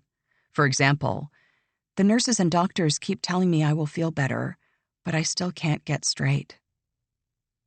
For teens struggling to understand their own desires, or even to just get along with peers and parents, there was kinship in Alice's story, and the particulars could seem incidental. It was less important whether the misdeeds were true or not, wrote journalist Nathan Smith in his 2021 essay, Seeking Solace in Go Ask Alice as a Queer Teen. It was important that feelings of alienation, angst, and estrangement existed in others, too, signaling that my own were valid. And there lay the crux of Alice's undying appeal. Beneath the dated jargon and drug porn storyline, Alice acted the way you sometimes felt. If you kept a journal, or filled endless pages with dark, haunted poetry, or felt the stab of a singer speaking directly to you, so sweet and sad your heart could barely take it, you had a kindred spirit in Alice. Fiction or not, she was real, and she understood. This was my life. From Go Ask Alice, undated entry. I think I'll go into child guidance when I get out of school. Or maybe I should become a psychologist. Oh, dear, wonderful, trusting, friendly diary, that's exactly what I'll do. I'll spend the rest of my life helping people who are just like me. Alden Barrett and Brenda March weren't the only teens stitched into Sparks's writing. Her own past was there, too. All the lowest, saddest moments from a marred adolescence.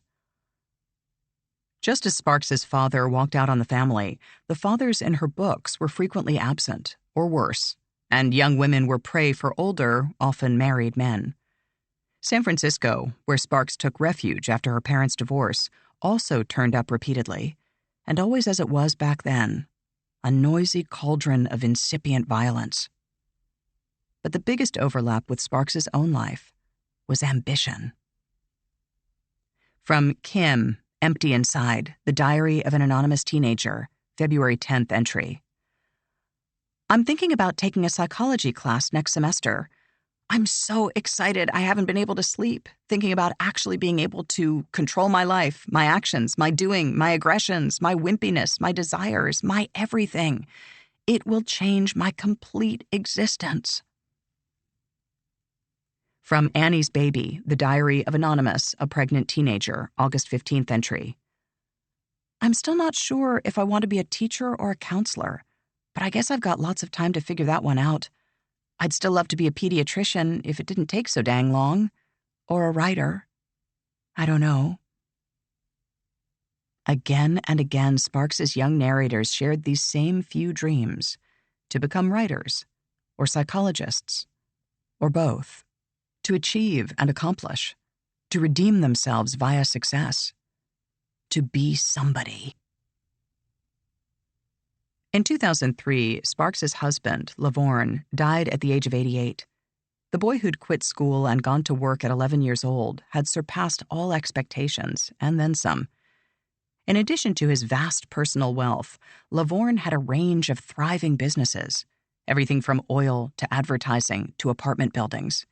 His fleet of vintage cars, all carefully restored and maintained, had once grown so large that he donated several, including a Cadillac, 2 Model Ts, and a Rolls-Royce, to Utah Valley Community College. In 1993, the school renamed their automotive education facility the Sparks Automotive Building. His personal book collection was even more impressive, boasting 600 rare and exquisite items, among them a first-edition Book of Mormon and a 15th-century Bible. Thanks to sizable donations, Lavorne's and Beatrice's names adorned a local library. Together, they had outlasted a harrowing chain of failures and traumas, finally attaining the good life. In ways both admirable and abhorrent, they embodied the soul of America. Following Lavorne's death, an aging and grief-stricken Beatrice retreated from public view, but not before writing a mind-bending finale. Exit. From Finding Katie, The Diary of Anonymous, a Teenager in Foster Care, March 2nd entry. I do a lot of pretending. I've done it all my life. Pretending is the only thing in my life that I can depend on. As a book, 2005's Finding Katie scarcely mattered. As Beatrice Sparks's Farewell, it was something close to surrealist art. Katie is 15. Dumped on the streets of California by an abusive father, she scrapes and struggles, eventually landing in a group home. As Katie adjusts to her new surroundings, the trauma persists, skewing her memory. At times, the past is like a shattered lens, everything angled and blurred, the images overlapping. Maybe my whole old life, as I remember it, Katie thinks, is a crazy hodgepodge of things I've read or seen in movies or on TV. At first, Katie worries about blending fact and fiction, but then she makes an amazing discovery. Nobody cares. When I got there, I couldn't talk, writes Katie. I was so full of lies, I'd completely forgotten how to communicate. But that didn't seem to matter at all. Another girl held my hand and told me how she had always wanted to become a painter or a school teacher or a writer, and how she had always lived a life of almost complete pretend. The group home storyline was already a poignant echo. After Sparks's father walked out, her younger siblings had languished in an orphanage. But now, as she completed Finding Katie, Sparks faced a sunset version of that same scenario. Courtyard at Jamestown Assisted Living, a facility that promised privacy and dignity, plus bingo, a weekly movie night, and free exercise tips from a life enrichment specialist. It's an ending no one expects for themselves, even when they know it's coming. But Sparks had spent decades warping reality, rewriting life to match what she wanted. Now, as time grew short, she crafted her own epilogue. In Finding Katie's last few pages, foster child Katie, an aspiring writer and compulsive liar from a broken home, is adopted by Mary Matthews, a respected professor at UCLA. Professor Matthews has her own rocky past. As a child, she lost her father and endured a long stretch of pain and isolation. Eventually, however, she became a PhD and married a wonderful man who supported her ambitions. Then, after a long and happy marriage, Professor Matthews's husband died, and for a time she thought her life was over. But now that Professor Matthews has adopted Katie, both of them are happy and content. So, to recap, Finding Katie concludes with a teenage version of Beatrice Sparks, Katie, being adopted by an adult version of Beatrice Sparks, Mary Matthews, Ph.D., all in a book written by the actual Beatrice Sparks, née Matthews, Ph.D., who was, of course, a creation of the real Beatrice Sparks, the compulsive liar from a broken home. And to think, this woman spent her life denouncing drugs. With that, Beatrice Sparks was finished. Finding Katie's closing sentences became her final published words. I am somebody for eternity. Wish you were here. Walking through Pleasant Grove today, it's easy to picture life as it existed circa 1971. Most of the buildings are the same, and the drugstore where Alden Barrett bought his journal still sits at 10 South Main Street, neon sign aglow. When Alden died, Pleasant Grove had 5,000 people. Now the number is just under 40,000. Much of that growth is from birth rate, and while some of those children will move away, most will probably stay, creating the next generation of Latter-day Saints. One May afternoon, almost 5 decades after Alden Barrett's death, I parked my rental, a white minivan, on 550 South, and stared at a red brick ranch house. Before long, I realized I'd fallen into the same behavior as countless other voyeurs, and I felt a wave of embarrassment. I stepped out of the minivan and walked toward the house. Overhead, the sun glared in a cloudless blue sky, but a brisk wind stung my cheeks and cut through my thin jacket. At the sidewalk's edge, I stopped. There, amid a tangle of weeds and overgrown trees, hid a miniature lamppost. The top was broken and dangled over the side. Below that hung a grimy metal nameplate. Barrett. You could walk by a dozen times and never spot it, but once you did, it was all you could see. I continued to the front porch, then hesitated. It was Sunday. What kind of person bothered a stranger on a Sunday in Utah County? I would have turned around, but I'd been lurking out front for a few minutes already, and it seemed like leaving would look even more suspicious. I took a breath and knocked on the door. After a moment, a woman answered. She looked a bit like Mary Louise Parker, circa Weeds. Standing there with my notebook and pen, I felt ridiculous, like someone pretending to be a 1970s cop. This only got worse with my mangled introduction. Good afternoon, ma'am. I apologize for bothering you on a Sunday. My name is Rick Emerson, and I'm researching a book about myths and rumors in small towns, including Pleasant Grove. Note, saying I'm working on a book about Go Ask Alice would have been more accurate, but also more confusing. Ditto, I'm writing about Beatrice Sparks, a woman whose name, even in Mormon circles, often rings no bells. Since the whole saga centered on gossip's path through insular and/or suburban communities, I felt okay about my intro. Halfway through my opening, she knew what was coming, and when I paused, she said, "This is about the kid, right?" Linda Butler moved to Pleasant Grove in 1993. Before that, she and her family lived in Portland, Oregon, just down the street from my house, no less. The Butlers are Latter-day Saints and wanted to raise their kids in a safe, like-minded place. Utah County was an obvious choice, and the Barretts' former house was for sale, so it was an easy decision. As the deal closed, no one, not the realtor, not the lender, nobody, told the Butlers about Alden's suicide. Some states require pre-sale disclosure of murders or suicides, but Utah doesn't. And for a while, the Butlers were oblivious. Shortly after moving in, there was some kind of power glitch, and the Butlers called an inspector.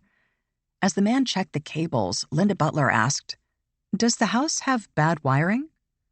The inspector kept working but gave a dry little laugh. "Lady, there's more wrong with this house than just the wiring." "What do you mean?" asked Butler. He looked up. "You don't know?" She didn't. So he told her the whole creepy story.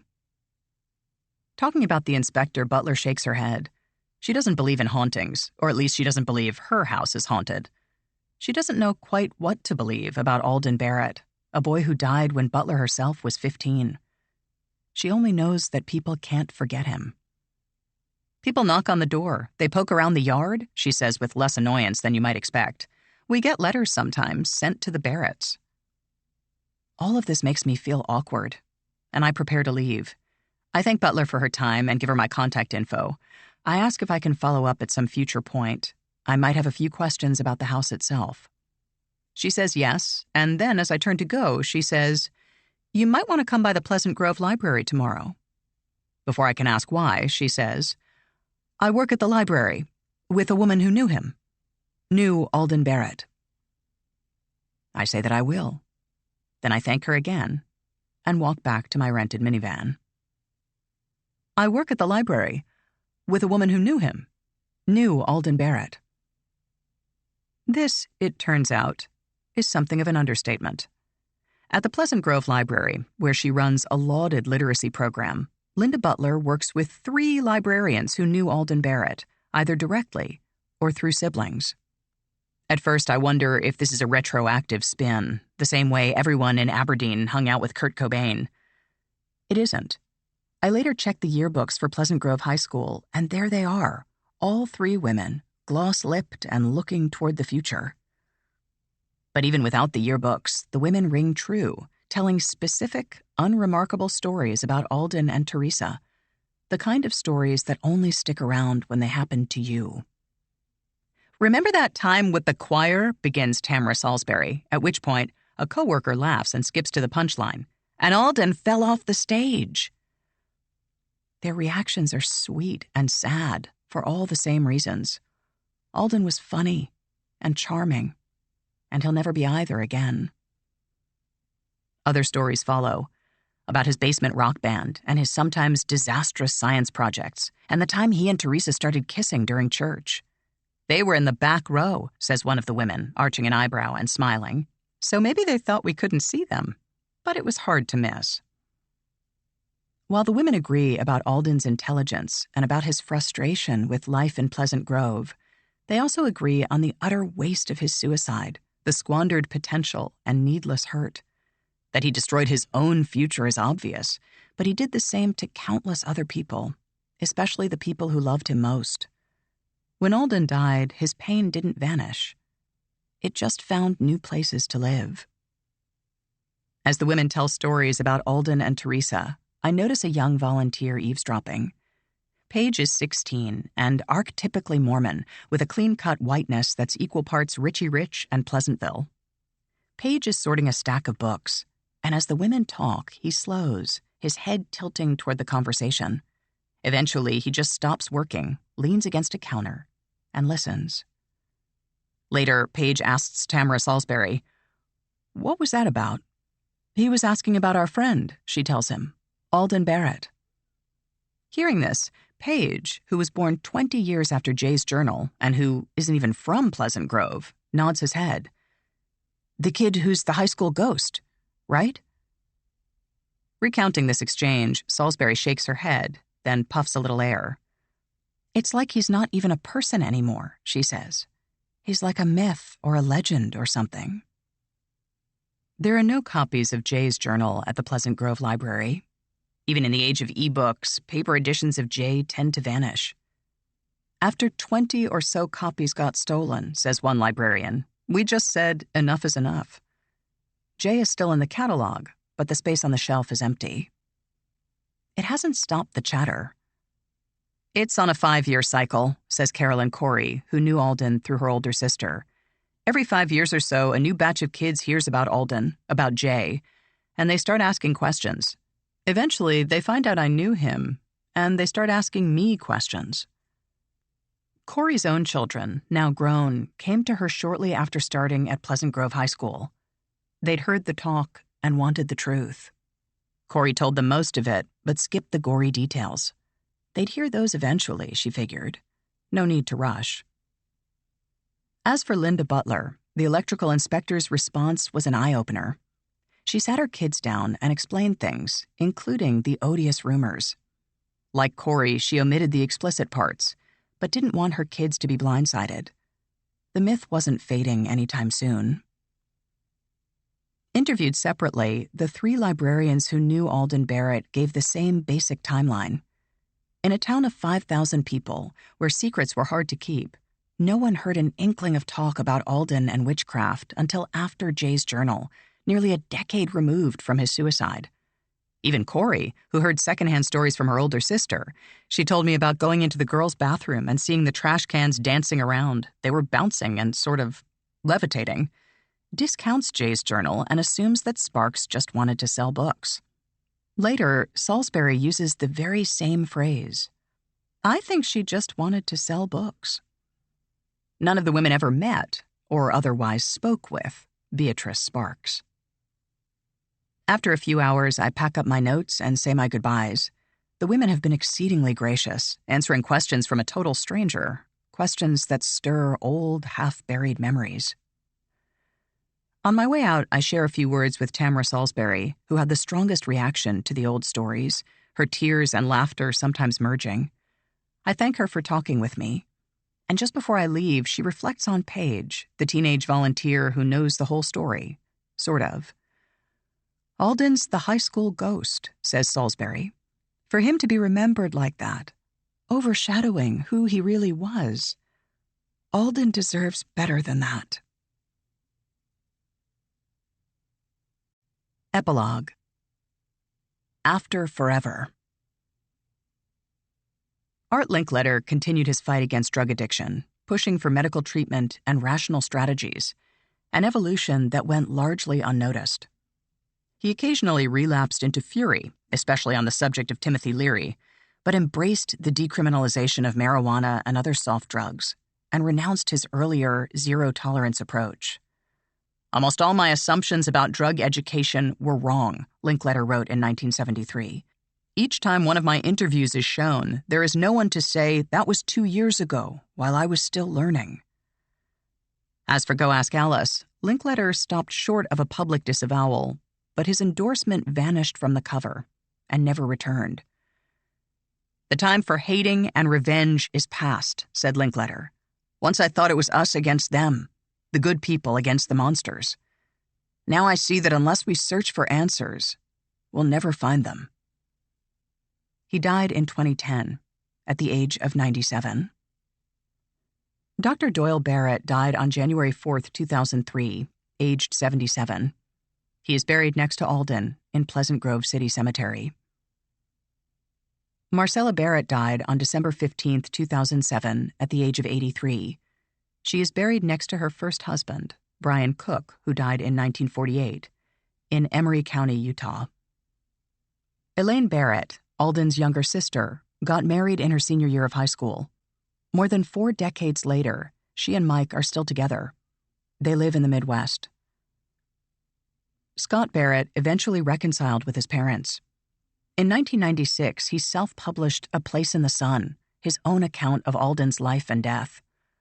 The book got some local press, then faded from sight. On the 44th anniversary of Alden's suicide, Scott said via Facebook, "A burning question you need to ask yourself if you ever contemplate taking your own life. Who is going to find you?" After multiple scrapes with the law, Scott moved to Arizona and remarried. In 2017, as I was writing this book, Scott was convicted of molesting an 8-year-old girl and received a chain of sentences totaling 29 years. Scott maintains his innocence. Teresa Blaine struggled with grief and guilt following Alden's suicide. And while others spent years in therapy, Teresa did most of her healing alone. "I just got past it, little by little," she says, adding, "Sometimes I felt Alden's presence reassuring me." In time, she found a measure of peace and is now a married mother of 3 living on the East Coast. She has never read Jay's journal. After editing It Happened to Nancy, Ellen Krieger moved to Simon & Schuster as vice president editorial director of their children's publishing division, where she oversaw sleek new editions of Go Ask Alice and Jay's journal. For the Alice update alone, Simon & Schuster paid Beatrice Sparks a new advance of $50,000. In 2021, reviewing her correspondence with Beatrice Sparks, Krieger concluded, "This woman was a con artist." Also in 2021, Dr. Susan Chu of the Centers for Disease Control, Sparks's alleged fact-checker for It Happened to Nancy, said she does not recall ever reviewing It Happened to Nancy and has no comments or endorsement on its content. Special Agent Kenneth V. Lanning remained with the Federal Bureau of Investigation. Perhaps inevitably, his skepticism about occult crime temporarily boomeranged, with a handful of cult truthers accusing him of being a closet Satanist. Lanning shrugged and continued doing his job. Lanning's reports from the era, particularly 1996's The Witch Hunt, The Backlash, and Professionalism, are now viewed as crucial accounts of the Satanic Panic, exemplars of rational integrity amid mindless hysteria. In 1997, Lanning received the FBI Director's Award for Special Achievement for his work on behalf of missing and exploited children. He retired from the Bureau in 2000 and is now a private consultant specializing in children's issues. Detective Sandra Gallant gradually distanced herself from claims of a satanic crime wave and downplayed her pre-1986 police educational materials. Those materials included her Quantico handout, which had already saturated law enforcement and wider society. Asked in 2021 if she felt any guilt over her past activities, such as testifying at ritual abuse trials, Gallant denied the premise. "Why should I feel responsible for somebody else's thoughts and opinions?" she responded. "I have no effect on that. I never testified in one case involving any of this." When I mentioned her 1985 trial testimony in Contra Costa County, Gallant grew angry, saying, "I never testified in any such case. I think if I did, I would certainly remember." After I sent Gallant a San Francisco Examiner article describing her testimony in the 1985 case, she responded, "I see the article, but still do not recall this trial." Catherine Fitzgerald, who acquired and edited Go Ask Alice for Prentice Hall, became vice president of PH's trade division. In 1977, she left publishing for a job in finance. Fitzgerald eventually moved to Paris, France, where she died in 2020, aged 78. Webster Schott, whose review in the New York Times helped launch Go Ask Alice to super success, died in 2020 at the age of 93. Interviewed shortly before his death, Schott said he had struggled with how to review the supposed diary. "I couldn't decide," said Schott. "That is, the truth was not available. There was no way to establish the authenticity of the work in the sense of being real, or whether it was conjured up as a way of writing a book that would sell." Asked if a fiction label would have changed his review, Schott said, "Of course. I would have been reluctant to embrace it as a work of significance. That is, if it was fake, it was fraudulent." Morgan Curran, who discovered Go Ask Alice while grappling with her sister's meth addiction, kept her vow to avoid drugs. And in 2015, she enrolled at Nebraska's College of Technical Agriculture. In early 2016, doctors diagnosed Curran with cardiomyopathy, an abnormal thickening of the heart muscle. Even scarier, the disease had been there for at least 2 years, masquerading as severe asthma. If Curran had taken hard drugs in any serious quantity, they might have killed her on the spot. In 2019, Curran completed college, graduating as salutatorian. Her sister Sam continues to battle addiction. Aline Pace Nilsson, whose school library journal article, "The House That Alice Built," so angered Beatrice Sparks, is now a professor emeritus in the English department at Arizona State University. She is the author of numerous books on young adult literature and is widely considered an expert on the genre. In 2015, Nilsson gave an acclaimed seminar on the impact and symbolism of the two Alices, Lewis Carroll's Alice's Adventures in Wonderland and Go Ask Alice. Toby Hudson now describes herself as an inactive Mormon, but like many who leave the church, she monitors its progress and missteps as closely as any active member. She and her husband currently live outside the United States. In 2016, 45 years after ceasing contact, Toby emailed Brenda March, apologizing for the disappearance and explaining the circumstances. "If you are willing," wrote Toby, "I would be glad to share with you where life has led me, and I would be happy to hear about how you have been, how you are now, and what you are doing. In any event, I ask for your understanding and forgiveness."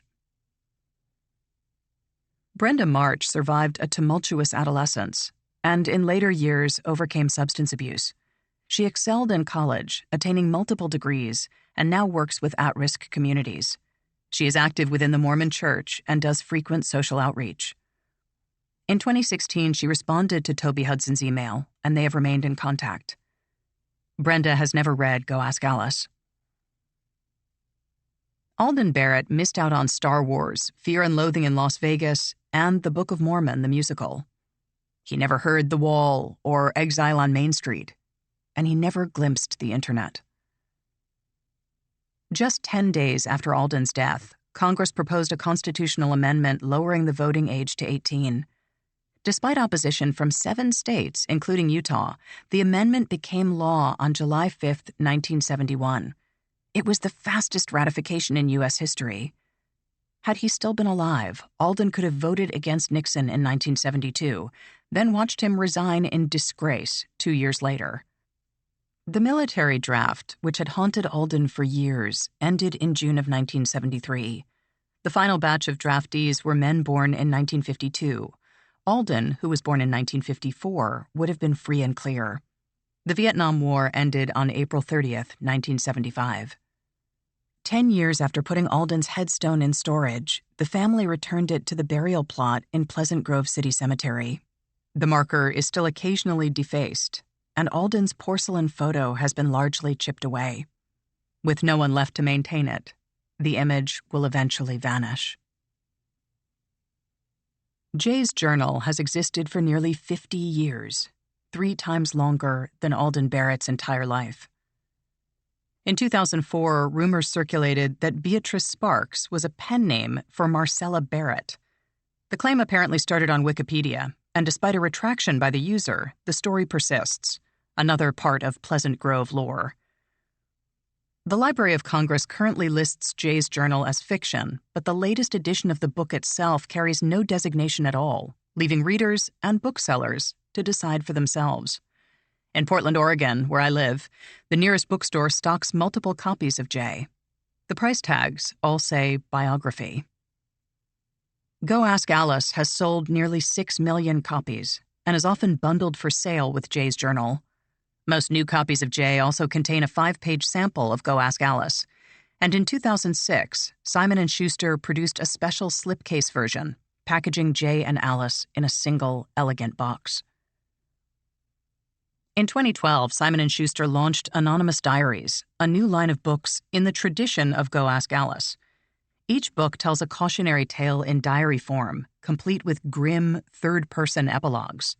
Teen found dead of accidental overdose, coroner rules, and punchy Alice-esque taglines.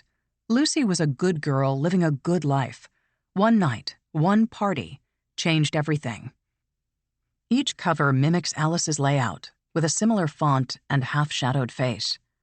By 2021, the series contained 7 titles, including Lucy in the Sky, The Book of David, and Jay's Journal.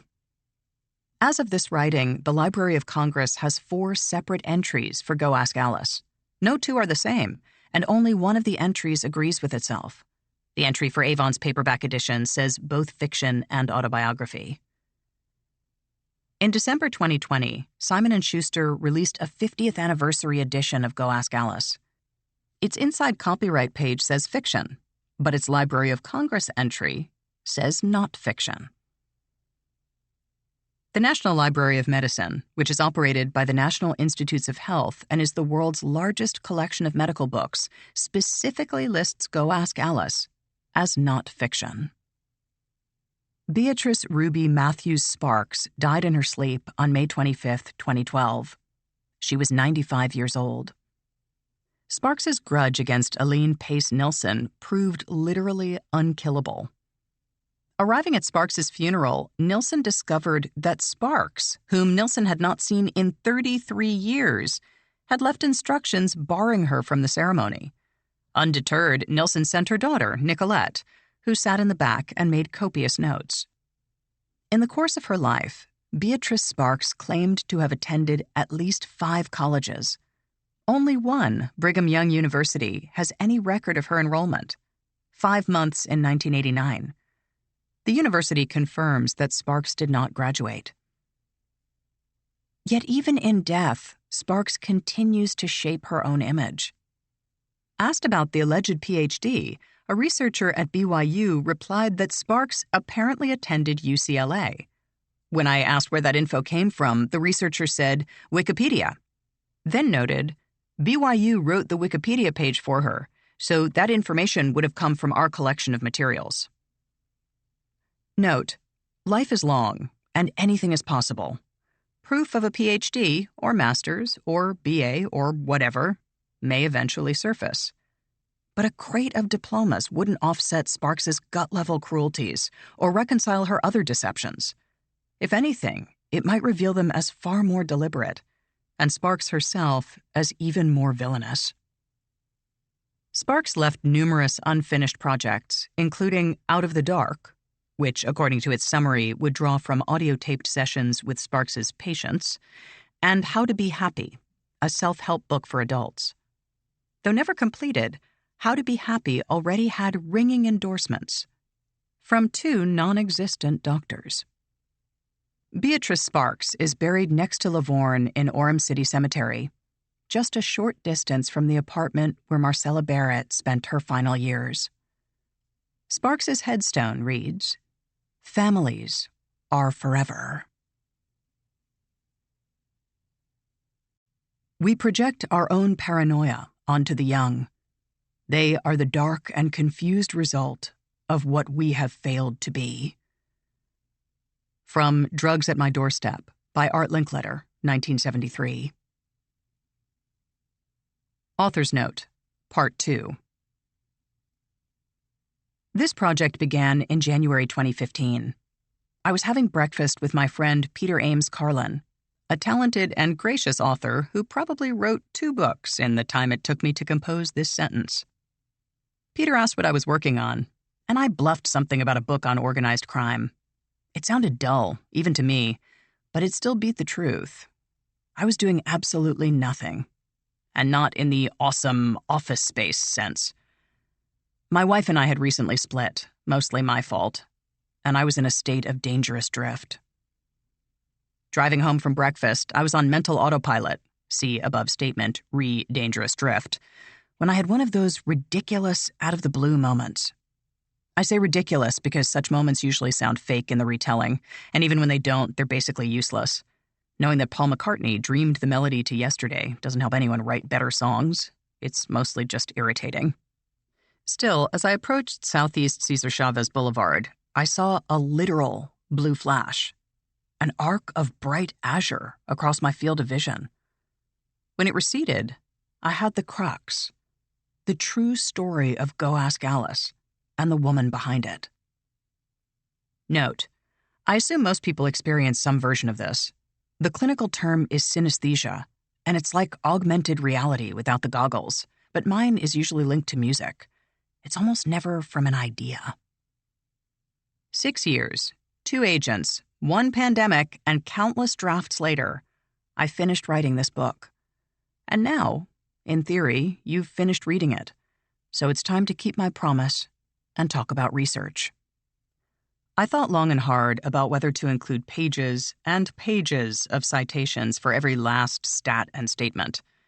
In the end, I didn't. Here's why. The book's content falls into 3 basic categories. 1, things that are both public and checkable, causes of death, the weather on a given day, Nixon's Oval Office musings, etc.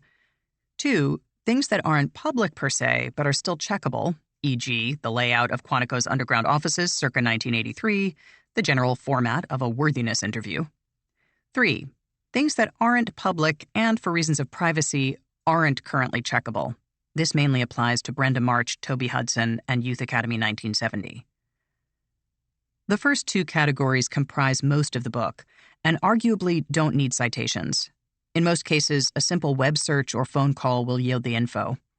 Part of this stems from writing a book during COVID, when in-person research abruptly stopped. Mostly, however, it stems from approach. I wanted to write a fast-paced, readable book that stuck to the facts. Gather enough facts, and you have the story. The third category is the smallest, and that's not a coincidence. A book about unsourced allegations and unnamed accusers can't rely on those same techniques, and if I'd faced that problem with the rest of the book, I would have scrapped the whole thing. Likewise, if Brenda March felt comfortable being identified, there probably wouldn't be a third category. Understandably, she prefers to remain anonymous, and that outweighs everything else. As it stands, the book's other sections are solid enough that the Brenda Toby chapters hopefully ring true, cosmetic changes and all. You'll be the judge of that. As for the wealth of details, the how can he possibly know that stuff, a lot of it was self-selecting, meaning you don't see the sections I shortened or removed, sections that lacked evidence or fine-grained specifics. If you think of this story and all its events, everything from Beatrice Sparks's birth to the final glimpse of Pleasant Grove, as a movie, then this book is an extensive, immersive recap or adaptation with one key distinction. I'm working with damaged film. Some scenes are largely intact, while others exist as only a few scratched frames. Many are missing entirely. Sometimes context helps fill in the gaps, and sometimes all you can do is wonder. Listing every site and database I used over the past 6 years is impossible, but a few deserve special mention. Ancestry.com, newspapers.com, familysearch.org, archive.org, and publishersweekly.com. Classmates.com was a frustrating exercise in visual pain and perhaps the most off-putting website I've ever encountered. Not recommended. Also, libraries, libraries, libraries. Without libraries and the people who run them, this book wouldn't exist and my childhood would have been unendurable. Special note goes to the Library of Congress, whose staff did their best to serve 300 million people, including me, during a pandemic. And the Harold B. Lee Memorial Library at Brigham Young University, whose archives and general vibe are second to none. Gathering 500 reams of material is pointless if you can't search it, so Fine Reader, a computer app that turns image files into searchable documents, was a lifesaver. The same goes for the National Oceanic and Atmospheric Association's site, NOAA.gov, which gives weather records by zip code for most 20th century dates. A lot of this book, and especially the up-close personal stuff, came from interviews, and technology made those interviews easier, especially once COVID-19 hit. Thanks to the internet, long-distance phone calls no longer carry the risk of bankruptcy, and video calling allows for real-time responses to historical documents. Without those breakthroughs, I would have been sunk. To answer a few anticipated questions. Q.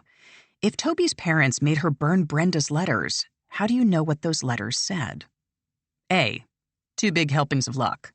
First, Toby Hudson wrote a lot of short fiction in high school, and some of her stories drew from real life, including her tumultuous friendship with Brenda. An important distinction. Unlike Beatrice Sparks vis-a-vis Alden Barrett, Toby worked to shield Brenda's identity, but it was an iterative process, with each draft of a story changing more details. Fortunately, Toby was/is something of a pack rat, and those early drafts, while never published, give detailed accounts of the Brenda-Toby Youth Academy saga. What's more, they were written soon after the real-life events, before time and fallible human memory could warp them. Toby's writing not only corroborated what I'd already heard, but took the story from grayscale to Technicolor. That's something I never could have planned for, and even now I boggle at the sheer good fortune of it. Second, in her quest to understand Brenda's headspace, Toby hand-copied certain portions of Brenda's letters, and some of those excerpts survived the parental purge. Q. Alden died at 16. How do you know his life and/or thoughts? A. Scott Barrett's 1996 book, A Place in the Sun, was a massive help. Written over many years and self-published on a modest budget, A Place in the Sun has its rough edges. But in terms of raw info, it was a solid early guide and gave a structured look at Alden's life, especially his final few months. Alden's writing, his drawings and poetry, his often atrocious spelling, and his fractured mercurial moods, all are on full display in Scott's book. Without it, my job would have been much harder, and the road to completion much longer. Though several of Alden's friends died young, many are still alive and were generous with their time and recollections. Others died in middle age, but lived long enough to speak with Scott Barrett. Taken together, these interviews gave insights into Alden's life and stated beliefs, and those of long-ago comrades. Likewise, many of the quotes in Part 2 came from Scott's own published conversations with Doyle, Marcella, and other key figures. Those excerpts added immeasurably to this book, and I am deeply grateful.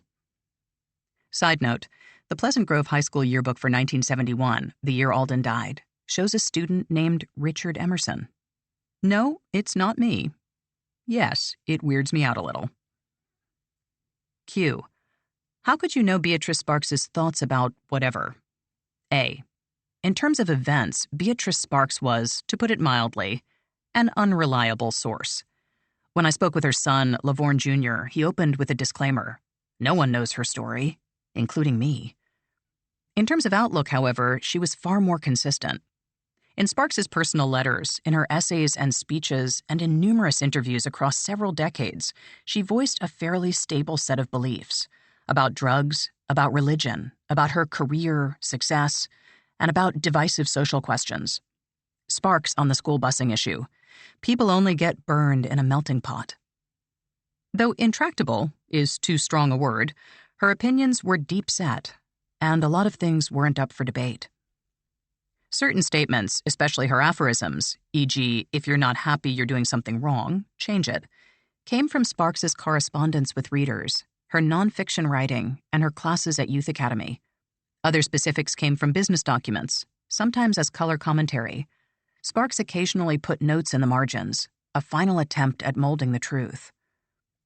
Sparks's first book, Key to Happiness, gave a surprisingly clear window into her thoughts, especially her determination to rise above the past.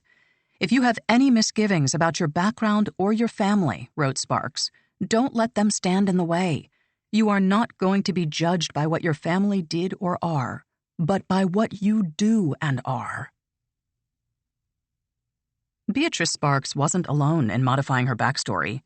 People tend to paint themselves in the best light possible, and shameful or awkward moments are minimized or reframed. We all do this. It's part of the human impulse. What's more, we often do it unconsciously, airbrushing our memories to match our current beliefs and self-image. We also do it to fill in the gaps, and gaps are unavoidable. Human memory is insanely flawed, and anyone who says different is deluding themselves. Nearly everyone involved in this story has wavered on some point or other, and certain things that should be clear-cut are mystifyingly vague. Alden shot himself in a room adjacent to several other rooms, and the flat panel walls would have amplified the noise. Yet Scott and Elaine Barrett seemingly didn't hear it. Maybe it was a quirk of the house's layout, or of the pistol's small caliber combined with the rainstorm. Maybe it didn't sound like a gunshot, so they heard it but filtered it out. In the end, it probably doesn't matter, but it's puzzling all the same. Likewise, there's a minor debate about Alden's suicide note, specifically its final line. By some accounts, it read, "One last request. All my worldly possessions go to Teresa as my wedding present." At first glance, this seems correct, a reference to Alden and Teresa's midnight wedding. Scott, however, remembers things differently and says Alden left everything to John Lundgren, one of several friends engaged to be married. The original note, which Marcella shared with Sparks, went missing some years ago. Rather than guess at the answer, I omitted the line, preserving the rest. As with the gunshot acoustics, this doesn't alter the day's basic outcome, but it puts another blur in the film. From October 1969 until his death 4 decades later, Art Linkletter answered literally thousands of questions about Diane's suicide. His responses, about the role LSD played, for instance, sometimes shifted with his mood or in response to the interviewer's own beliefs. When speaking with religious or conservative figures, Linkletter took a stronger tack on enforcement. When speaking with physicians or counselors, he emphasized the need for treatment. Other contradictions were starker, if more understandable. Most accounts of Diane's suicide have Art hearing the news from his son Robert. On at least one occasion, however, Art said the call came from his lawyer, who had presumably been contacted by the police. It's possible that Robert and the lawyer phoned together, or that they made separate calls at around the same time. The evidence suggests it was Robert, and that's how I wrote it, but all 3 men are dead, and there's probably no one left who can say for sure. Such is life, and such is history. I give these examples for one big reason. There's a world of difference, to me at least, between knowing you've printed some factual errors and knowingly printing a factual error. The former is painful and nearly unavoidable, the result of countless drafts, revisions, conflicting accounts, delayed corrections, discoveries, and simple human fuck-ups. The latter is actively wrong and arguably evil, a willful abuse of the reader's trust. I've undoubtedly made mistakes in this telling. I have to live with that. I also have to live with myself, and except where privacy outweighs exposure, I've written nothing in this book that I know to be false. Moralizing is dangerous for someone with a checkered past. I spent a lot of my life as a jackass radio host, and that doesn't lead to moderation or middle ground. Most of my offensive and/or juvenile statements are out there, floating around. They're not hard to find, and you may or may not take them seriously. Ultimately, this isn't my story, and until the very end, literally and figuratively, I worked to keep myself out of it. The final stretch, where I talk with the women at the Pleasant Grove Library, required my presence, and that's only fair. We're all part of history. Only the viewpoint changes. Speaking of history, two of my benchmarks for accuracy and style, and the blending of one with the other, were Eric Larson's The Devil in the White City, New York Crown Publishers 2003, and Nick Bilton's American Kingpin, New York Portfolio 2017. Larson shames me with his meticulous research, and Bilton turns facts into jet-propelled drama. I hate them both, but in the good way. Finally, a great many people spoke with me for this book. For some, cooperation carried an emotional cost, like grief, or guilt, or the resurgence of long-buried anger. For a few, the cost was arguably higher, and meant confirming or revisiting their own mistakes or misdeeds. To paraphrase the activist Brian Stevenson, we are more than our worst transgressions. Whatever their particular path and history, each person I interviewed played a part in telling this story. They are counted. Thanks for reading. And thanks for reading. Rick Emerson, Portland, Oregon, USA. This is Gabra Zachman. We hope that you enjoyed this production of Unmask Alice, LSD, Satanic Panic, and the imposter behind the world's most notorious diaries. This program was produced by Ben Bella Books, copyright 2022. Text copyright 2022 by Rick Emerson. All rights reserved.